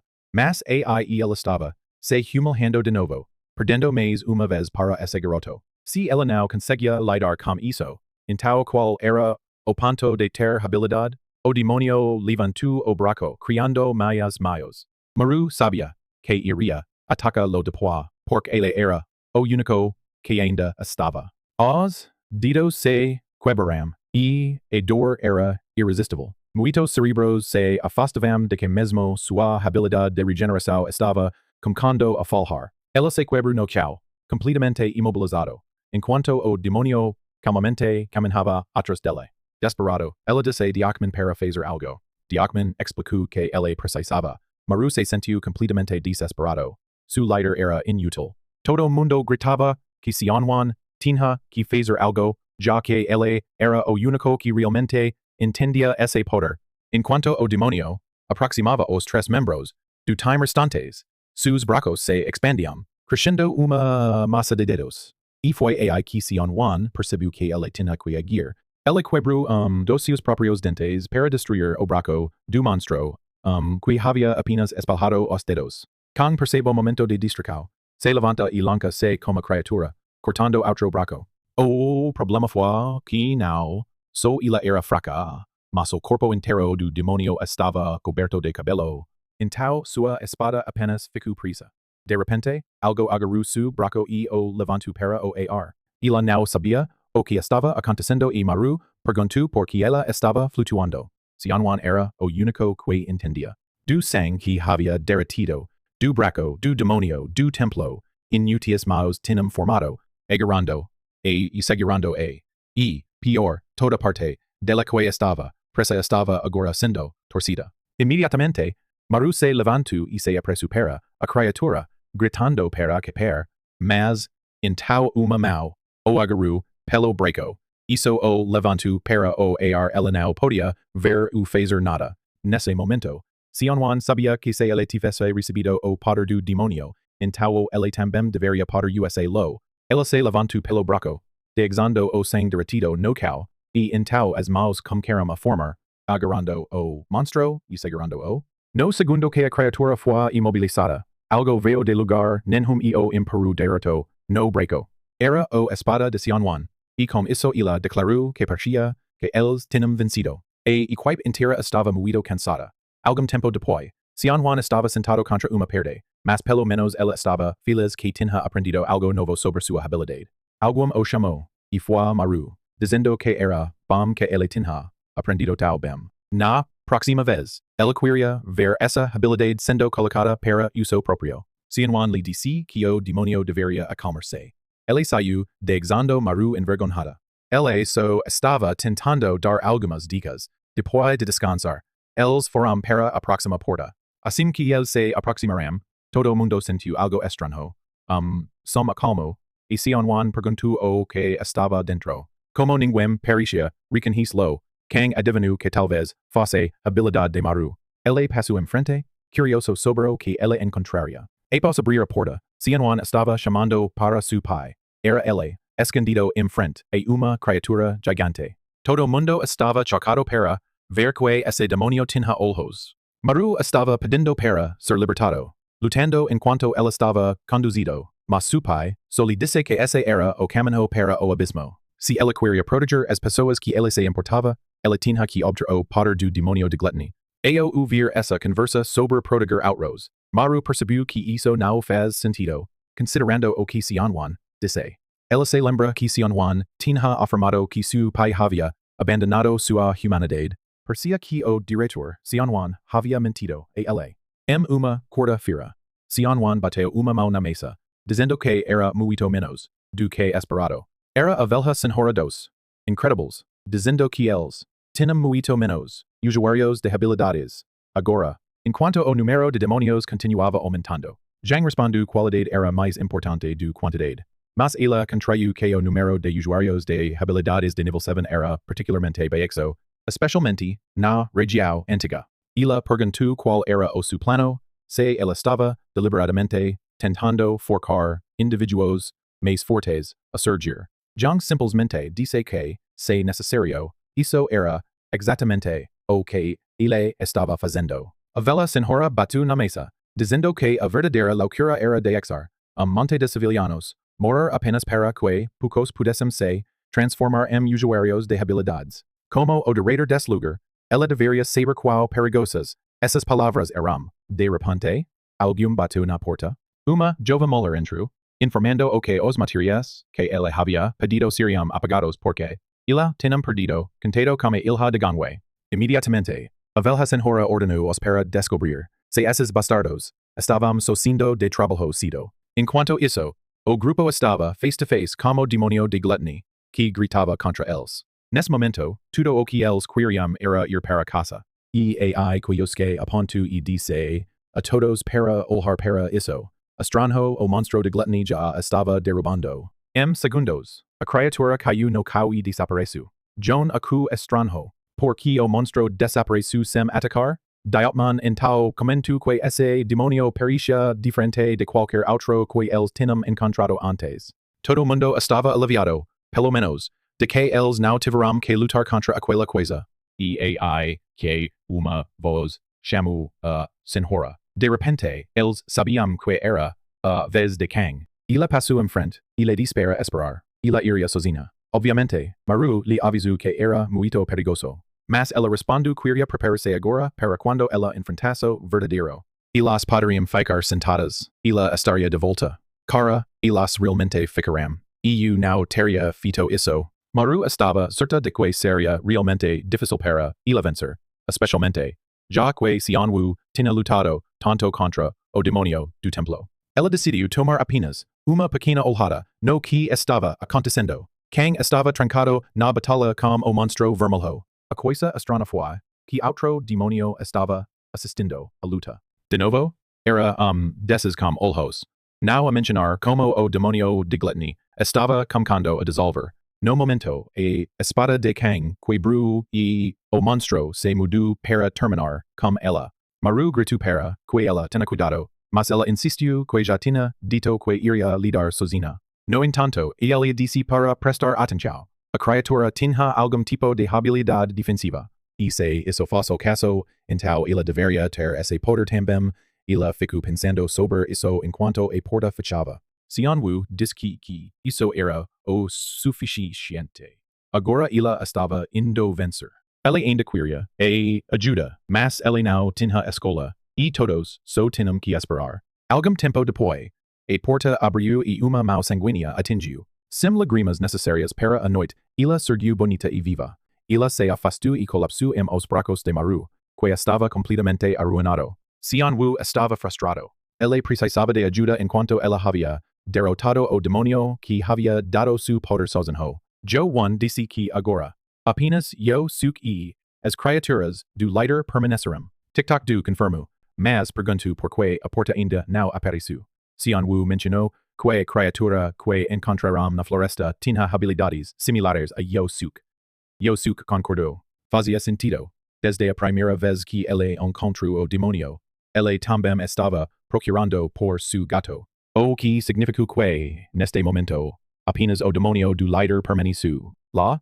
Ela estava apertando su pito, perguntando por que ela havia sido esquecido em momento assim. Todo mundo estava começando a perceber que este demônio líder não estava tomando as coisas de forma séria. Su demônio estava no nível 10.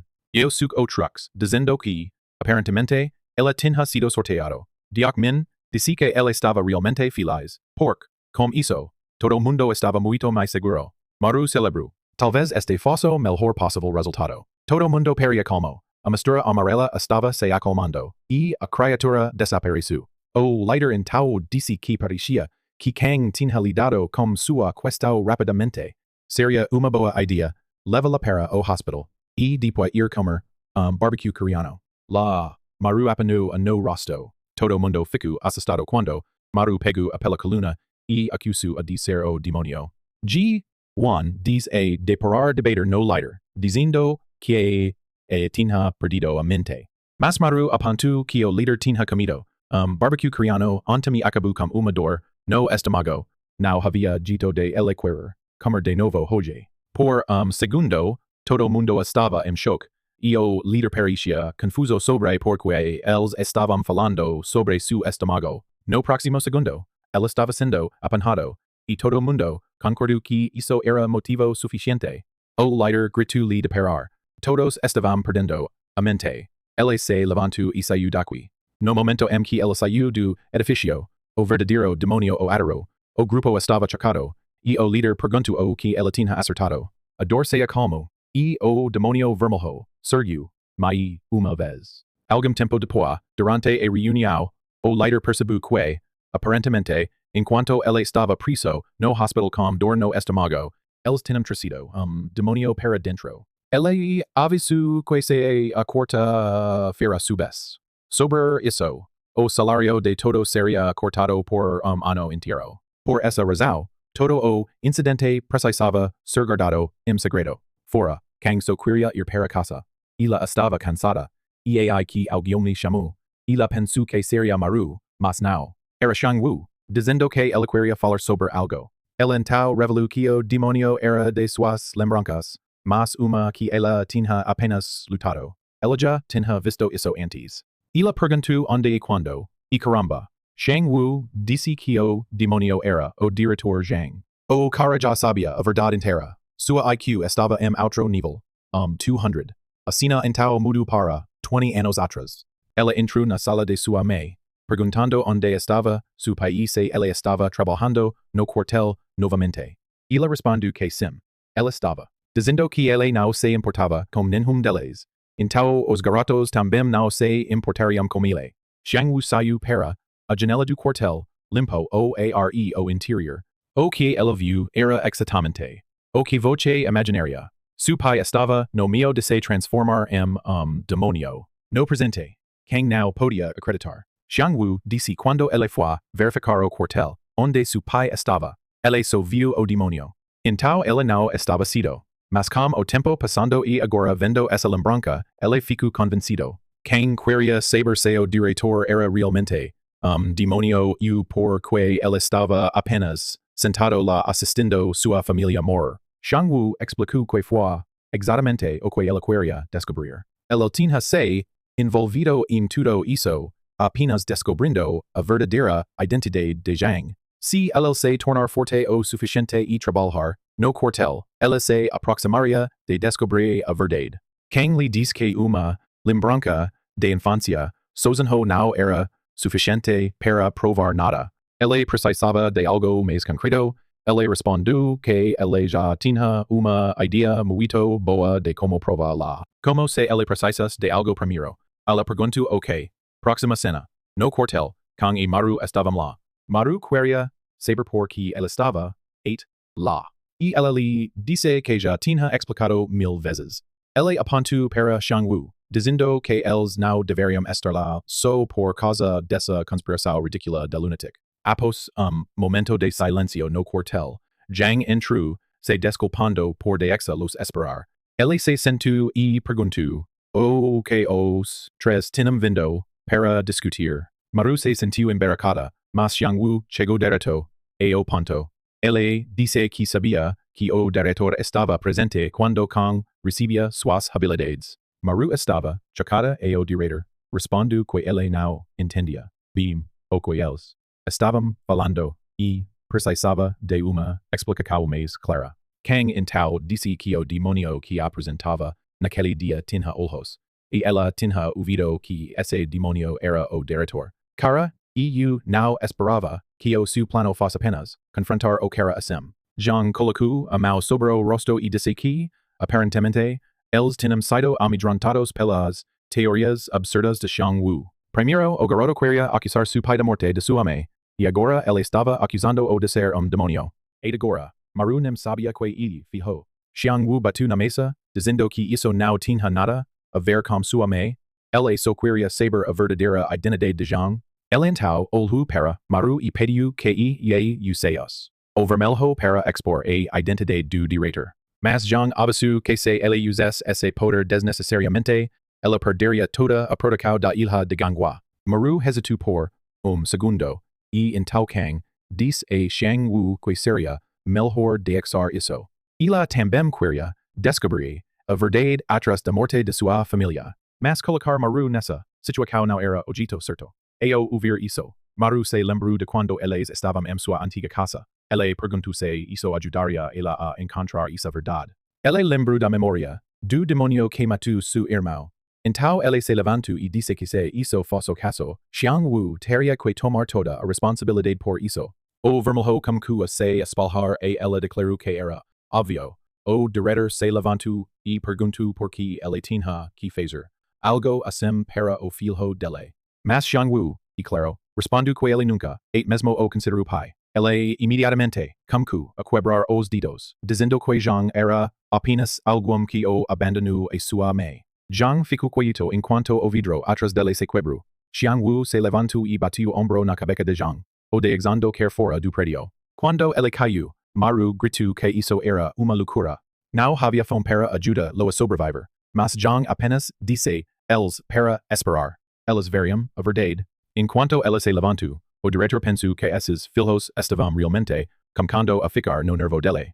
E ai que eles sentiram algo. Se voltando, ele viu portal abrindo. E claro, o diretor saiu daquilo, liberando fome da boca dele. Isso provou que Xiangwu estava certo. Yu Yang entrou na sala pedindo para saber o que estava acontecendo. Então, ela viu a fome. No momento em que ela percebeu que estava olhando para o diretor, ela lhe disse para explicar a si mesmo. Kang imediatamente ligou para Yu Yang, dizendo que o diretor, Zhang, estava envolvido na morte de sua família. Zhang então perguntou se, além destes três, alguém mais da ilha o suspeitava. Ninguém respondeu. Ele apenas se divertiu e disse que seu silêncio lhe disse tudo. Então ele ativou seu poder especial e bateu a mão no céu. Instante. Todos pareciam ser teletransportados. Momento eles estavam no escritório, o próximo. Eles estavam em edifício isolado em algum lugar desconhecido. Zhang Perula e Yu Yang pediu uma explicação, querendo saber o que ele estava fazendo. Ele disse que desde que eles começaram a questioná-lo, ele não tinha escola. Além disso, ela não podia apenas ficar no escritório inteiro com sangue orgulhos. Então, ela ativou seu poder especial e enviou ataque direto para eles. Yu Yang imediatamente gritou uma alerta sobre sua habilidade, e todos conseguiram se esconder. Olhando para trás, Maru viu que tudo que o ataque havia tocado tinha sido completamente errado. Yu Yang então perguntou a Zhang o que ela estava fazendo, se ela tinha perdido a mente. Mas ela simplesmente respondeu que ela estava cortando as partes esgotadas. Os garotos tinham visto demais. Era só uma pena que ela, o cara brilhante e Wigman tivessem ficado atrapalhados nisso também. Todos eles teriam feito grandes armas contra o abismo. Mas ao mesmo tempo, saída de Maru era realmente uma coisa boa. Lidar com o abismo era uma grande dor de cabeça. Maru perguntou por que ele estava sendo acusado de estar ao lado do abismo. Jang Kumku, a preparar outro attack espacial. Dizendo que era por os humanos eram muito fracos. Suas maus sudentemente, apareciam atras, delas e Jang, voltu para olhar. Cara, duas cabecas foram, cortadas imediatamente. Maru estava chocada, mas de repente Yang pegou sua própria cabeca. Ela segurou su coracal por 5 segundos.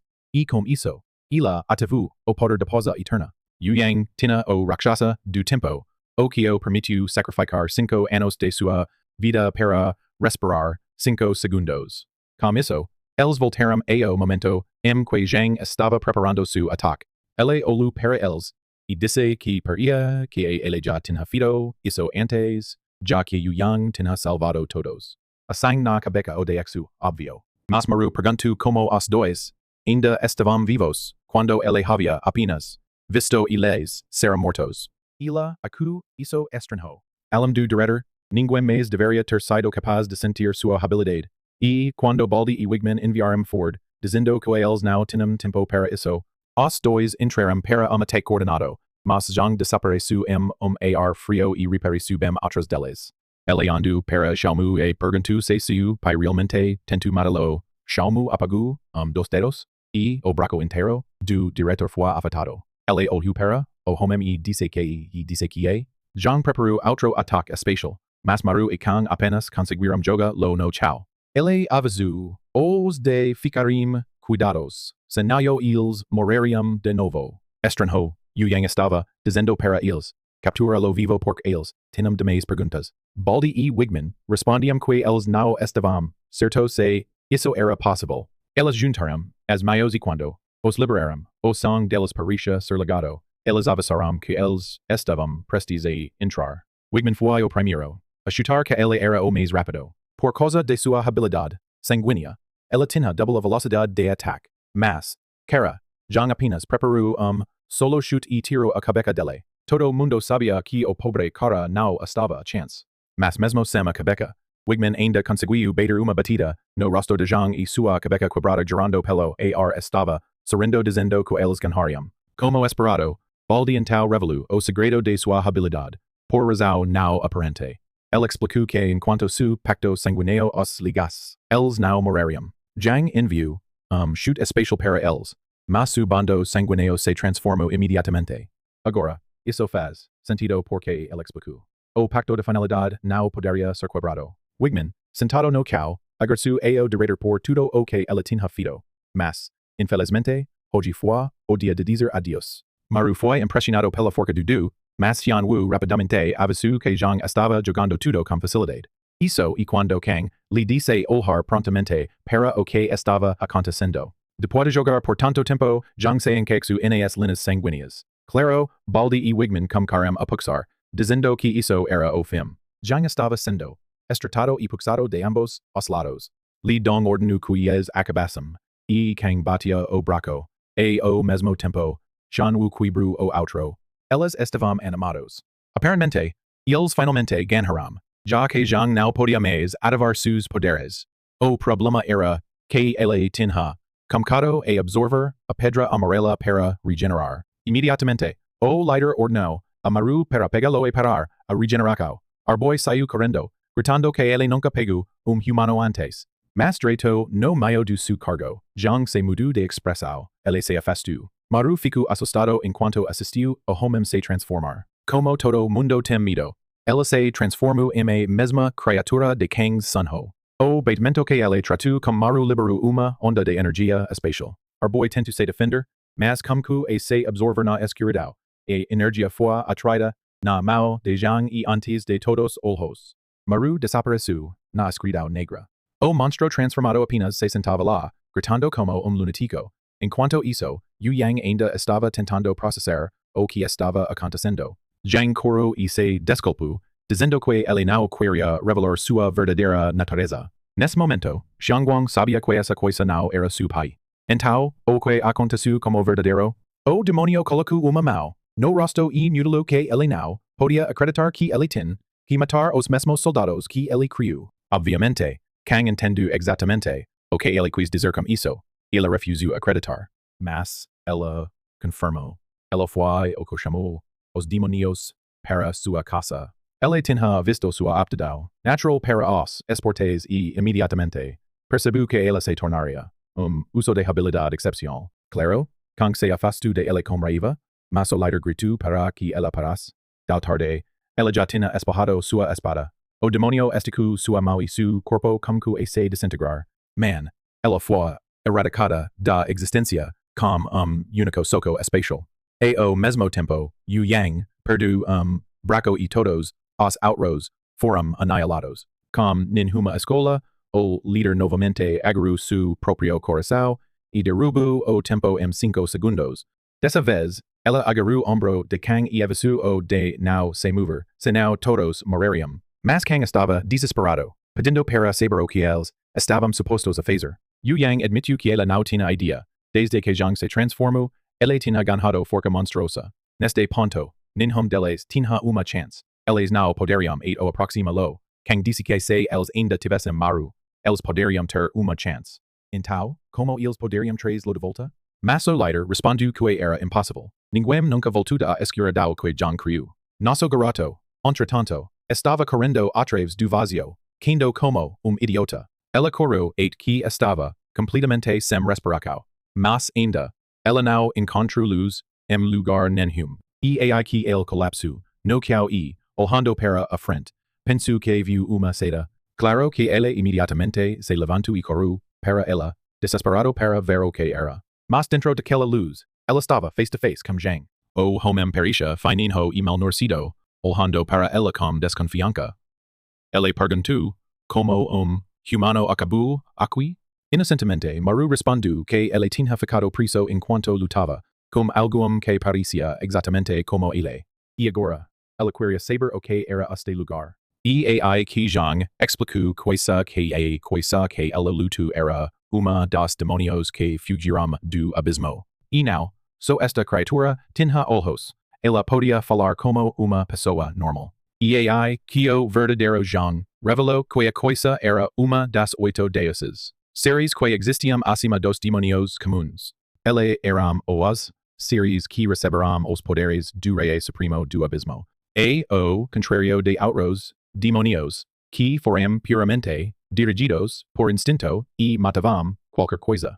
Sem propósito, os 8 deuses podiam fazer suas próprias decisões e fazer seus próprios desejos livres. Nesse momento, o monstro estava liberando outra espécie espacial, enquanto Kang estava dizendo a todo mundo proteger o líder, já que todos morreriam, se ela o fizesse. Com isso, tanto Kang como o cara brilhante foram cortados em metade. Caramba, esse líder está perdendo muitos anos da sua vida.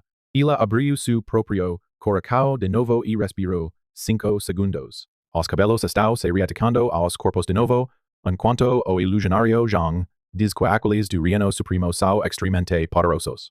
Nenhuma habilidade de uso deveria lutar contra desses deuses, porque eles não têm chance de ganhar. Nesse momento, o cara diz ao líder que ela já viu de volta várias vezes. Então, por que ela não desiste? Enquanto isso, Yu Yang está se perguntando quando exatamente ela começou a seguir as ordens do monstro. O cara se expira e diz que ela é muito persistente. Ela levanta seus braços criando monte de porte de demônios, dizendo que agora as coisas vão ficar interessantes. As criaturas como a quer, todo mundo lá sabe que a luta acabou de ficar ainda mais complicada. Eles se juntam nesse centro de proteção, enquanto ao mesmo tempo, Maru quer saber qual é o propósito dessas criaturas. Se os 8 deuses são também demônios, por que eles matam demônios? Zhang explica que a criatura que tomou seu corpo fugiu do abismo e se tornou inimigo do Reino Supremo. Agora, ela está tentando transformar os humanos em uma arma para destruir o abismo. Maru se pergunta se essa coisa civil servante é apenas uma manipulação do demônio espacial. Ela se pergunta se matar aquele bastardo pode realmente colocar fim à guerra. No entanto, Zhang responde que já é muito tarde porque a guerra como o abismo já começou. Nosso garoto pensa profundamente e diz que se aquele demônio morrer, ele terá controle do seu corpo de novo. Ela pega Zhang's braços dizendo que eles vão ser daqui. Mas Zhang diz que é impossível porque sua consciência está presa naquele lugar. Maru, se tornando sentimental, diz que seu filho está esperando por ela fora. Jean y sorpreso por eso y pregunta porque él está levando su filo momento como ese. Garado de 5 años kindergarten neo estaría la, obviamente. Maru está chocado por esa información y Jean apenas que falar asim y extremamente cansativo. Ella volta para descansar com su filho y esposa. Maru tenta opegar dizendo que ella precisa ser daqui agora porque huma manera para ambos eles escapar. Mas o director abexa sua cabeca de novo y disque y impossible de exar aquel lugar. De volta a o prio abandonado, a quipe está lutando contra os monstros que estão chegando. O demonio espacial diz que essa e a chance perfeita para eliminar ambos os inimigos de uma vez. Então o espacial corta atraves de ambos os demonios e deste reto para o grupo inteiro. A energia expande de lado e el se unem com as maus dando golpe no grupo inteiro. Now era apenas golpe. Era o espaco se esvaciando em torno deles. O grupo sabia que isso era o fim 8 que uma mau cum cu a surgir de portal. Foi Maru que voltou do inferno do demonio. O monstro estava chocado e Kang estava incredivelmente impressionado. Ele saiu gritando que a salvação funcionou e ele apertou o dedo dizendo que agora era hora de pagamento. Então vimos alguns minutos antes, bem quando Jean disse que era impossível escapar desse lugar. Nosso garoto insistiu dizendo, e claro, que ele tinha que encontrar uma maneira de ser dali. E ai, que o demonio colocou sua pequena mão em seu braço e tentou pegar. Mas Maru o apanhou no rosto antes que a criatura pudesse fazer nada e se dissolvesse em pedra. Ela estava confuso, não entendo por que demonio apareceu lá. Então ele se lembrou de uma conversa que ele teve com Yosiak. Ele estava preocupado porque portal parecia estar aberto por 3 dias. E ai que Yosiak explicou que isso aconteceu na cidade de Busan. Eles tinham sorte que o diretor foi lá e fechou o portal jogando ar no espaço. O diretor realmente era cara incrível. E ai que Maru tive a ideia de encontrar o portal no meio desse vazio. Depois de caminhar por tempo, ele encontrou a chamada porta. Ele se aproximou, sentindo inseguro sobre o que estava além desse lugar. Mas era definitivamente melhor do que ficar preso lá et ela morrer. Então ela passou. Apesar de quando ele saiu, ele estava em lugar completamente diferente. Maru parou por segundo e de repente ela sentiu que a concentração de madeira amarela era tão intensa que ele estava perdendo consciência. E ai que alguém o disse a segurar. Na distância, havia aquela figura estranha de uma mulher com cabelo longo e olhos vermelhos. Ela olhou para ele então, todos os monstros se viraram para ela. Nesse momento, todo o cão como a bater e Maru perguntou qual era aquele som. Direto em frente dele, uma armada inteira de inferno estava se aproximando. De jeito nenhum, ele ia lutar com tudo isso. Então ele imediatamente começou a correr. O problema foi que ele não tinha ideia de onde ele estava indo. Depois, no meio do seu escapamento, ele viu outro desses portos e decidiu ir por ele. Ele pulou, atrás enquanto todos os monstros estavam se aproximando dele e ai que ele de repente apareceu atrás do grande monstro espacial.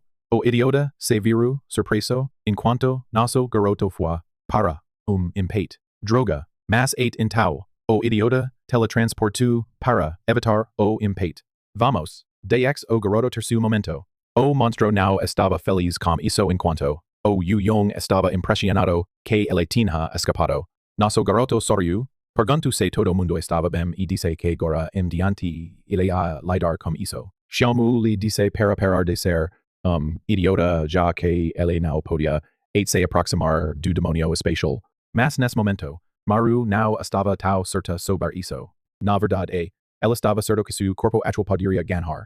E ai que o demonio perguntou como ele escapou e a energia surgiu do portal e o atirou diretamente. Assim o rei do inferno gritou que ele finalmente o encontrou. Os bracos do demonio espacial pareciam ser puxados e com isso, tanto a alma dela quanto o verdadeiro John pareciam se separarem. A criatura estava tentando fechar todas as portas para evitar ser tomada. Nesse momento, Yu-Yong comentou que os monstros estavam voltando, então parecia que o diretor estava tentando selar tudo. Ela continuou a lutar para fazer isso enquanto o rei olhava para ela da porta. Em instante, parecia que tudo estava terminado.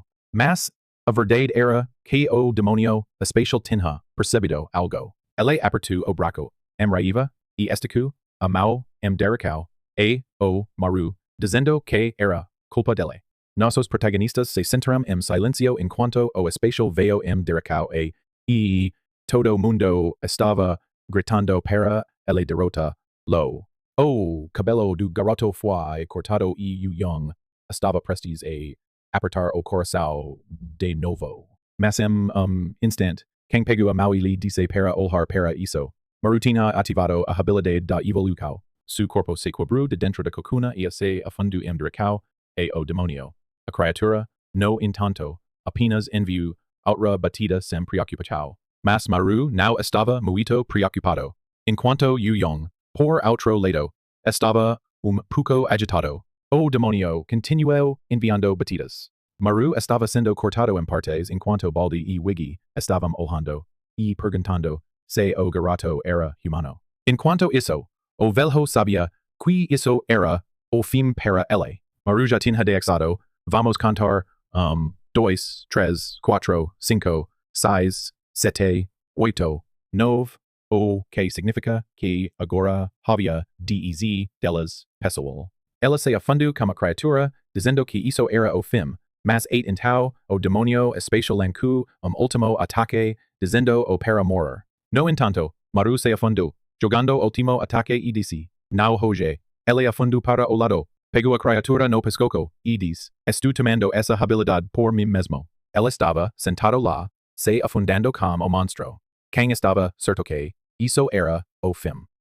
Talvez não. O golpe de Maru não tinha causado nenhum dano. Ele parecia estranhamente afastado. E parecia que sua glutina trabalhava diferente nessa hora. De novo, ela se encontrou no vazio. O demonio espacial apareceu e avisou que ela ia se arrepender disso. Ela definitivamente disseria que ela não o consumisse.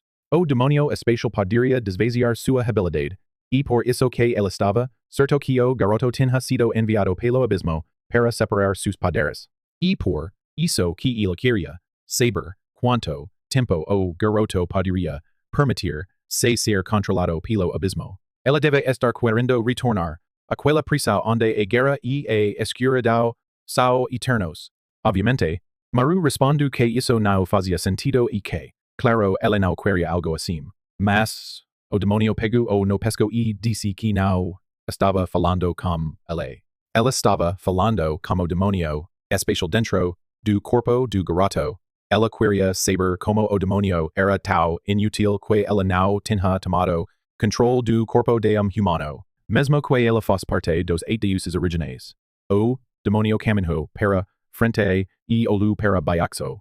Não só foi Maru tendo que resistir ao ataque espacial, mas ele também estava começando a sentir o demonio de gluttony tentando tomar controle do corpo dele. Ela continuou resistindo, mas o outro cara disse que era inútil. Cada humano que possuía o poder dos 8 deuses eventualmente perdeu sua consciência. Então ela poderia bem se juntar com eles e ir contra o abismo. Ela disse ao demonio de gluttony para desistir da luta com os humanos. Poderia ser livre e juntos eles poderiam destruir o abismo. Tudo que eles precisavam fazer era combinar suas forcas e usar os usadores de habilidade como passaros. Com inúteis lembranças, Maru começou a abrir uma boca sinistra com múltiplas mais pequenas bocas se formando em seu corpo. Ele gritou que ele não estava desviando da transformação e que ele não iria deixar isso acontecer. De jeito nenhum ele iria permitir qualquer usar humanos assim. E por isso que ele não iria deixar esse monstro tomar controle do corpo dele. Ele iria devorar o demonio espacial e colocar fim a isso. Ele alugou para outro golpe e então voltamos, no predio abandonado.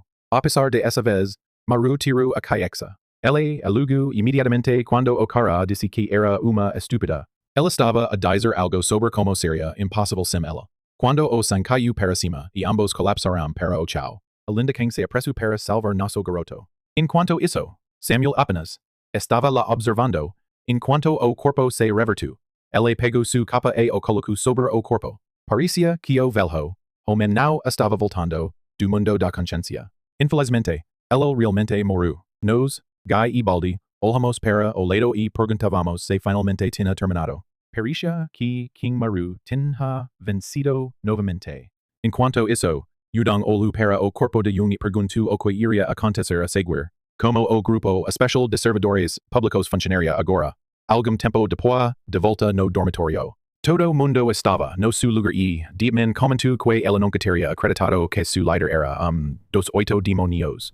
Ele sempre acaba que o director era, cara estranho, mas nunca imaginou que ele era, demonio. Todo mundo estava falando sobre como. A sala arrepio de Sereja 8 que young ligu para Dietman. Na verdade, ila o chama de Sunbe, que termo me respeitoso. Ila menciona que ela estava pensando em chamar, encontro de emergencia, mas decidiu consulta lo primero. Então ela pergunta o que eles deveriam fazer. Dietman responde que assim que o anunciamento e fido. Isso causara pânico massivo e o governo não ficar quieto. Ila sabe que noticias como essa poderiam colapsar toda a organização por enquanto eles precisam manter tudo segredo et encontrar uma solução e, obviamente, eles têm que ter certeza de que nenhuma informação leia para ninguém mai. Algum tempo depois, Yang sai com dinâmico, dizendo para ele naquele momento, Dietman chama para ela e julgando pelo rosto, diz que ela trabalhou duro. Ela não quer chamá-lo de Sunbe mais. Os outros dizem que Dietman e, bastardo, basicamente dizendo que a mulher está velha como o inferno agora. A noite que Maru está dormindo na sala do quarto. Ele pergunta por que diabos o cara está lá em vez de ir para a casa dele. Sianmu responde que ela não tem a energia para voltar. Seria melhor se o garoto já estivesse na sala porque ele não pode ficar com algum dormindo perto dele. Maru explica que a sala e na verdade apenas espaço de guarda. Ele geralmente dorme lá. Depois, de novo, ela chama para Sianmu e diz que tem algo para falar. Ele conseguiu falar com seu pai. Sianmu imediatamente se senta. Maru então explica que pare per si que seu pai tinha sido preso nesse espaço preto o tempo todo. Ela tentou leva-lo lá mas não foi possível e por isso que ela queria se desculpar. Sianmu pausa por segundo. Su rosto se acalma, ela se vira dizendo que tudo está bem. Mas Maru revela que seu pai aca muito de sua mãe. Então ele lhe pediu para não odiar mais. Sianmu dixa uma única lágrima quer.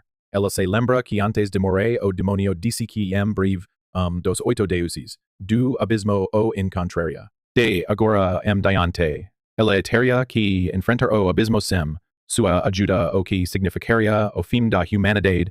Maru se sente incerta sobre como deveriam derrotar esses deuses do inferno considerando que eles são mais fortes do qualquer demonio que eles enfrentarão. Então a voz do deus do inferno comanda a pessoa que possui sua habilidade para avançar. Humanoide que pare que o pai de Maru aparece. Ela diz que finalmente é hora de curtir esse vídeo que ajuda Mamoru a fazer mais contudo para seus assinantes. Era campanha pequena e vai embora.